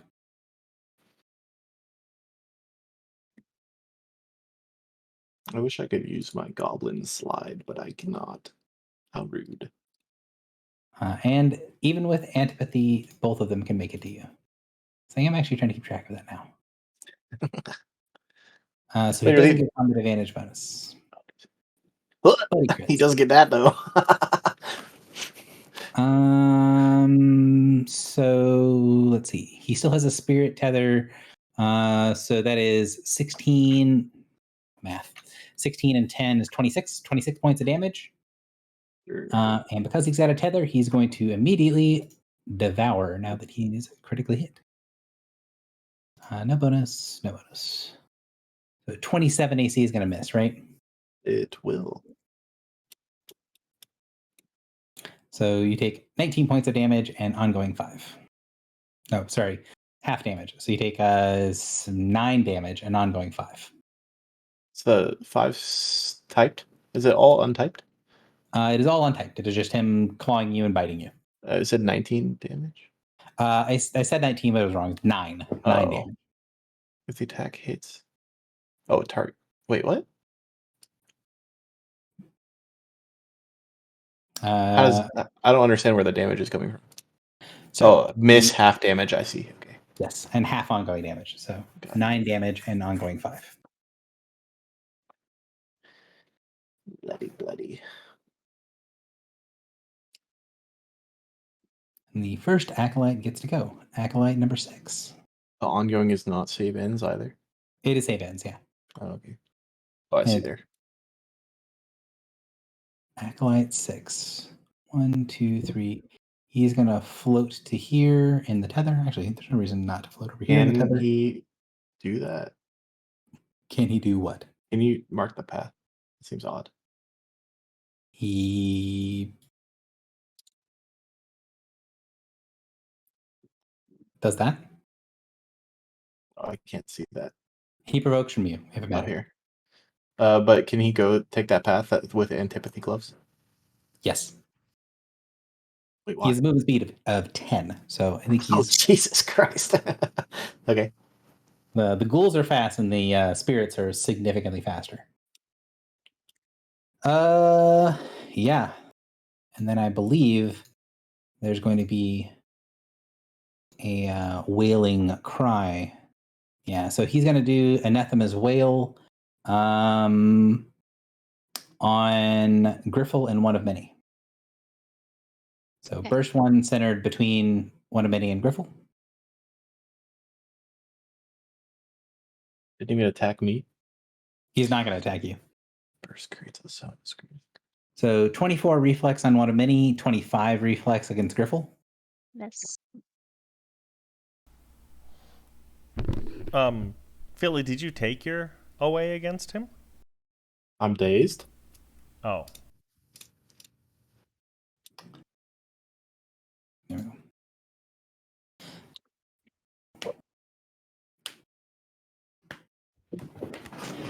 So the thing strikes. I think I missed both people. I might not have missed Griffle with a 25 reflex.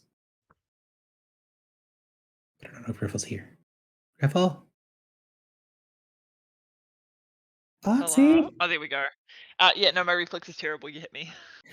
So 11 necrotic damage. So the thing, you see all of these like ghostly voices and things snapping out and around you.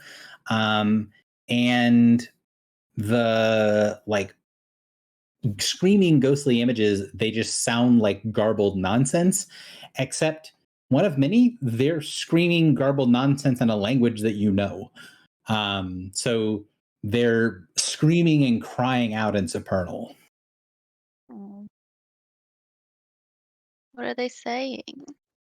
They're saying Stop the things. steal. They're saying things like "No, stop! Please, I can't take anymore." Like basically, they're making screams like someone being tortured.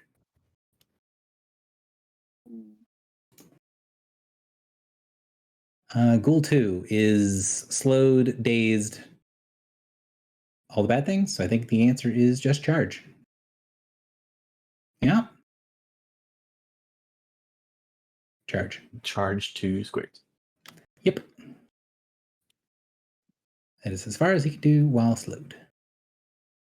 So it doesn't have combat advantage. 28 AC, I believe, is going to miss on Drock. Correct. He is slowed and dazed. That is it for his turn. But he still 5. grabs me, right? He does still grab you, and he's going to pull Acolyte Spirit 2 to there. 5 begins his turn and is now slowed, correct? Yeah, anybody who starts next to the square is slowed. Okay. Handy. All right, so that's 5. Where is Ghoul 5? There he is. All right, so it's going to move 1, 2 to here. And then you see the spirit, like it's pulling, dragging this sort of image of oil behind it because it's completely incorporeal. It's not actually pulling the oil with it when it moves, but you see it's like it's drawing blackness from the oil. And as it goes into the spirit's body, you see the oil sort of ignite into these flames, and then it shoots a jet of flame directly out at Morin. Now I can't lightning rush if I'm grabbed, correct? Correct. I mean, But you're not grabbed. Yeah. you are grabbed because it's an effect. Oh, okay. They always grab because these guys are Paragon ghouls and they suck. All right, so grab 2. If you could for me, just because there's a lot of stuff to track in this combat, if you get grabbed, if you could put the little grab symbol and then put the number of the person that grabbed you, it'd make my life much easier. So can you lightning rush while grabbed? Yes, assuming you can still make it to where they are. So if you can teleport or if you don't have to move to lightning rush, you can still do it. But I don't think you have a way to get around it. No, I don't think so. Because it's... All right. So I'm going to include your concealment. And he's going to crit with Firebolt. Jeez. So that's... Right? Is that correct? No, that's wrong. So it should be 8 higher. So 36? That sounds wrong. 3 times 8 is... 3d8 is 24. 24. Yeah, no, it's 36. 36 fire. Okay.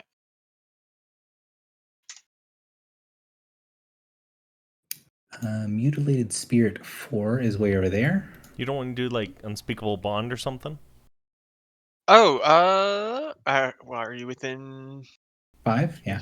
Yeah. Fine. Does that count as me getting hit, Gary? No. Okay. Yeah. That's kind of you taking damage, but yes. Yeah, but no, not being hit. So do you want to do Okay. Unspeakable? What is it? 36? Yes. And 36 it is still damage. typed, so I don't know if you have resist fire right now, but you know. No. My token's not updating correctly. Mine wasn't either. I had to refresh. Okay. And does... Never mind.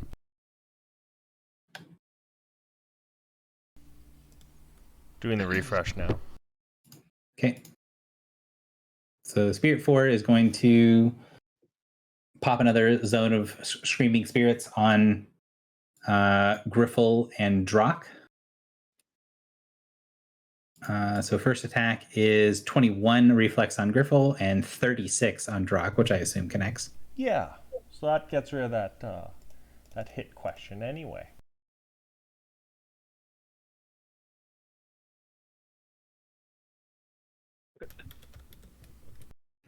And I know Griffle's reflex is terrible, but it's not 21 terrible. No, it's not 21 terrible. I'm fine. So this one, when the screams come out, you instead of hearing the like sounds of torture, this instead sounds like someone is just crying, and there's the sound of bones crunching and like things being gnawed on. Okay. Ghoul 1 is dazed, all of the bad things. Is also bloodied. So all you do is charge Phil. Drag Spirit One along for the ride. Oh wait, this is so good, Gary. Keep them coming. If I live. If I can survive. Perfect. Right. 26 is a miss. It is. So you are grabbed. I'm grabbed by many things. Yes. That's it for the ghoul because he had to charge. Mutilated Spirit 3 is still close to his ghoul, but he's stunned. So he makes a saving throw and ends his turn. No. Oh my god, dog! Did he save? He successfully saved. All Who? right. Wait, who's this? Acolyte Spirit 3. Acolyte Spirit 3. If you- Perfect. Do you want to do something to it? Oh yeah, totally. I want to hit it with the Dark Reach of Zavut. Obviously. Why wouldn't you? Yeah. Does a 39 versus will hit? 39 will hits, definitely. Okay, so it's going to do 28 psychic and lightning damage. And then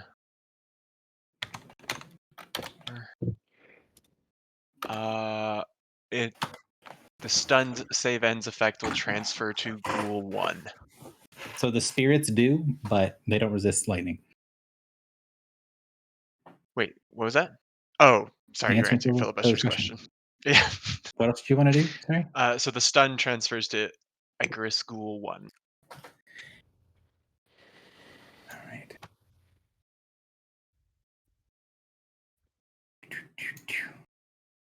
Wait, do they resist psychic? Yes, Which ones? The ghouls? the spirits. Oh, the spirits. Okay. Do we know by how much?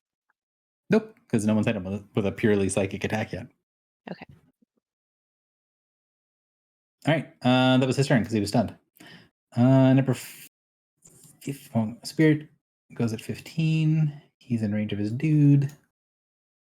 No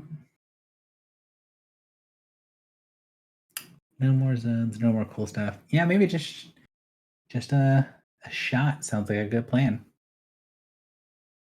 Filibuster's not looking like he's having fun. Let's shoot him with fire. What are those lovely grouped enemies right there? Oof. Oh, That's okay. Fail. Nice try. And number 3 is stunned. Ghoul 3 is stunned. sadness. I think one of those is stunned. Yeah. Ghoul 3 is stunned and -2 to save. He still succeeds. On. That turd. Yeah. He's none of those things. He's still dazed, but. Whew. All right, Griffle. Welcome to your turn. Hi. So I'm actually just re-rolling some toilet paper. Give me like 30 seconds. Because the dog is being the dog. It sounds like. Oh my god! He walked out, and I could hear a rustling noise, and then he stopped, and I looked over, and he just looked at me with this look like, what? And then I walked over, and I saw the toilet paper between his legs, and he'd basically grabbed the end of it and started walking, and there was a trail all the way back to the toilet.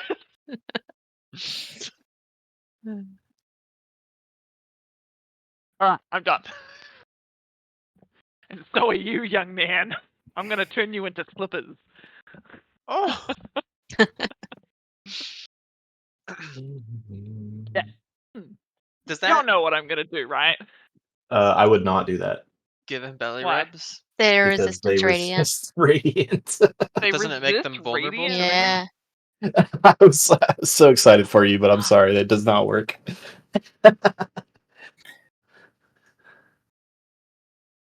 Hmm. Oh, that's level Well then. 16. Damn. Oh, to ignore resist radiant. No, to give vulnerability to radiant. Mm. Well, that sucks. I mean, you don't know how much they resist, and you don't know if the spirits resist, because the only thing you know resists are the ghouls. Oh, really? Oh, okay. Yeah. The ghouls are the things that keeps getting ghouls are the only thing that have been hit with radiant. So you know that the ghouls at least are resistant to radiant and fire, and you know that the spirits are resistant to psychic. Oh, well, that case, rip it. That's way Yeah, too I'm fun. gonna rip. I'm gonna do it. I'm gonna do it.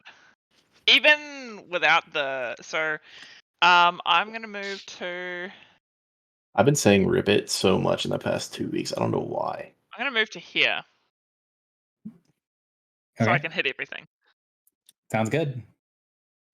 And since you're going, first in the second round, everything's active too.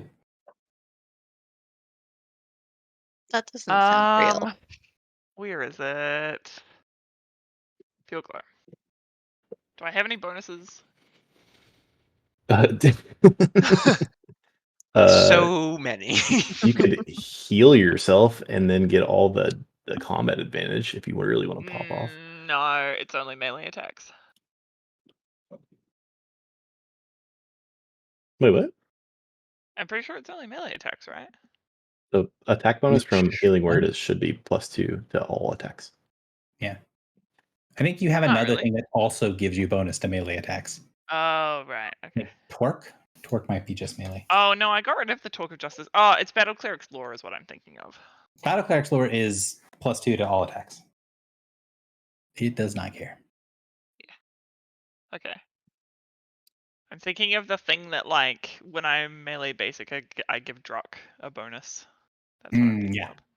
That is only melee. Yeah, okay. Well, it's not really worth blowing my, like, one heal when I'm, like, mostly full anyway.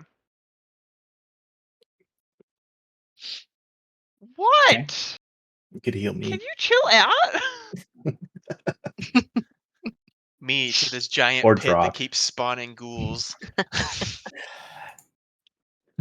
So I do. Something So- revealed. Oh no. As you draw upon the power, you see this bubble of stuff, like this bubble open in the middle of the room as this light bursts forth from the ichor, and you can feel that there's some power of the temple reaching through the ichor coming towards you. And with the power of the temple itself flowing through you, nothing is going to resist your light. Hmm.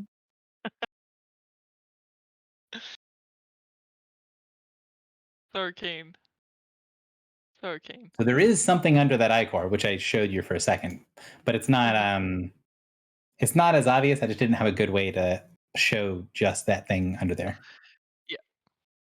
Awesome. So yeah, this is I think great. you need more attacks. Give me some pardon? more attacks. I think you need more attacks. Oh, of course. Yeah, I need more attack rolls. Yeah. It's only 7 targets. I'm just gonna hit the Need macro 5 again if more. that's cool with you. Yeah. I mean, you need a full 5 more targets? Yeah, 5 more. No. Yeah, it's 12 total. How many times has Griffle saved all of our butts this session? Honestly, we probably should have swapped initiative just so I have Griffin 2 could do nickels. that. Well, I guess these I'm the all voting weren't. lord It's actually now. kind of good that you went last because otherwise you wouldn't have hit all these things. All right. Yeah, probably. So 30. So this is all versus will, correct? Mhm. Yes. So hit, miss. 1, 2, 3, 4, 5, 6. 1, 3, 4, 5, 6. So five. rule Spirit. 1 doesn't get hit. No. What? Spirit 5. Mutilate. Oh, Yeah. it's Spirit 5? 5. Right. Spirit 5. Spirit 5 doesn't get hit. And then so hit, Kill. miss. 19 will hit. 19 will does not hit. Oh, okay. 21 will does not hit. And the rest hit. All right. So damages. 21. radiant. 21 to everything. 21. And Oh, if anyone the has first a round. Pearl of Power at the appropriate level, I would really like to I would really like to have that back again. Do it a second time. I have a Pearl of Power that I've never used. Actually, can Pearls of Power recoup your Paragon Path encounter powers? I don't remember what Pearl of Power does because It just gives you back an encounter power. It's got a, Yeah, I think it's got a level on it. Unless you, attack power of 3 or lower. Level We have 3. to That's- miss, don't I'm you? Those are thinking of the different right things. item, right? Oh, You it does have to say miss miss all all targets. targets. Pearl of Power, yeah, is when you miss everything. And then Huh. it's Salve of Power, I think, but that's only low level. Oh, that gives you the encounter power. Yeah, I'm thinking of the wrong item. Like, I know there is an item that gives you like an encounter power back based off of the level of the item, but Salve of Power is one of the few ones that does it. oh well, we don't have those. I just knew that we had some pearls, so I was wondering. Things with similar names. You exist. All right. Ba-dang.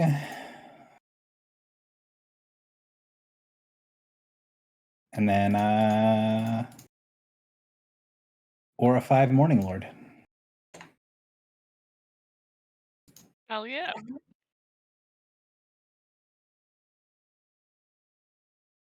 I don't really. I mean, I guess I will just quarry this guy, He is quarried. and then I'll leave it at that. All right. The mutilated spirit is stunned. He's still stunned. Sadness for him. Griffle, Phil, do you you're have up. reach? Do you have reach too? Yes, she has I reach. do have reach. I have reach 1. Yeah. Well, reach 2. Does anything happen from them getting hit by radiant at all? You can tell that they would have resisted it without the whatever that thing is below the ichor. Okay. Okay, I take 5. So I will let you guys know that that yes, outside of the power of whatever it is inside of that ichor, everything in the map has resistance to radiant. Oh, I so don't putting think- them on the ichor is the way to go, right?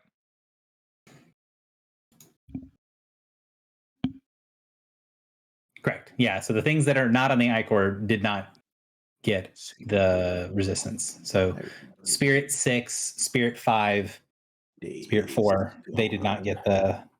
Yeah. You just used a double negative, and now I'm even more confused. Sorry. The things that aren't over the pool, the things that are over the pool got hit full damage. Things that are not over the pool did not get hit full damage. 20. Awesome. So we need them in the pool to do. Yeah. Well, Griffle needs them For in the radiant. pool for Griffle to do full damage. Yes. Yeah. Everything on the battlefield is resistant to radiant from the rest of us, Yes. regardless of their location. Festivus. Right. Gotcha. Oh, Gary, are you ready for this shit to get way more annoying? You, No, I'm doing a different power that's also annoying. Oh, cool. I'm gonna cast Deadly Doubt, which is a. Oh no, Gary! This is the one I had the same issue with last time. I thought it was a burst, but it's a.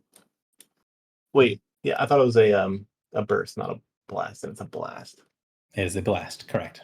That is so sad. How big of a blast? It's a Blast blast. 5. 5. I mean, he could hit quite a few things. I just was hoping I could hit everything around me. Yeah. I mean, you can hit 4 things with a blast 5. So That's not that good. It's no Not that morning. bad. It's no pure glow. I But hit it's exactly also, one target my last turn. you guys haven't killed anything yet either. So Rub it in, why don't you? Yeah, well, neither of you. It would be really wise to kill something. also true. Nice.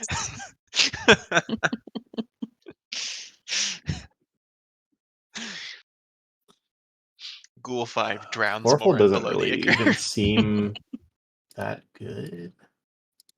Well, it actually does seem really good. Okay, should I do damage or should I daze everything? Maybe I will do. This is I a think- question for the team. I think we need to keep things locked down. But I also am going to help keep things locked down on my turn. Well, if I daze everything, I can run away. Yeah, I think daze. I think If I dazing daze is good. it, I can't be grabbed, right, Gary? Or no? Does daze? They can't do OAs if they're days. Well, it's mostly the grab I need to get away from. If they are dazed, they cannot maintain a grab. Yes, so you are grabbed, but you're only grabbed by number 6. So I should. Okay. I'm definitely just gonna leave. Okay. Let's change of plans. The original annoying plan. Okay. Well.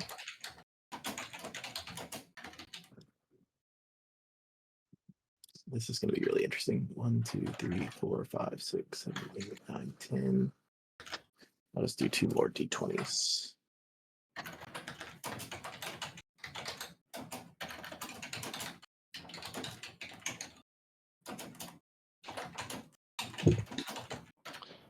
Oh, those definitely hit. Okay. 22 will versus Spirit 6.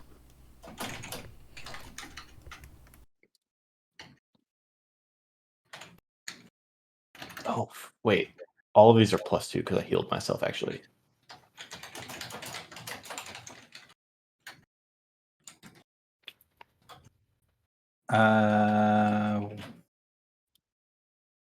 So you went back to the most annoying plan. Okay. Yeah, I did. So it's 24 versus Acolyte? Will. Or Spirit 6. Yeah, Acolyte. So that misses. Okay. Do you have the double rolls in here? What do you mean? Aren't you a whatchamacallit? Oracle? Yeah. Why would I have a double roll?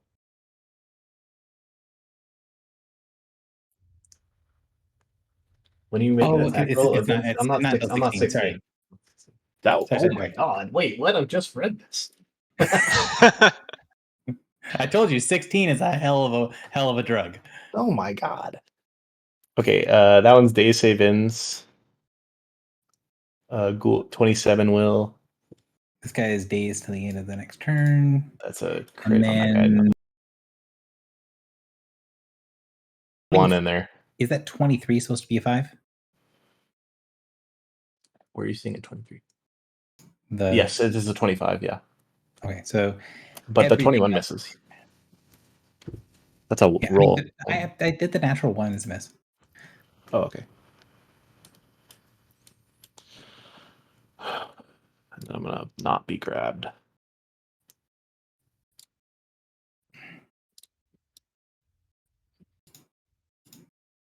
And I'm gonna run away. Man, I know this is a complaint about Roll20 that I have all the time, but I really wish when I go to mark something, it would open up a bigger window than just 3 rows. It's uniquely obnoxious. Where's the safest place I can be? Not in the temple. Not in the square. On the temple. Not here. How about behind Morin? That sounds good. I have bad news for you, but Oh wait, I have a free move I can do. I won't do that. I don't need to run that far away. Just like a religious person hiding behind. Hiding behind a heretic. Okay, and then I do one more saving throw. Which is here. I was really glad that you got the angel to call you a heretic before you woke him up, because that made my day. Is that why he was enraged? Yeah. Because he tried to take a primordial spear and stab it through a holy barrier. Yeah, the angel was pissed. Mm-hmm. I can't Okay. believe you lived that attack. It's so goofy. Did you take? I your can't 5 believe damage he at the start missed of your 3 turn? times. I did indeed. He did miss 3 times. That was wild. Because that attack hurts like a son of a bitch. Morin, you're up. Yay! All right, so we start by we're gonna curse Mutilated Acolyte Spirit number 5 and Icarus Ghoul number 5. Sometimes when I'm playing this game, I think about the words I'm saying. Carry on.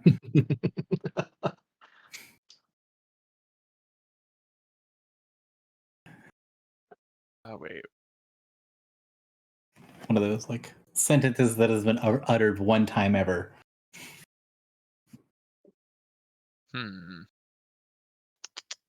1, 2, 3, 4. Yeah, I'll go here. Teleport to there.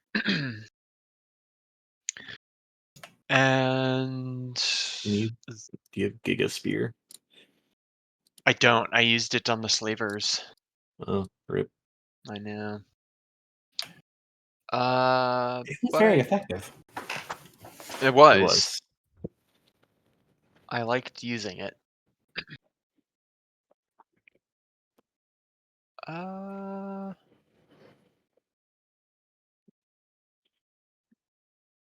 Okay. I'm going to hit Icarus Ghoul 1 with the Curse of the Black Frost. Is that right? Yeah, Curse of Black Frost. Do you have any AoE? Not anymore, except for my spear. Hmm. Is he's on the ground now, isn't he? He's out of the pool. He is out of the pool. He's on the ground. And he's like super fucked up. Okay. Does a 32 versus reflex hit? Yep. Okay. So he's gonna take 22 plus 12, so 34 cold, lightning, and psychic damage. He is dead.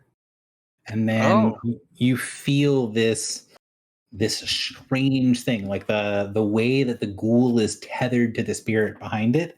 You feel that for a moment when your spell strikes down at him, that something follows the spell back, this lash of a tether coming out as a little sort of miniature fire tornado spins away from the dying ghoul and burns you for 15 points of damage. Creatures are 0 points, trigger 15. Spirit, it is bound to minion. Okay, so take 15. Yep. Okay. But that kills it, which is delightful. Wait, does that mean you should target the spirits? So I would like for, let's see, 8, Okay. Acolyte Spirit 2 and Acolyte Spirit 6 become cursed.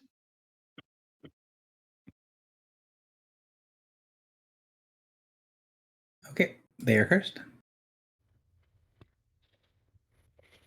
And I think that's it. So Guil number 5 is dazed and slowed, and he is in the thing, so he takes Morning Lord damage, which is 10. Yes. Yes. Yes, sorry. Oh, good. Which means he is bloodied. He is going to grab said Morning Lord and attempt to eat her. Nom. 22 AC is going to miss. That is. Doesn't get to do the movement.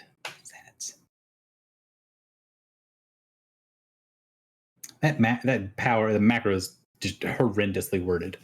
So I'll have to. I'm not grabbed, right? You are grabbed. Oh. But it missed. Well, you are grabbed and then not grabbed because he's dazed. He can't maintain a grab. Oh, right. Okay. And yes, it does grab on a miss. It is annoying.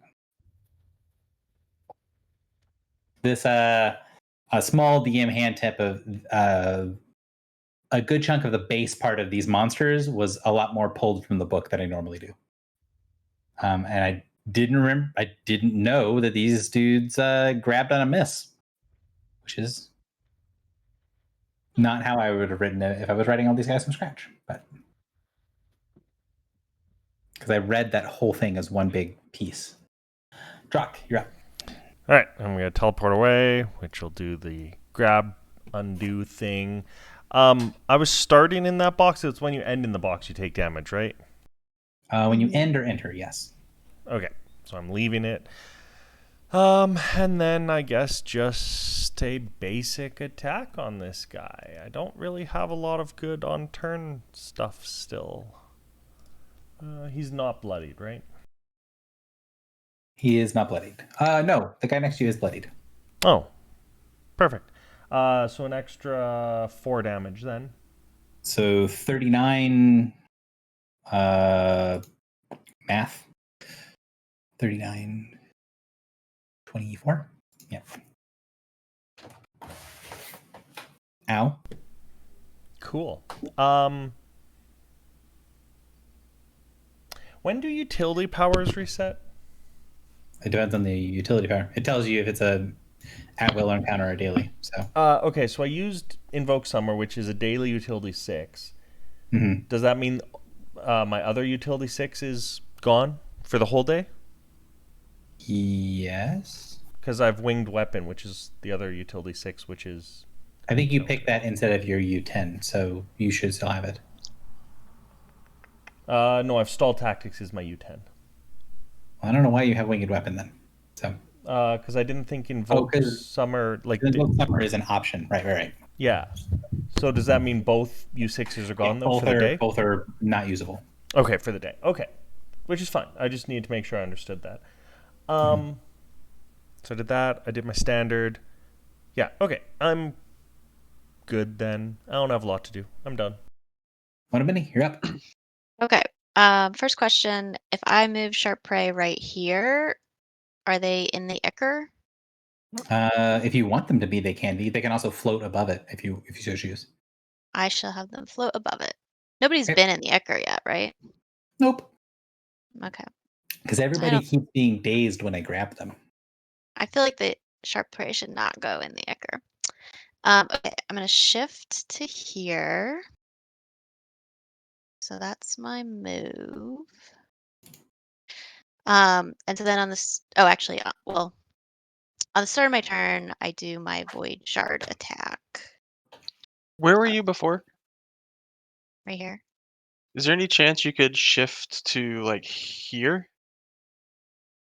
Because I'm worried about them doing the AOE again and hitting both of us. Yes, I can do that. I'll shift to there. Okay, so I do my Void Shard attack. That is first order of business, really. And unfortunately, this is not ally friendly. but it's only 1d8 and knocks you prone. And I have a 1 stored in my dice, so I'm gonna use that on Griffle's hit. Sorry, Okay. Doc. All good. He can teleport. It's fine. That is true. He can't just teleport to get up. So hang on. So it's first 3. 1, 2, 3, 4, 5, 6, 7, 8, 9, 10 targets. Yeah, so I'm gonna give you 9 more because Griffle is the 1. You have Or 5 4 targets in there, sorry. so I just need 4 more. 4 more. Griffle is the 1. Yep, there we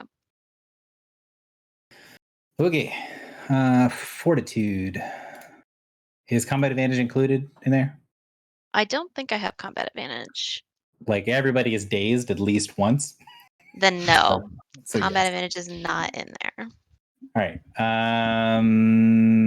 So the 2 on the second to last guy is this guy. The 2 is what total? Plus 21. 23. Plus 20, so 23? Yeah. So they it's fortitude, never mind. Okay, so the 23 misses. So this guy missed.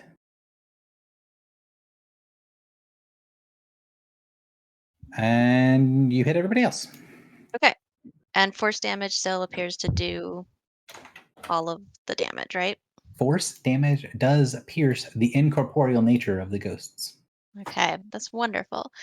So I'm going to do that as my turn. So I'm going to do Void Shard, Augment 1.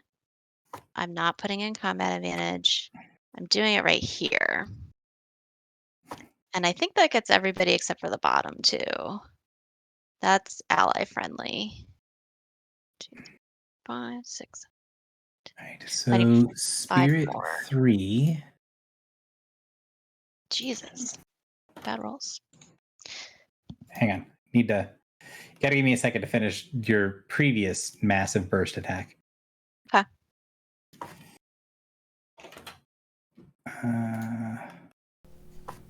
I'm betting I can't lightning rush while prone, hey?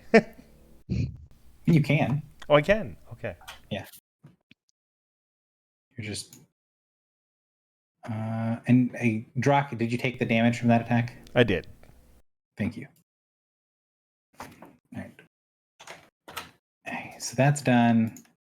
And this guy, I need to un-X. And then void the Spirit 3. Where's Ghoul 3? Ghoul 3 is there.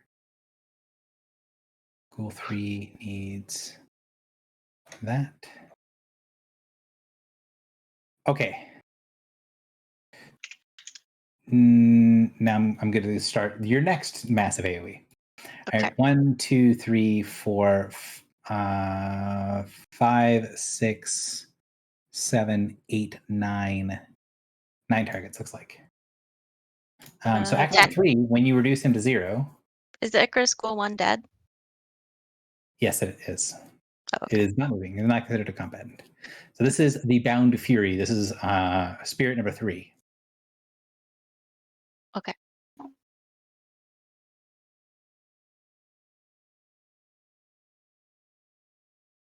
He's probably not gonna last very long. I need 1, 2, 3, 4, 5, 6, 7, 8, 9. 9 attacks, and you gave me 5. No, scroll up. There's Void Shard and then the 5 dice below it. Oh, right, I see it now. So this is reflex. Is combat advantage included on this roll? No. No, it is not. Pacha. Killing Sorry. me. So number 3 So doesn't much get math. hit. Number 4 doesn't get hit. And then 1, 2, 3, was it 5, 6, 7, 8, 9. 8 and 9 do not get hit. 1, 2, 3, 5, 6, 7, 8, 9, 10. Actually, you missed quite a bit of them there. I know. And But that's just the but pull. this is just the pull. Yeah. Okay. There's gonna be one more. So something like that? Yeah. Cool. Okay. Yeah. I'm gonna do this unaugmented. It's not an ally friendly powder for most of it, and it's also burns a lot of power points. And it doesn't really hit that hard. But man, it's good for this combat. it's good for laying out a whole bunch of shit. So I'm gonna add combat advantage. I appreciate that. Sure. Now, is this part of it ally friendly? This is the part that's not. This is not, so Griffel's gonna take. So Griffel and Drock are both going to And get Drock. included. Yeah. Right, guys. And I'm gonna give you 5 more. All right. And the other thing is that it's against different defenses, so I have to keep looking their defenses up. I'm so sorry. No, it's fine. At the end of this thing, we're probably going to not call the combat, but say be done for the night. Because I think we're like 8 minutes over, right? Which Yep. which ones is this hitting? Do we need more dice rolls? No. All of them except for the bottom 2. So let's see. This is Fort. And this is. But then you've only given 10 dice rolls, right? Yeah. So what about Griffel and I? Oh, sorry. Yeah. There's 2 more. Thanks. Could you tell Griffel and Drock what their total amount, like the total attack bonus is? Yes, I can. Well, it's plus 19, right? So 15. 19. I don't have combat advantage against you. Correct. So it'd be 24 for Griffel and 34 for me. So thanks. Yeah. Uh-huh. Okay, but then I'm going to do this with my encounter power minor action to make up Fortitude. for it. Fortitude, yeah.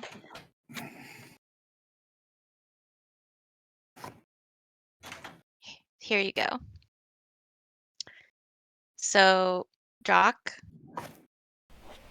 you can spend a healing surge, and if you do, then Griffel gains 12 hit points. Oh yeah, I'm definitely spending a surge.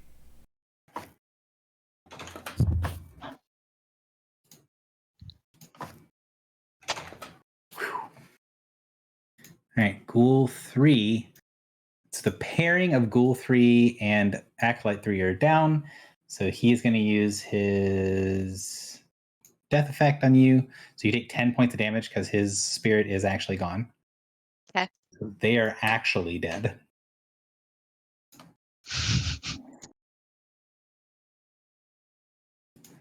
And that's it. Okay. That's all I got.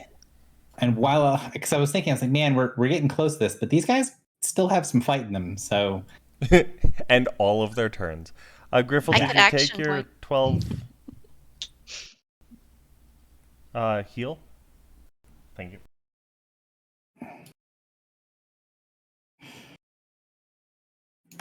do an action point and see if you can finish the combat? Do you think I could? We're also, I don't know. Just crit everything and you'll be fine. Or we can just go until, next time. Sure. Until next time. So we are also 10 minutes over, so. Oh, yeah. Okay. So we'll stop here with the potential action point hanging in the air, and then we'll come back next time. So, woof. Basically got through 2 combats today, so. Milestone? Yeah, are we going to be 15 after this? Not 15. Are you guys 14 right now? Yeah. Yeah. It is definitely possible you're going to be 15 at the end of the temple arc. Okay. Once you are able to use the borer again. This man really wants his frogs. I don't know what you mean, but okay. Imagine me putting Plague of Frogs on that big group of people. That Gary. would have been interesting. Imagine me being able to actually grab somebody and drag them into the Iker. I know. Why weren't you able to drag me? Because you did grab me, you just didn't hit, right? Dazed, because you can't He was slowed. You can't keep something with daze, and then also they were slowed. So the power is worded really poorly, but the way that it's supposed to work is that you can hit, and then on a movement action you can shift half your speed. But if you charge, your turn's over. So it doesn't work at all, or it is the most insane ghoul that has ever been printed ever. And I don't think that it is intentionally written hatefully. So, but yeah, going in here, slam bam, thank you, ma'am. You didn't have to fight the other parts of Amitriel. Question. Yeah. What were the little creatures that he summoned? What were they called? Valorous Remnants. Yeah. Were those servants of a god? Technically, yes. But they weren't Yes. Does that count for concordance? Does that count for concordance? This is not. They were spirits. They were remnants of the previously valorous. Aw. Damn. Listen, It's okay. I've been saying at Concordance 11 for I think a year because I have never been able to like kill something myself. So if we want to talk about Concordance, I've had zero luck for like a year to get to the next level. I'm like 1 point away in some quest or something, but 1 point away, and I can't get it for a year. Just kill something. What do you have to kill? I gotta hit it for any aberrant creature. Oh. But I never get the kill or a hit. I mean, I have to hit to kill, but I never get a kill. Next time we'll just have to leave one for you. No. Yeah, can you? What if they do like non-lethal damage and I go and like stab it after Gary? Does that count? I will say that if you will allow it for a mop up here, right? Like if I call the combat early, I can just say, all right, cool. One of those kills goes to Drock, Oh, so that'd be he can nice. get concordance on his weapon. Finally, the next level of concordance. Because I still have to do a quest, don't I, or something? Yeah, you have to do the quest. The reason I'm not making a big deal out of it is that you can't advance to the next tier until you do the quest for the queen. So, do you have a quest lined up? Yes. No, but I can't know about it until I actually get the concordance. Eh? No, you can't know about it until you get to the queen. Well, I have to get the concordance and then talk to the queen. I'm never leveling up this weapon, guys. It's just not gonna happen. Did you get Triptychos before we retrieved the name? Yeah. Okay. Did you get the concordance from altering a skein? Did we alter it? Yes. Didn't Plotho alter the skeins to put us on the ship? Yep. Oh yeah. Oh yeah, you're right. So then, yeah, I would actually have enough concordance. I should be at 13 then. Oh, there you go.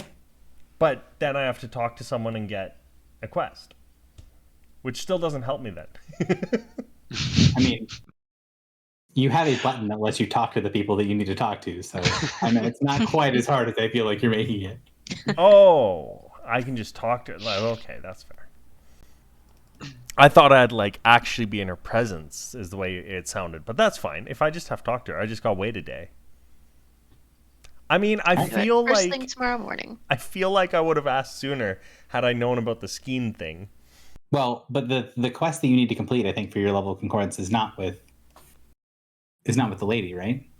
With the it doesn't. Where does it actually say that now? It says it on the thing. It's the queen the queen yet to come, the queen that is, and the queen that was. Is in the order. Oh, so unsatisfied? Yeah, so I don't actually see where it says quest on here. Oh, yeah, here. Triptychos can only be wielded, blah, blah, blah, blah. Each of the 3 heads, one of the queens of summer. The queen that was. Actually, where does it say I have to complete a quest? I know we talked about it, and I'm aware of it, but I'm blind. So to get past satisfied, you have to, or to get past normal, you have to do a quest for the queen yet to come. So you can get to the end of satisfied, and then to get from satisfied to pleased, you have to do a thing for the queen that is, and to get from pleased to iconic, you have to do a quest for the queen that was. Am I just completely blind? I'm not seeing that on the handout. It might not be on the handout. It might be on the other thing that I sent you. But fair enough. So to get from normal to satisfied, because I'm terrible at keeping track of these, which queen do I need? you should already be able to get to satisfied, because that is the queen yet to come. You've completed a major task for the queen yet to come, for the Summer Lady. Oh, so are you saying I could be satisfied now then? If you have 12 concordance, yes. I have 13, yeah. Well then, yeah, you have the capacity to be the satisfied. Oh, Morin, you made me so happy. You're very welcome. Now, whenever you teleport, you gain partial concealment, just like me. Yeah. Whoa. Our unspeakable bond grows. And yeah, it's the getting past 15 is where you have to do a quest for the queen that is. Because the quotes are from the 3 queens, right? The forward the van, the dawn rides with us. That's the sword of the morning. That's yeah. Clotho, and then live my night and be free to act as one of the she. That's the summer queen. And then death does not come lightly to the she. Go, dear child, and reap what my children have sown. That is grandmother summer. Okay. I mean, it's been years since I've gotten concordance, other than when Josh brought it up. So I'm not actually like worried about getting to pleased. It won't happen. Satisfied is the cool one where the teleport partial concealment comes in. That's just fun. So, and then the daily where I actually just get a free teleport. Because I feel like everyone's being teleporting except me, and that was like my whole deal. I am the only person that can teleport in the party. Yeah, I don't teleport. Well, I mean, you did start off the day by teleporting. I can teleport if I do nothing during my turn. I can do it once per day.